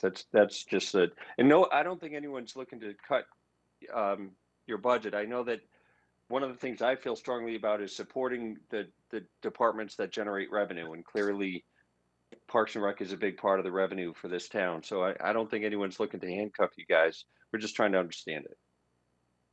I'm happy to send the math over. Yeah, I think I agree. I think we have to understand it. I acknowledge it might be the late hour, but something about this doesn't make sense to me. I guess 2 things. One, I get on the revenue side, we've got an assumption in here that we're going to close the pavilion at the end of October, because we're going to do something to it. Can you just, and part of what's tricky about that is doing something, I believe, depends on sign off from regulatory agencies about what it is we're going to do. Is that correct? I don't have any idea. What I've been doing is booking events 2 years in advance. I can no longer do that as of November 1st. Well, maybe this is a question for Jared then, because I think we need to, I think we just need to understand it, not just so much for this budget, but in general. You know, listen, we've heard a lot of uncertainties around the contamination under that. We don't know what we're going to do with it. We have to get sign off by DEEP and FEMA or whoever. And to me, it sounds like it's very up in the air. And I haven't heard an update, so forgive me if something's happened I'm not aware of, but you know, October is not that far away. And so right now the plan is that this thing gets shut down so that work can happen. Yet we seem to be, is that realistic? Are we going to have any idea or commitment on that to be planning in this fashion? I don't know the answer, but seems like it's very up in the air for us to be assuming that all those regulatory issues get worked out. We design a plan, figure out what we're going to do, and be working on it by November. Am I, you know? What are we talking about here? What are you asking? Are you asking about work on Penfield Pavilion? Yeah, I'm talking about, we've got an assumption built in here that the pavilion is closed, right? At the end of October. And I think that in order for that assumption to come true, we would need a lot of things to happen, including regulatory approval and I believe an approved plan of how we plan to fix this thing. And then we'd have to be working on it by November. And I guess my question is, do we really think we're on track to do that? Are we on track for the assumption that's embedded in this budget? At this time, that's what we think. Yeah. Based on what, Jared, though? Based on what? Do we have any further indication from the regulatory agencies that like are they ready to sign off on a plan of action? I mean, I know these things take time. So that's why I'm asking. I mean, even once we get a final plan signed off, it's going to take time to do the specs and go out to bid and do all the other things we have to do. So is this realistic? I haven't heard any change to that timeline. I haven't been involved in the conversations between FEMA and our attorneys, and but I haven't heard that there's any change in that timeline. There could be. Okay, if I think we should get an update, but let me ask this, Mr. Calabrese, and maybe I can call you Anthony because it's so late, but if we don't close the pavilion down, what does that do to the budget? Nothing. We have no rentals. So we wouldn't, if we found out in a month or 2 or 3 that there was zero happening in terms of FEMA or DEEP or whoever has to get involved, we wouldn't reopen this for rentals? The issue is nobody will book it with the possibility that it's going to close. That's the issue, and that's why a decision had to be made on when you were going to stop taking reservations. No bride wants to have their wedding canceled. We canceled hundreds of weddings during COVID. I think it was over $2 million worth of refunds. So nobody wants to book a wedding. I've got people canceling weddings now because there's talk of contamination or other things. All that is bad press for us right now. So could we get a one-off ceremonial, celebration of life, or somebody that really wants to have a wedding? Yeah, I guess we could, but if I book out the next 6 months and then I've got to cancel 12 parties, there's going to be 12 upset people. Yeah, I appreciate that. I guess I struggle with this one because we've, and I understand at some point we've got to cut it off and make a decision, but as October gets closer, unless we have an update on what's happening with this thing, Well, I mean, Madam Chair, we did an update in, when was that? January? I think we did an update, and I haven't heard that anything's changed since then. And we did, and the update was we had no idea what was happening. Like Jared, the update was not that we were on track to get this resolved by a certain date. The update was we have no idea. And it sounds like we still don't have any idea, but operationally we've planned to shut down this facility.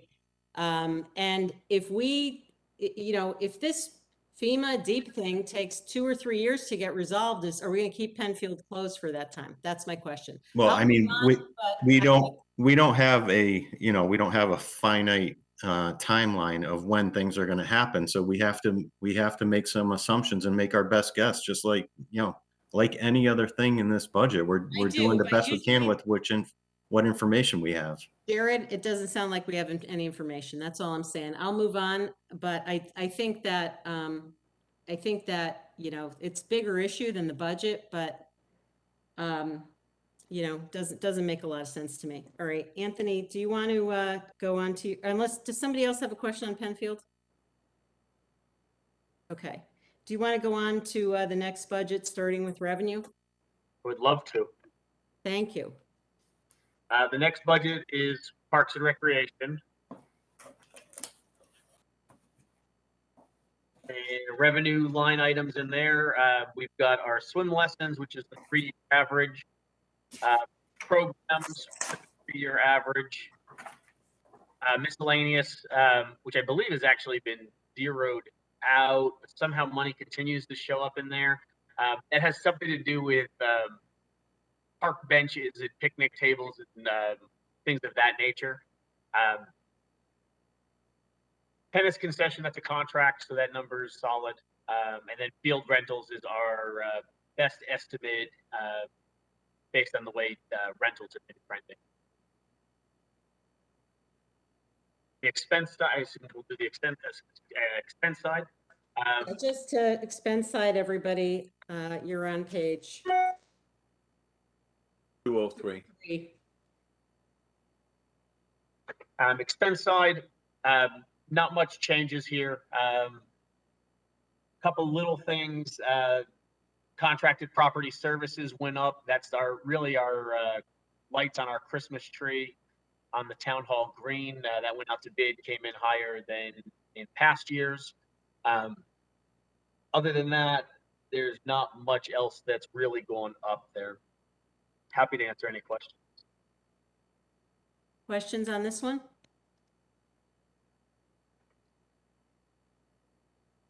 Okay. I don't see any. All right. Waterfront and Marina. Yep, those are two separate budgets. So we'll start with the waterfront, which is 7070.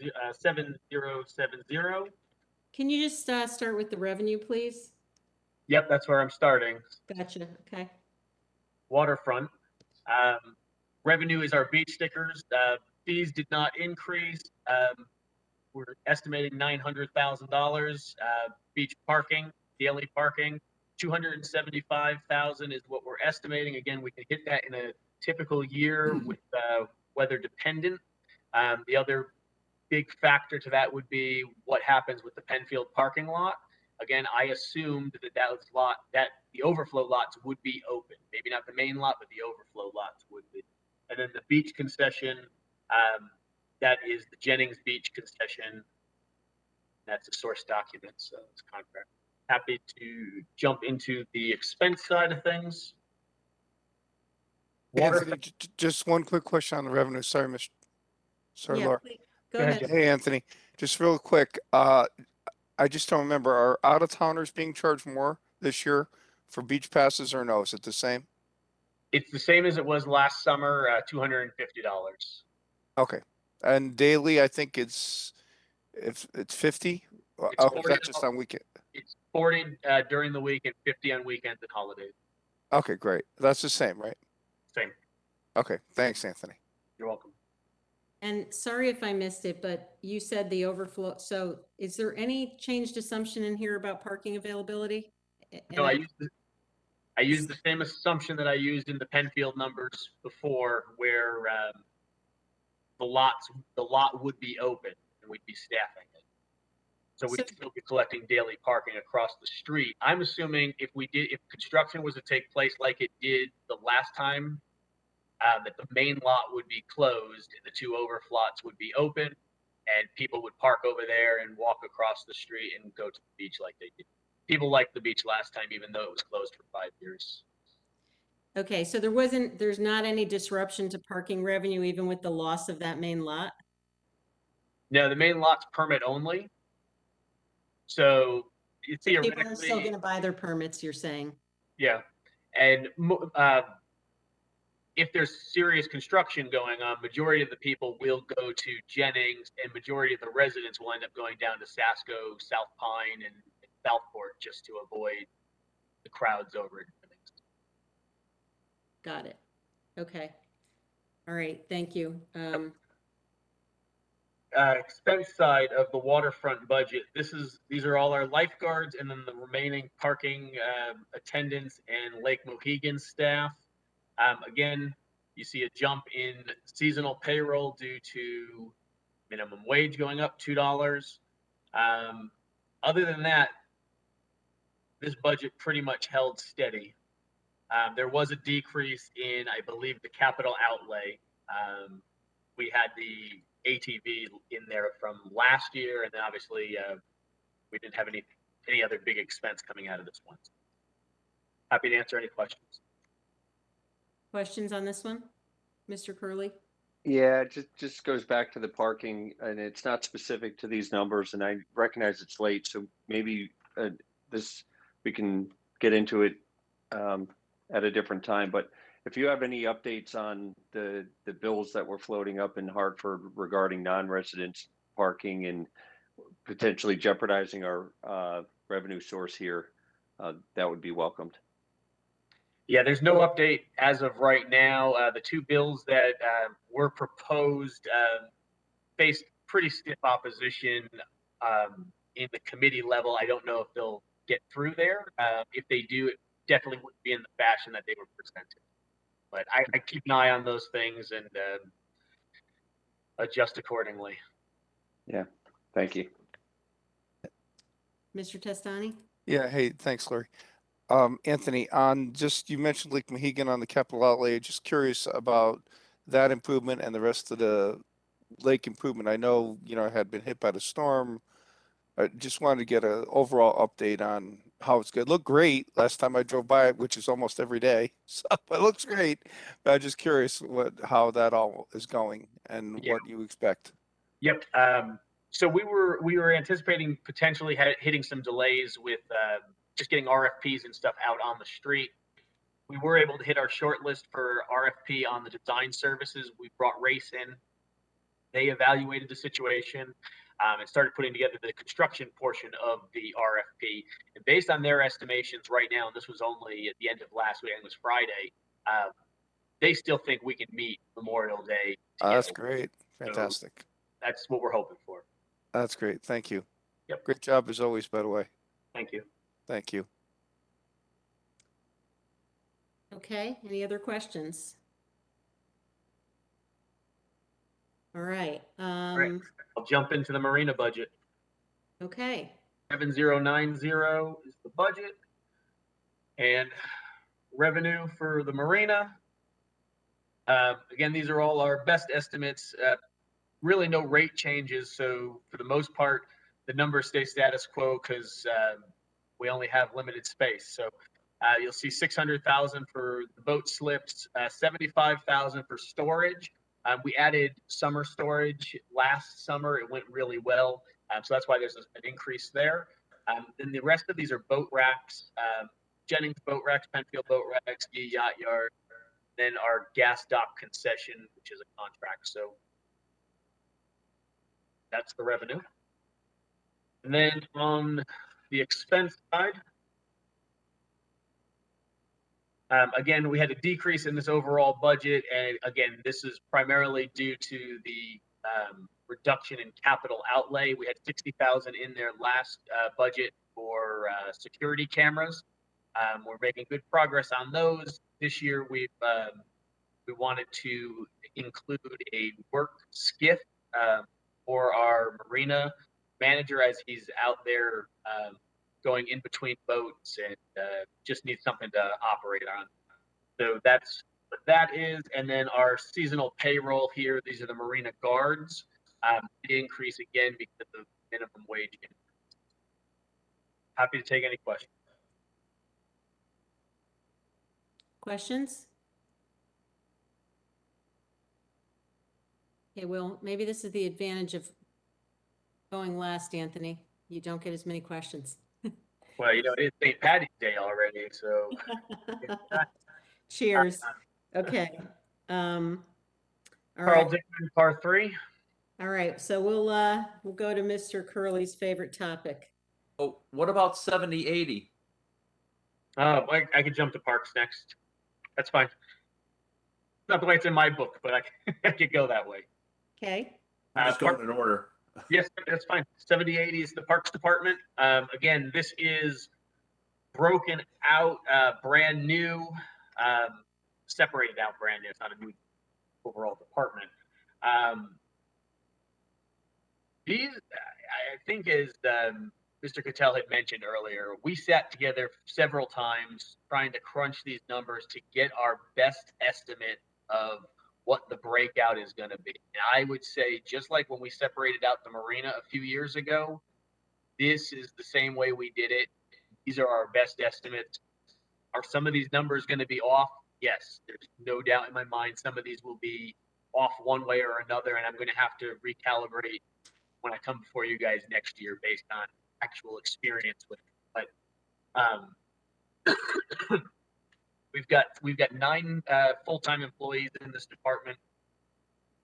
The supervisor of Parks and Recreation, who really is my boots on the ground. He's the guy who oversees every one of these large projects that we have taken place, whether it's Gould Manor or it's playgrounds or the mowing contract. I mean, I don't know what I would do without somebody in that position. So definitely a lifesaver there. We've got a great group of laborers and guys that have all different kinds of skill levels, which is nice. We've got some experienced guys and we've got some newer guys. Seasonal payroll includes 3 seasonal employees for the summer season. Really help with garbage, bathrooms, and beaches. Excuse me. The big line item in our budget here is the contracted property services. Again, this is our mowing contract for all the grass areas, islands, properties around town hall, and then our athletic fields as well. This does not include the 2 high schools, Ward and Ludlow. Those are captured in the Board of Education budget with Angela's topic. Just to clarify, but they do use the same contract. There is a capital outlay for $45,000, which really is just replacement of some small hand tools, chainsaws, things of that nature that our guys need. Somebody had asked the question earlier. I apologize, I don't remember who it was, about location of where guys are working out of.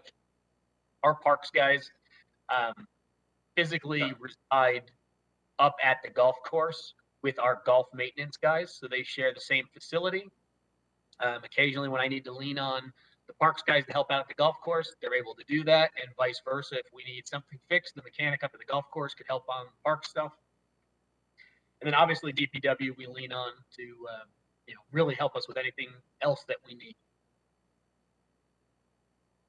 But that is the overview of that department, so I'm happy to answer any questions. Before we do, I just got a note here in the chat that we are, our WebEx meeting is going to expire in like 3 minutes. So I think we have, does anybody want to make a motion on this? I'm not sure we're going to get cut off in 2 minutes here. I'm sorry, I didn't realize that, but what we can do, I suppose, is defer these last 2 items to our next meeting. Mr. Mottola? You're mute, John. You'll love coming back right after we. If we have questions on the last 2 items, we can send them to Anthony and as a board, and we can get answers. And I don't know, you want them to come back for the golf course. But it's Okay, up to you guys. I think that's a good solution. Does everybody want to forward any questions they have and we can pass them through? I'm seeing a bunch of nods. Okay. So if that's the way we want to handle those, I'll take a motion to adjourn. Mr. Walsh, seconded by Mr. Curley. Good night, everyone. Sorry, Anthony. Good night. Thank you, everybody. Good night.